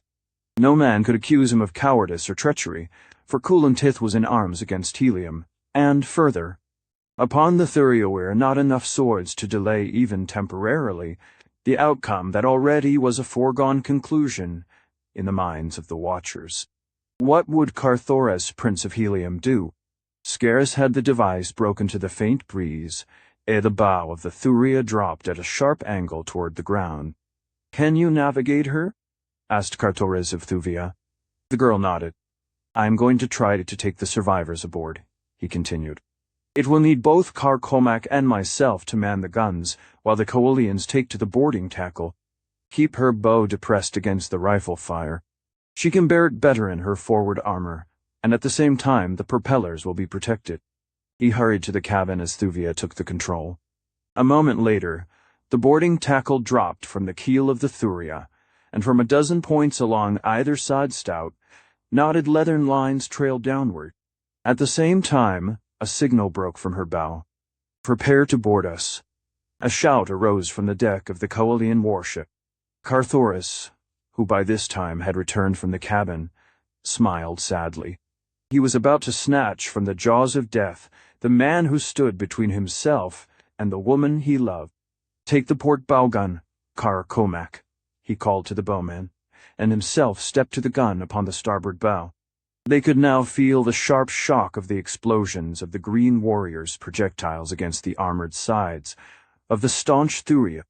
It was a forlorn hope at best. At any moment, the repulsive ray tanks might be pierced. The men upon the Coalian ship were battling with renewed hope. In the bow stood Kulantif, a brave figure fighting beside his brave warriors, beating back the ferocious green men. The Thuvia came low above the other craft. The Coalians were forming under their officers in readiness to board, and then a sudden fierce fusillade from the rifles of the green warriors vomited their hail of death and destruction into the side of the brave flyer. Like a wounded bird, she dived suddenly Marsward, careening drunkenly. Thuvia turned the bow upward in an effort to avert the imminent tragedy, but she succeeded only in lessening the shock of the flyer's impact as she struck the ground beside the Coalian ship. When the green men saw only 2 warriors and a woman upon the deck of the Thuvia, a savage shout of triumph arose from their ranks, while an answering groan broke from the lips of the Coalians. The former now turned their attention upon the new arrival, for they saw her defenders could soon be overcome, and that from her deck they could command the deck of the better men's ship. As they charged, a shout of warning came from Kulantif. upon the bridge of his own ship, and with it an appreciation of the valor of the act that had put the smaller vessel in these sore straits. "Who is it," he cried, "that offers his life in the service of Kulan Tith? Never was wrought a nobler deed of self-sacrifice upon Barsoom." The green horde was scrambling over the Thuria's side as there broke from the bow the device of Carthoris, Prince of Helium, in reply to the query of the Jeddak of Cal. None upon the smaller flyer had opportunity to note the effect of this announcement upon the Colians, for their attention was claimed slowly now by that which was transpiring upon their own deck. Carcomac stood behind the gun he had been operating, staring with wide eyes at the onrushing hideous green warriors. Carthoris, seeing him thus, felt a pang of regret that, after all, this man that he had thought so valorous should prove, in the hour of need, as spineless as Jav or Teria. "Carcomac the man," he shouted. "Grip yourself. Remember the days of the glory of the seafarers of Lothar. Fight! Fight, man! Fight as never man fought before. All that remains to us is to die fighting." Carcomac turned toward the Heliumite, a grim smile upon his lips. "Why should we fight?" he asked. "Against such fearful odds. There is another way, a better way. Look!" He pointed toward the companionway that led below deck. The green men, a handful of them, had already reached the Thuria's deck, as Carthoris glanced in the direction the Lotharian had indicated. The sight that met his eyes set his heart to thumping in joy and relief. Thuvia of Tarth might yet be saved, for from below there poured a stream of giant bowmen, grim and terrible, not the bowmen of Tario or Jav, but the bowmen of an Odwar of Bomenzavage fighting men, eager for the fray. The green warriors paused in momentary surprise and consternation, but only for a moment. Then, with horrid war cries, they leaped forward to meet these strange new foemen. A volley of arrows stopped them in their tracks. In a moment, the only green warriors upon the deck of the Thuria were dead warriors, and the bowmen of Carcomac were leaping over the vessel's sides to charge the hordemen upon the ground. Utan after Utan tumbled from the bows of the Thuria to launch themselves upon the unfortunate green men. Kulan Teeth and his coalians stood wide-eyed and speechless with amazement as they saw thousands of these strange, fierce warriors emerge from the companionway of the small craft that could not comfortably have accommodated more than 50. At last, the green men could withstand the onslaught of overwhelming numbers no longer. Slowly, at first, they fell back across the ochre plain. The bowmen pursued them. Carcomac, standing upon the deck of the Thuria, trembled with excitement. At the top of his lungs he voiced the savage war cry of his forgotten day. He roared encouragement and commands at his battling Utans, and then as they charged further and further from the Thuria, he could no longer withstand the lure of battle. Leaping over the ship's side to the ground, he joined the last of his bowmen as they raced off over the Dead Sea bottom in pursuit of the fleeing green horde. Beyond a low promontory of what once had been an island, the green men were disappearing toward the west. Close upon their heels raced the fleet bowmen of a bygone day, and forging steadily ahead among them, Carthoris and Thuvia could see the mighty figure of Carcomac, brandishing aloft the Torquasian short-sword with which he was armed, as he urged his creatures after the retreating enemy. As the last of them disappeared behind the promontory, Carthoris turned toward Thuvia of Parth. "They have taught me a lesson, these vanishing bowmen of Lothar," he said. "When they have served their purpose, they remain not to embarrass their masters by their presence. Kulan Tith and his warriors are here to protect you. My acts have constituted the proof of my honesty of purpose. Goodbye." And he knelt at her feet, raising a bit of her harness to his lips. The girl reached out a hand and laid it upon the thick black hair of the head bent before her. Softly she asked, "Where are you going, Carthoris?" "With Carcomac, the bowman," he replied. "There will be fighting and forgetfulness." The girl put her hands before her eyes, as though to shut out some mighty temptation from her sight. "May my ancestors have mercy upon me," she cried, "if I say the thing I have no right to say, but I cannot see you cast your life away, Carthoris, Prince of Helium. Stay, my chieftain. Stay, love you. A cough behind them brought both about, and there they saw standing, not 2 paces from them, Kulan Tith, Jeddak of Kaul. For a long moment none spoke. Then Kulan Tith cleared his throat. I could not help hearing all that passed, he said. I am no fool, to be blind to the love that lies between you. Nor am I blind to the lofty honor that has caused you, Carthoris, to risk your life and hers to save mine, though you thought that that very act would rob you of the chance to keep her for your own. Nor can I fail to appreciate the virtue that has kept your lips sealed against words of love for this Heliumite. Thuvia, for I know that I have but just heard the first declaration of your passion for him. I do not condemn you. Rather should I have condemned you had you entered a loveless marriage with me. Take back your liberty, Thuvia of Parth, he cried, and bestow it where your heart already lies enchained, and when the golden collars are clasped about your necks you will see that Kulan Tith's is the first sword to be raised in declaration of eternal friendship for the new princess of Helium and her royal mate.